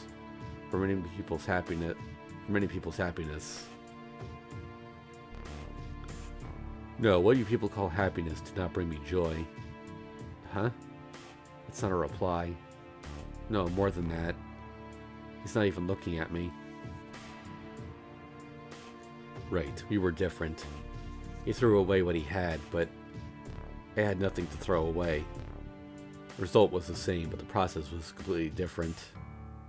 His existence was too unpleasant. His agony was truly unpleasant. If you went to such lengths to cast it away, you should never have had it in the first place. But he agonized over his decision, trying to pick it back up after he threw it away, as if saying that it is the correct way for humans to live. The difference was crucial. Yes, if I could not obtain anything, why was I born into this world?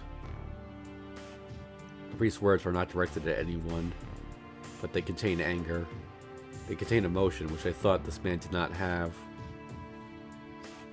Come to think of it, There's no way you can succeed Hirisugu.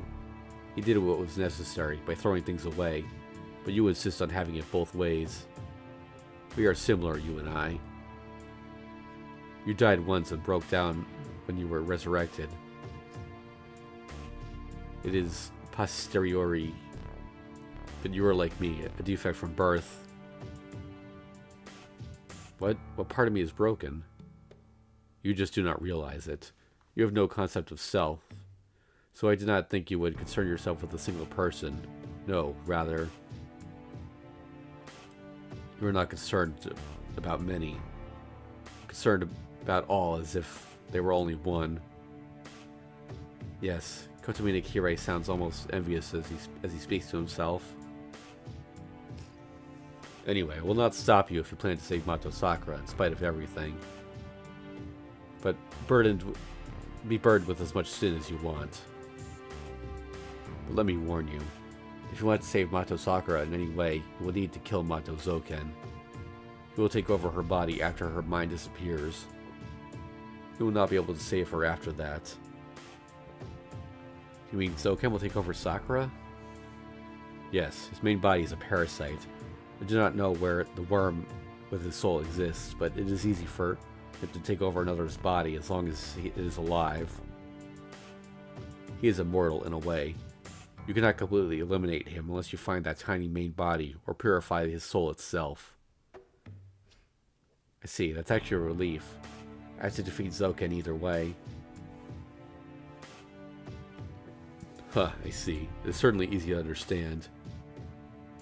Defeat Mato Zoken and make Mato Sakura the winner. Control the Holy Grail that appears and purify Mato Sakura's body. So that is your course of action. I don't want to, but I nod.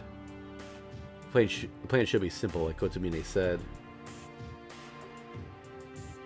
This is just my personal opinion, but Mato Sakura's mind is surprisingly strong and too well suited to the curse in the Holy Grail. If Rin is a positive, she is a negative. If Mato Zoken made a mistake, it is right there. The Black Shadow has developed Mato Sakura over his expectations. That must be why he contacted you. Protect Mato Sakura. If she can survive the emergence, she should not die. I don't say anything but nod back. Kotomine wants Sakura to change, but he's still much better than Zoken. You won't take any part in this. I won't let such a mysterious thing be born. That is the spirit. Whatever happens, do not let Zoken have her. With a snort, I turn my back to him. I have no business here. I have to quickly go back to Sakura.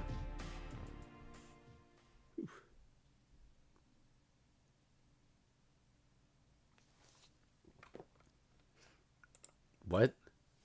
First thing I feel after returning home is an icy chill. Nothing's wrong and there's no sign of danger. But I have a bad feeling. There's nobody in the living room. Illy is sleeping in her room. Tosaka's preparing for the projection in her room. Sakura is... I'm coming in, Sakura. I claw out and place my hand on the doorknob. I feel a cold sensation on my back. I shake off my uneasiness and open the door. Sakura. I see Ryder for a second, but her figure disappears. Behind her, the bed which Sakura should be in is empty. The light turns on. What? I look around in surprise. Welcome back. I won't ask where you were, but you certainly took your time. Tosaka, what is this? Obvious. Sakura went out by herself, and Ryder has been glaring at me until now. I guess she's under orders not to hurt you.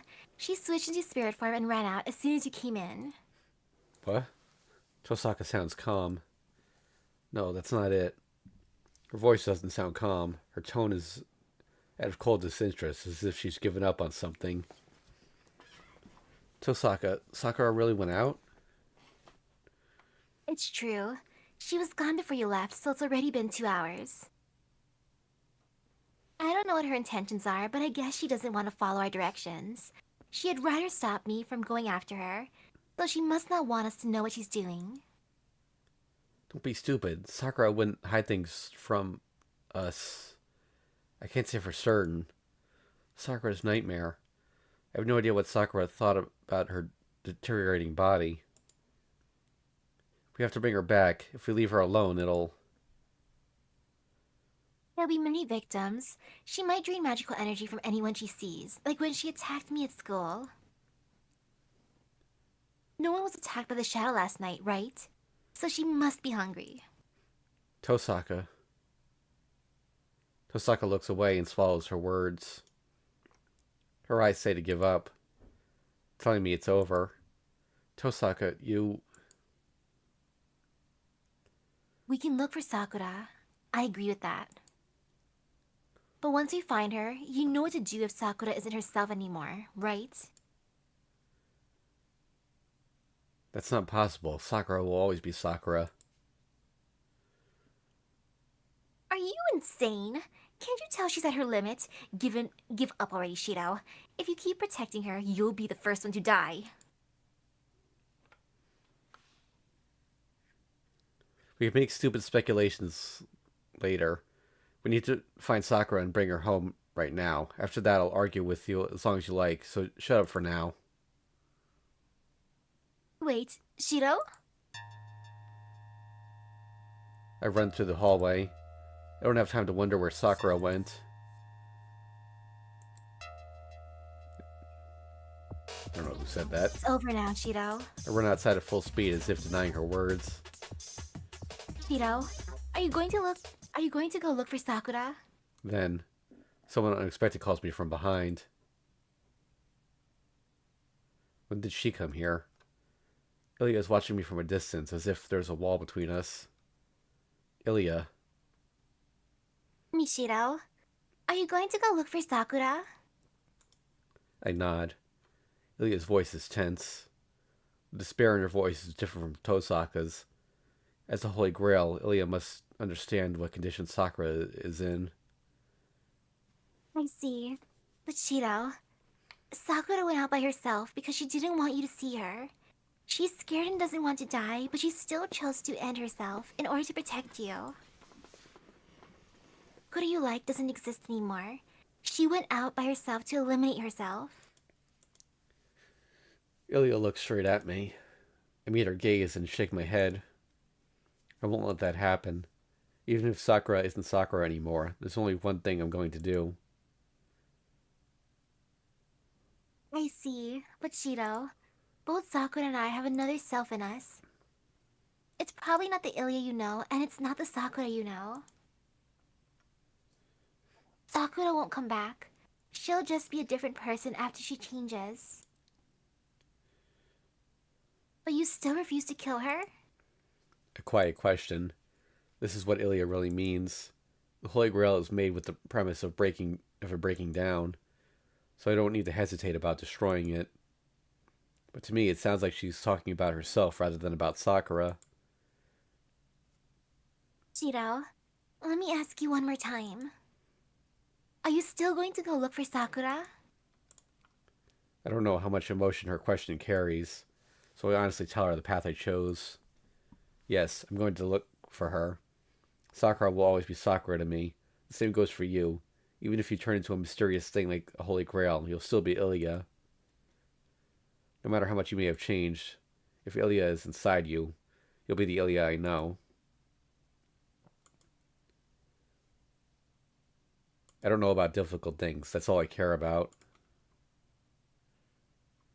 I put my hand on the door. It's Zoken's place, the only place Sakura would go to. I hear... Oh. I hear her behind me.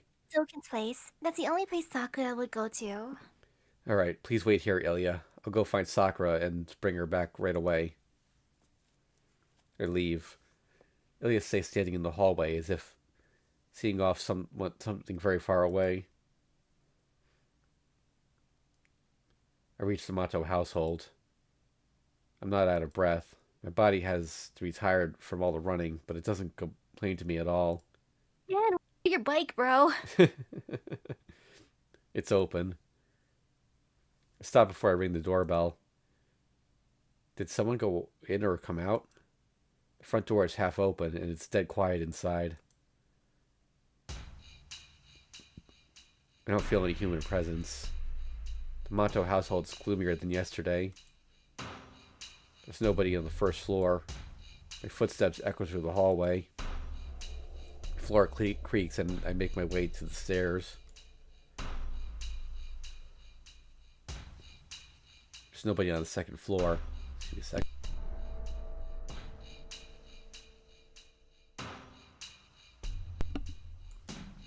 I see the sky through the glass above the landing. Once I make my way to the top, I'm able to tell that there's no living person on the second floor. I turn to go back downstairs, but I stop. A living person. The strange feeling makes my head zoom. Makes me head to the room with the slightly open door. It's Sakura's room. I've seen it once before, but I've never actually gone there in there before. It's because Sakura pushed us out with a red face when Shinji led me here. I think that was 2 years ago. Nothing's changed. A girl's room. It's a simple room suited for Sakura. And on the bed, Shinji. It's the corpse of Mato Shinji. Good job, Sakura. Interlude. Come here, you bitch. Ah. He pushes her down. Attacked from behind and still unable to move her limbs, the girl easily falls to the bed. You traitor. You're home late. He gets on top of her as he screams. He scowls at the girl he pulled to this room, running his fingers across the skin he hasn't touched in a while. The girl's chin jumps. The fingers violating her as they crawl from her neck to her breast are a sign of the start. Yes, the sequence is always the same. The man is the absolute master. The girl loses her will, opens up her body, and exposes her shame when he orders her. The only resistance came during the first time. The secret affairs after that were the same. The girl made no attempt to fight back, never showing even a sign of emotion. She was violated, attended to his needs, and drowned in a lewdness like she was told to. The reaction is the start of a regular routine. Even if she shows no emotion, her body cannot suppress the pleasure. Her lustful body reacts happily as it accepts men. Ha, yeah, that's what I expect from you. That's right, you don't change, no matter how quiet you pretend to be. You're a Mato woman. You're a vulgar failure of a magus. A whore that wants men's sperm.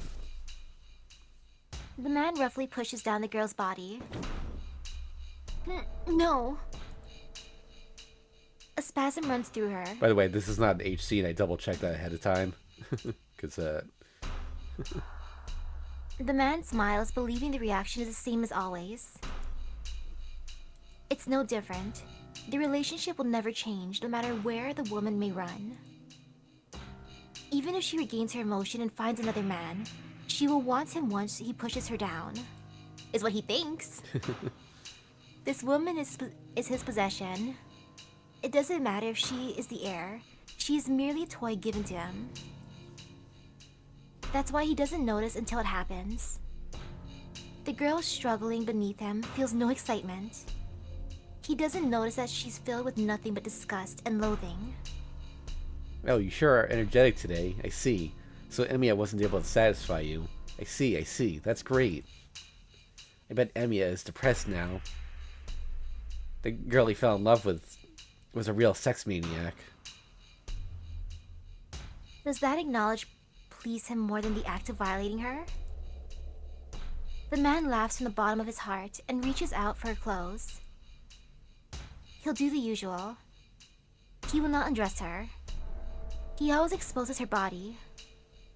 He rips the clothes off after. He rips the clothes off her, as if tearing her apart. Sorry to keep you waiting. Let's have a wild fuck. Crack opens in the girl's chest. At that instant... No, stop! Don't come near me, Nissan! The girl refuses the man with all her might. Huh? The man stops. He lets go of her breasts and looks down at the girl as one might look down at a mysterious thing. What'd you say? What'd you just say? A voice of surprise. The girl gulps but stares resolutely back at him. I said please, don't come near me. I won't obey you anymore. Senpai accepted a girl like me. He said he'll protect me. I'm not yours, Nissan. I'm Senpai's now. The girl frantically tries to push the man off of her. But the man will not even budge. It's only natural. Her strength cannot push a man back, least of all when he has her in a mounted position. What? Hollow voice. The man looks down at the girl on the bed. Shut up, shut up, shut up, shut up, you whore. And he starts punching his sister in a rage. Emiya's, you won't do as I tell you? Don't get it wrong. You don't have such a right. I'm the one I'm the one to decide. You just have to nod back like always. Does not hold back. The man has no sanity left, having been denied by his possession, something that should never betray him.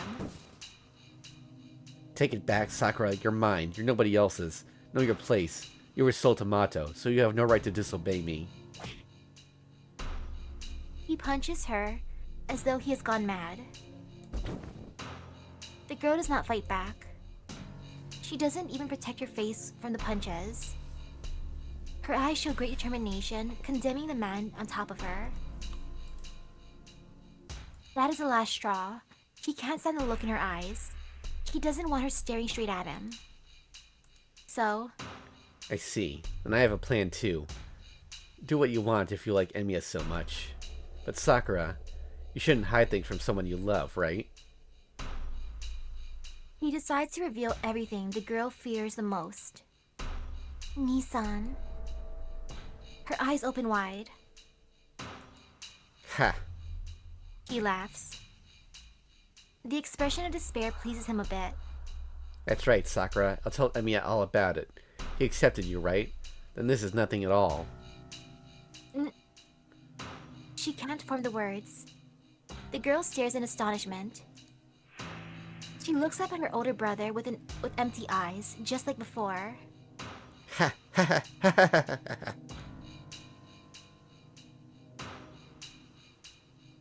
That's right. That's all you can manage. Just be obedient if you don't want that. You're my toy. Don't disobey me no matter what. The laughter fills the room. But for the girl, it only sounds like annoying howling. Why? The girl asks, her mind empty. She doesn't want her senpai, Shirou, to find out about her secret. The relationship with her brother, her task to supervise the Emiya household, and her 11 years of life in the basement. Her senpai knows. Already knows. The only thing he doesn't know about is her relationship with her brother, but he should not hate her even after finding out about it. Shirou will probably forgive her. Oh, right, just like last night, he will destroy something in order to accept her. But that's why she cannot bear it. She doesn't want to take anything more away from him, so she would rather keep things like this. She can let her brother rape her like she always does. But she can't. She was able to bear it until now. But now her body belongs to Shirou, and the thought of giving that body to her brother disgusts her. Oh, she cannot accept either. She doesn't want to be violated by her brother, and she doesn't want him to tell Shirou about their secret.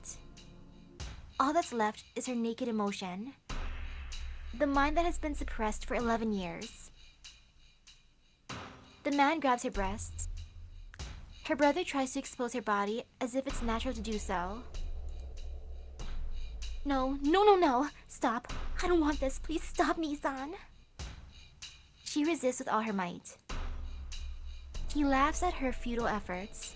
Ha! What are you saying? You want it, right? You don't care as long as it's a man. Oh, that's why I had to tell Emiya about it. About how bad you clung onto me and how dirtily we fucked. He laughs. He laughs. Her brother laughs. And she realizes he will tell him.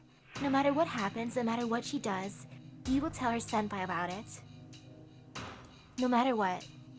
He intends to ruin her for his own amusement. Why? She murmurs. Why does it always end up like this? She endured so many things so he wouldn't find out about it. She lied to others, lied to herself, and kept telling herself that she could be happy.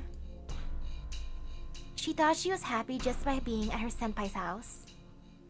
But why isn't he protecting such a small thing?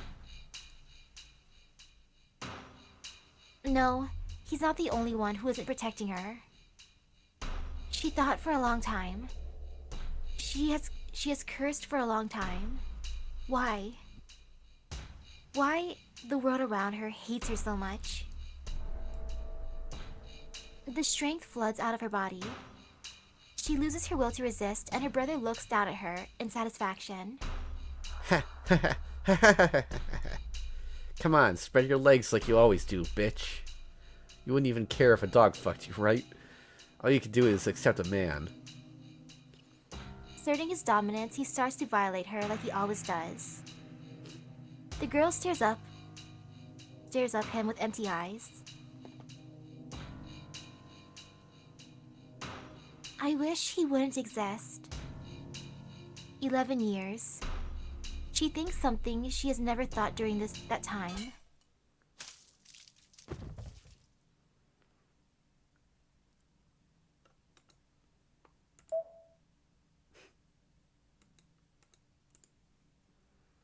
The air makes a sound. The man on top of her falls down. Fresh blood splatters onto her. The girl raises her body and looks at her silent brother. Oh. It was an instant death. He must have been hit with a very sharp string. A line is visible on the back of his head, as if it was drawn in with a pencil. The line reaches his brain, but the line is too thin to make his brain spill out, and his blood is the only thing flowing out.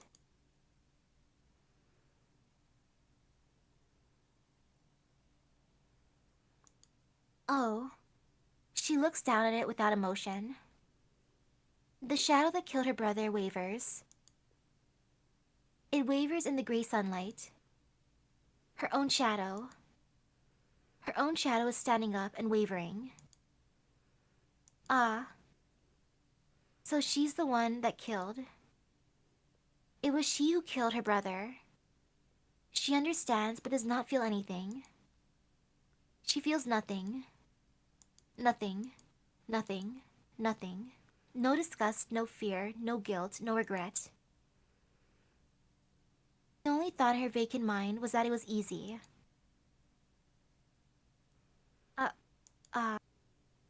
She's used to it.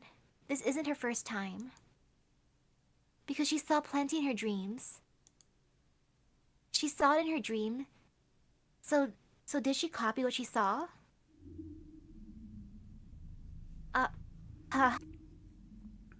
Doesn't know. But she thinks she should have done it sooner. If she'd known she wouldn't feel anything, she would have done it a long time ago. She thinks, and...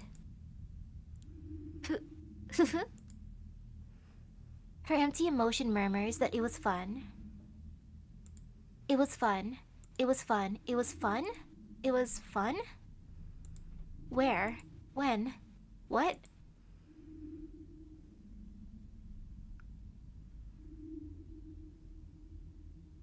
Dream. Dream. That's right, she wasn't dreaming. Those dreams were... not dreams. The one that wandered through the night and killed men was herself. Yes, she killed many people. She killed many, many people. Killed those that ran away, killed without leaving a drop, killed everyone, killed with pleasure, killed laughing, killed laughing, killed laughing. Ah. It's so funny she laughs. Because she'll break down unless she laughs. She can't bear it unless she's laughing. But more tears flow out the more she laughs, and everything becomes meaningless for her.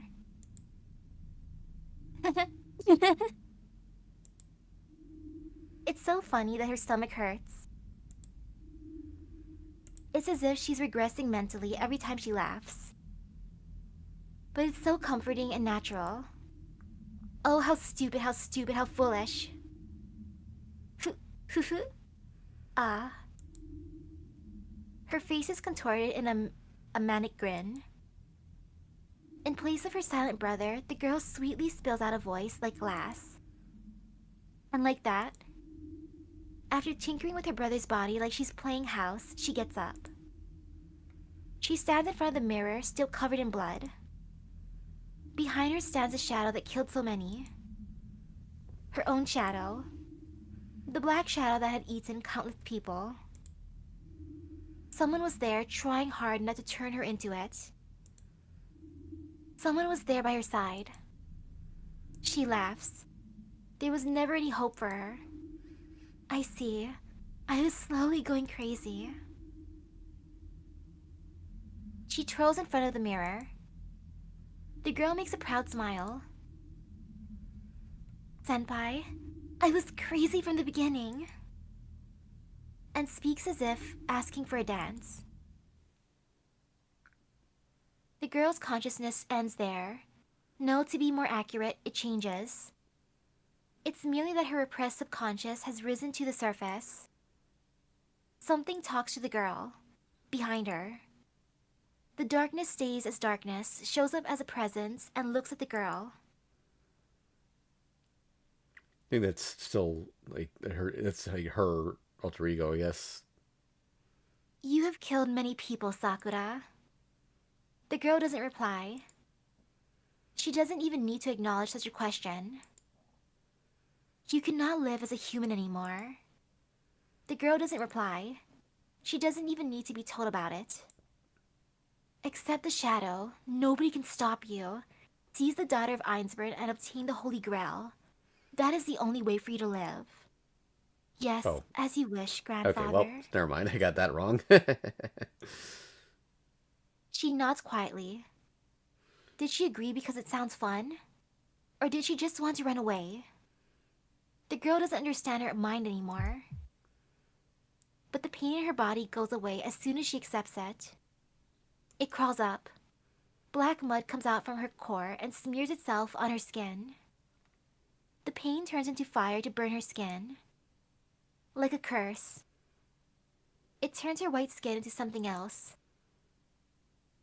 Oh, with this, I won't lose to anyone. Nobody will get in the way. She knows that she is the strongest one now. The absolute certainty is similar to a sexual uplifting. In her mind, the girl defeats everyone who has threatened her. She pierces their legs as they run, rips off their arms as they fight back, stitches shut their mouths as they beg for mercy, chews on their eyes as they cry from pain, and finally gouges out their heart, laughing. Her body trembles. Just imagining it brings her close to orgasm.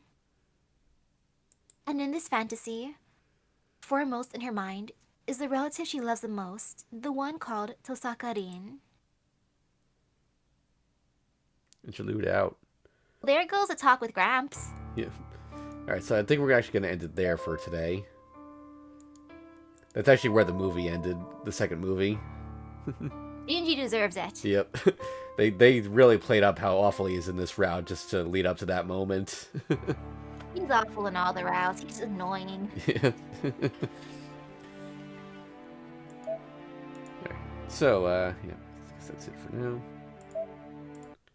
So, yep, thanks for watching, everyone. We'll be back next week. Actually, next week we're only going to be streaming on Saturday, not Sunday, because Fate Grand Order's Lost Belt 6 continues on Tuesday, and I need to focus on that. Won't have time to stream for both days. As such, I also still don't have time to stream Tears of the Kingdom, unfortunately. Get to that eventually. I do want to finish it, but... Alright, yeah, so look forward to more Fate Grand Order on Tuesday, and then we'll be back Saturday, so see ya.